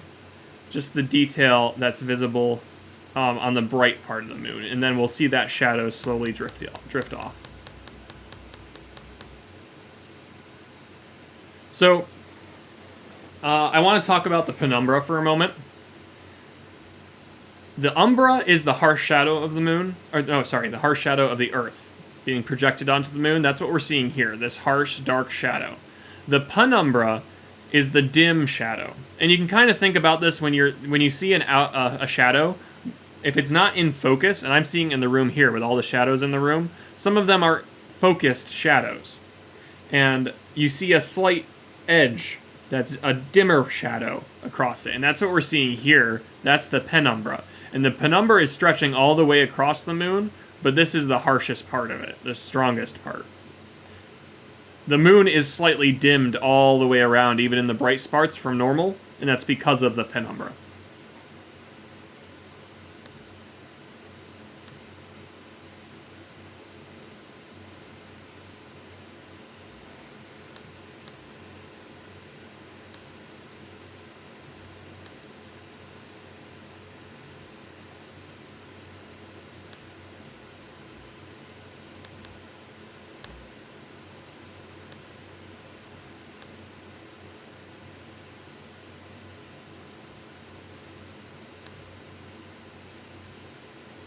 right, back to the chat here. Again, if anyone would like to support Kopernik, I know we have some new viewers now, and we greatly appreciate your viewership. If you're enjoying the video, hit the thumbs up button, and if you haven't subscribed to the channel, please subscribe. We'd love to have you for future observing streams, and we also do a presentation on some scientific topic every Friday night, starting at 8 o'clock at the moment. So we have one today as well, so tune in if you'd like to. If you are in a position to do so, you can do an anonymous donation in the chat, in the PayPal link in the chat, or if you want to use Super Chat and ask a question, I do have Super Chat turned on for our live chat on YouTube. So that's another fun way to support our observatory. We are a nonprofit organization, so a lot of our functioning is on the basis of donations. So we greatly appreciate any support you can provide, subscriber likes or donations, and we thank you for that. But I'm still answering questions here. I'm getting it through as many as I can.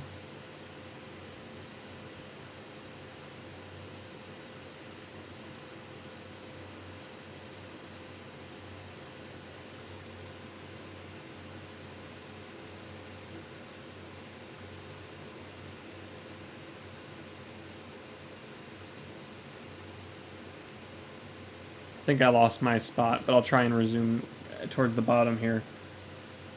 Sophia says, space is cool, but it scares you so much. Yeah, it is. I mean, it is scary when you think about it, especially being like an astronaut on the ISS. I mean, they just had their big scare with the satellite destruction that happened, and the pieces... A missile broke a satellite into thousands and thousands of little pieces, and the ISS had to maneuver around it to stay safe. So, I mean, just the fear of the vacuum of space is very real.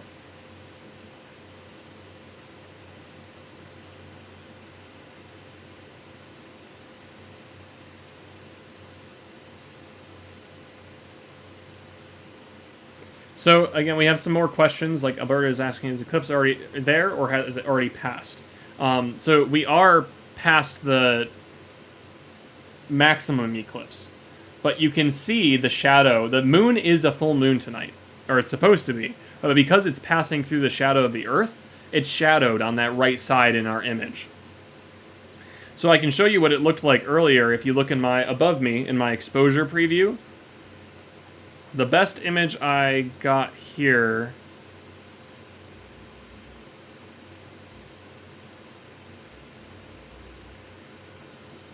was the closest to maximum I could get when our skies cleared. So that image there is showing you the maximum eclipse that we were able to procure, where a lot of the moon is shadowed. A good portion of it there. But if we go back to what I got more recently, this is where roughly we're at now, where you're just getting that small shadow on the right side. Okay.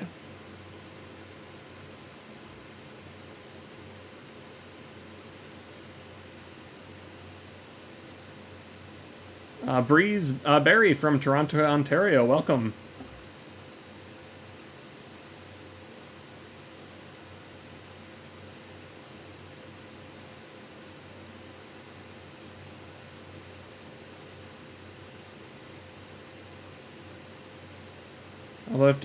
Alberto says, and whether it covers the moon or only half. It covered 97% at maximum.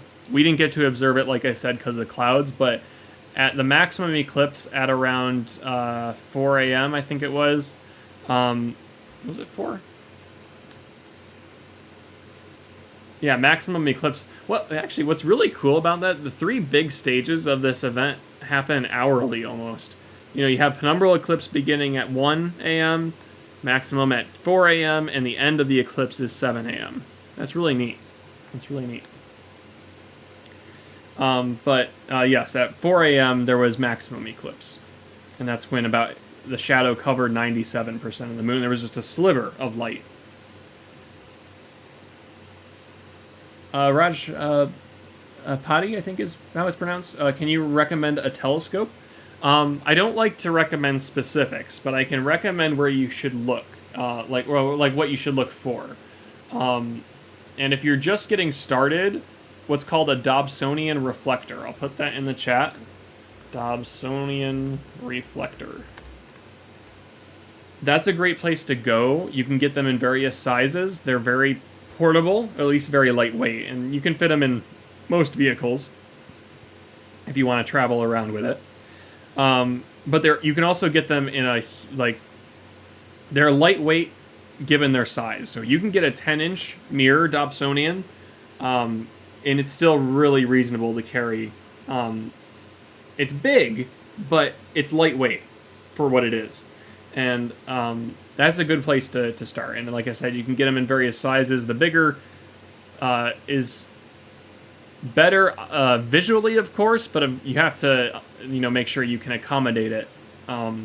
Like, for instance, I can't get a massive telescope in my current living situation. I'm in an apartment. I don't really see an immediate use for, or rather wanting to haul out a giant telescope out of my apartment. But if you have a house and you have really good skies, that's where you can get a really nice big telescope. So it depends on what you're looking for too. If you're going to do astrophotography, you need more advanced stuff for that. If you're going to do just visual, you can just go with something like a Dobsonian reflector. Or even just start with I wouldn't go under $100 for a refractor telescope, just because there you're not going to get the best quality. But if you can get in the $200 range for a refractor is, I'll put that in the chat. Refractor. That is another option. That can be pretty decent too, and probably even more portable than a Dobsonian. Oh, you also asked where am I located? So this is at an observatory and science center in Vestal, New York. It's in the southern tier of New York. And we have 3 dome telescopes. I'm in the radio room right now because it's nice and warm. The scopes are all cold. But I'm using the camera attached to the telescope to the 6-inch refractor telescope to observe tonight.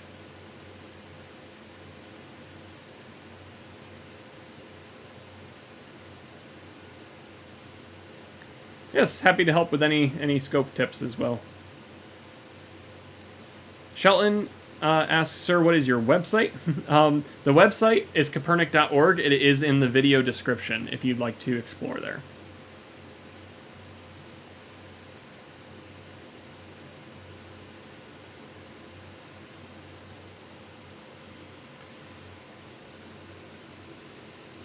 I think it's Angelique. Is that right? Well, thank you for tuning in, and we're happy to have you again from the Great Conjunction back in almost a year ago now. Even though we didn't get to see anything here, it was a great stream all the same. Lots of great conversations, much like this one. And I see Roy has joined the chat. Hey, Roy. Yeah, it was cloudy at maximum eclipse, unfortunately. It snowed and it clouded up just as the eclipse got started. So we got to see the first part of the partial eclipse, and then it clouded up. And then maximum up through maximum eclipse, we missed that. And I think it started clearing up at around 4:30. So we got to see some decent views of the near maximum. It was like maybe 90% covered when the skies kind of finally cleared up.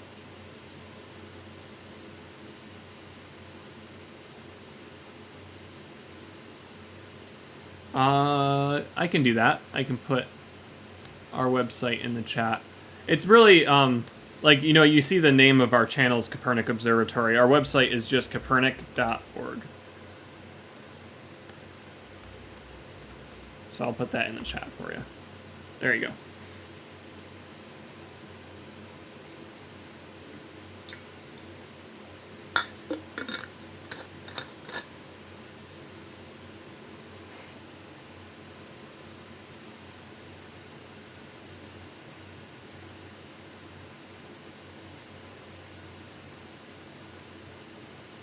Oh, you know, I might have missed it. Did we finally end? Ah, yep, we're done. We're done with the partial. The partial eclipse has officially ended. It ended at 5:47 a.m. Yes, 5:47 a.m. So the shadow we're seeing on that lower right-hand side is the penumbra. And the penumbra will quickly move on here, and we'll be back to mostly a full moon. The penumbral eclipse technically doesn't end until 7 a.m., but we'll quickly see that last dimming effect go away.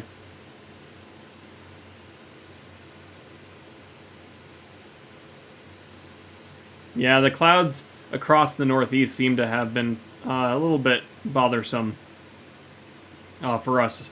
So I'm sorry to hear in Toronto it was the same deal there. I'm glad I wish we just got to see maximum. I'm glad it cleared up. It was clear before and clear after maximum, but I wish we got to see the whole thing. But we take what we can get, especially with our skies in this area. It can be cloudy sometimes. Rajpati says, can we come to visit? You certainly can. We are available for tours. If you're in the area, you can give us a call and we can set one up for you. Or if you're not local, but you're planning to be in our area someday, then same thing. Give us a call and we'll try and schedule a tour for you. And that's the best way to just visit on a regular day. Otherwise, we're open every Friday night. Every Friday night for in-person activities and presentations. And biggest thing is, if it's clear, we get to observe directly through the scopes. So no cameras, just looking right through them. John says you're gonna go build a snowman now. I could, probably. There's at least a small one. The snow is like really wet, so it's probably good packing snow. It was really crunchy when I went out there, and I could immediately tell it was the case. So you probably could go out and build a snowman. It did accumulate a fair bit.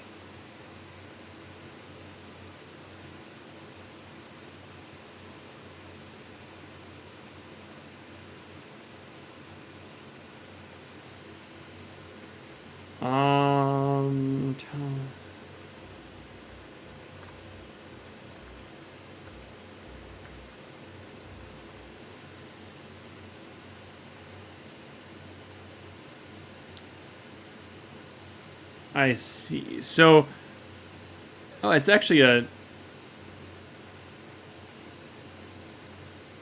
yeah, it's nearly a 12-hour time difference. So, the maximum eclipse for you in, let's see, what was your name again?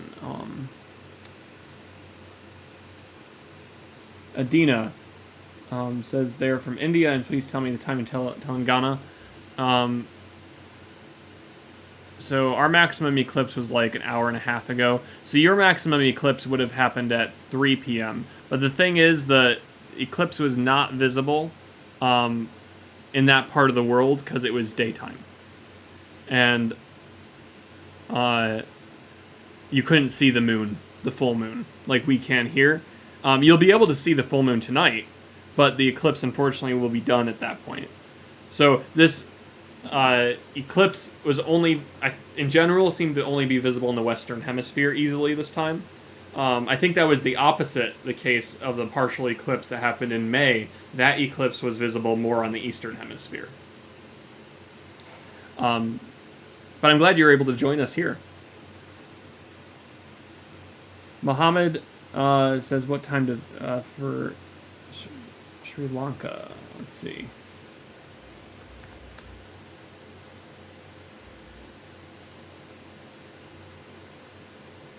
we're pretty much wrapping up now, actually. So it's whatever current time you're at is when it's done. If not, it's an hour ahead. So 7 a.m. for us is an hour ahead right now. So it'll be an hour ahead for you too, depending on where you are.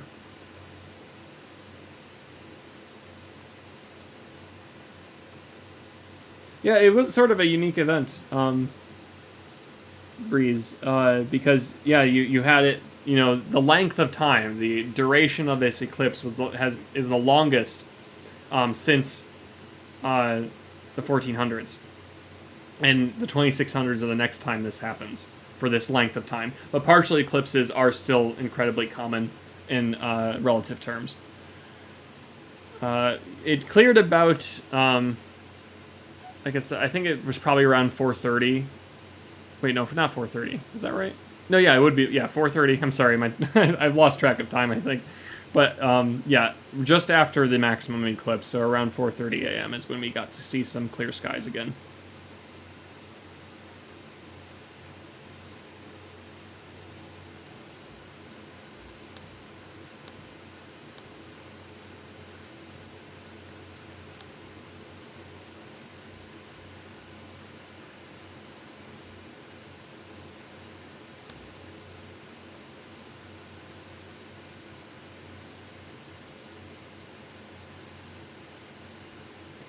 Alright, well, I am considering winding down myself, because I do need to get some sleep. Bit of a power nap, I think. So, let me quickly answer the last few questions here. Yes, Roy, absolutely. I was not expecting much. When I took a nap in the evening just to prepare for this, just in case. And when I woke up, skies were clear, so I'm like, all right, well, let's give it a try. And it was clear for the first part, like I said. We got clouded for about an hour and a half, and then it cleared up again. So it snowed during that hour, though. Thank you for the date, Justin. May 15th is the next eclipse.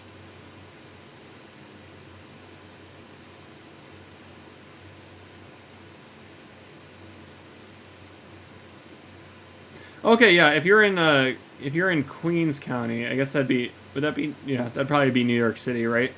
So you're about 3 hours out from us, but I'd say that's a good. There's certainly a good opportunity. I know there's if you have a way to get here and you want to go on a tour, we'd be happy to have you. Just again, careful note there. Just call ahead of time because we're not always on site. There isn't always someone here. So we schedule tours just by a phone call. And again, you can find that at kopernik.org, our phone number.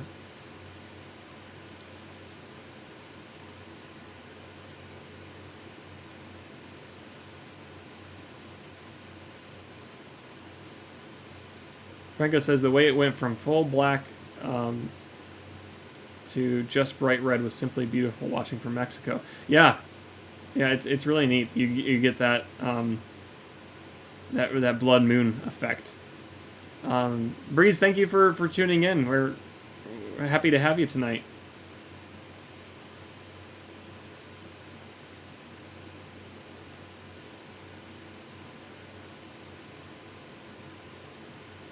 Yeah, Thomas, it would be cool to see, get a zoomed in view. Unfortunately, we can't do that tonight, but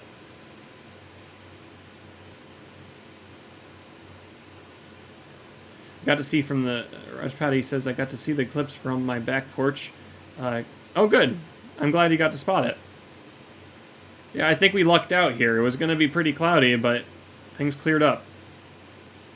Lucked out in the northeast, that is, I mean. All right, well, I think I've gotten through the questions. I am going to end the stream in a moment here. I just want to express how awesome it's been talking with you all tonight. I think we had a very successful stream, and we greatly appreciate your support and we really hope to continue to build up this community with more observing streams and our public programs as well. Again, we have one tonight at 8 o'clock, and it will be live streamed. If you're local, you can come in person and do some observing through our scopes, but otherwise, we'll stream that out to you tonight. So 2 streams for 1 on Friday, even though this one was very early, of course. But yes, otherwise, I think we'll close things out. That, for the most part, that Penumbra has moved on. You can see a little bit of it left behind there on the lower right, but this Penumbral eclipse ends at 7 a.m., but in general, we have our full moon back. The shadow of the umbra is now gone. All right. Thank you all for tuning in, and we will see you next time. Look up and dream big. That's our slogan. Have a good night, everyone, or good morning.